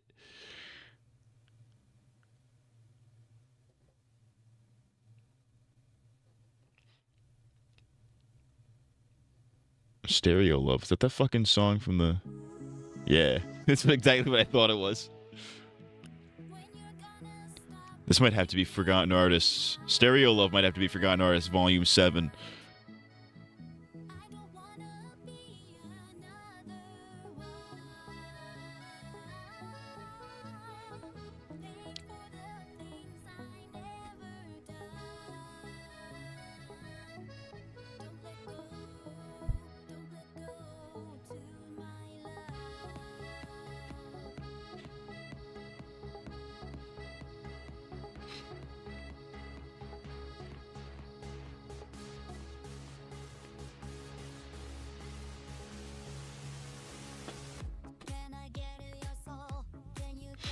I thought the bass drop was coming. It did not. It didn't happen.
I'm having a fucking seizure.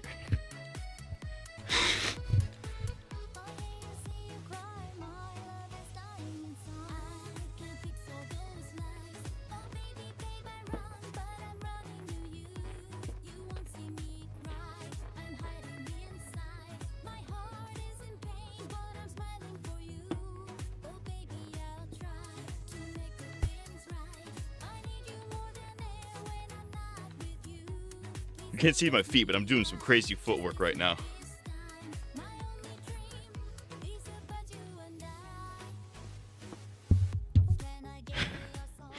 Remember like 3 hours ago where I was falling asleep?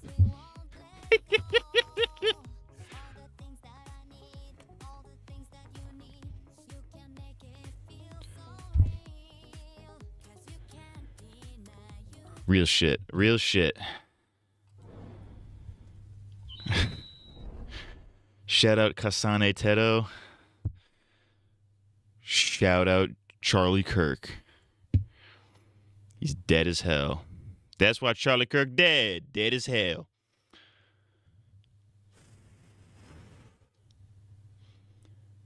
Everything hurts now. Okay. I remember 10 years ago when you weren't balding. That's what you think. Bold to assume I wasn't balding 10 years ago. All right, fuck nuts. That's going to be it for this one. Go to bed before one of your dogs shits on your bed? Nah, that's not going to happen. I should let Slurp outside, though. He's fat and black. We are Charlie Slurp. All right, let's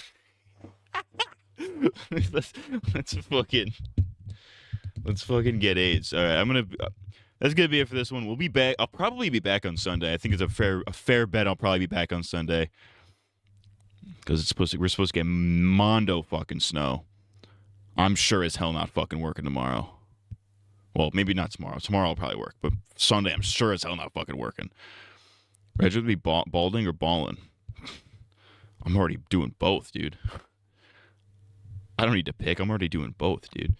I'm fucking balding with 2 L's because I'm balling and balding. Yeah, we'll probably be back on Sunday, do some more Silk Song and shit. I'm black. I'll see you. All right. That's going to be it for this one. If you're sucking dick, make sure you're getting paid.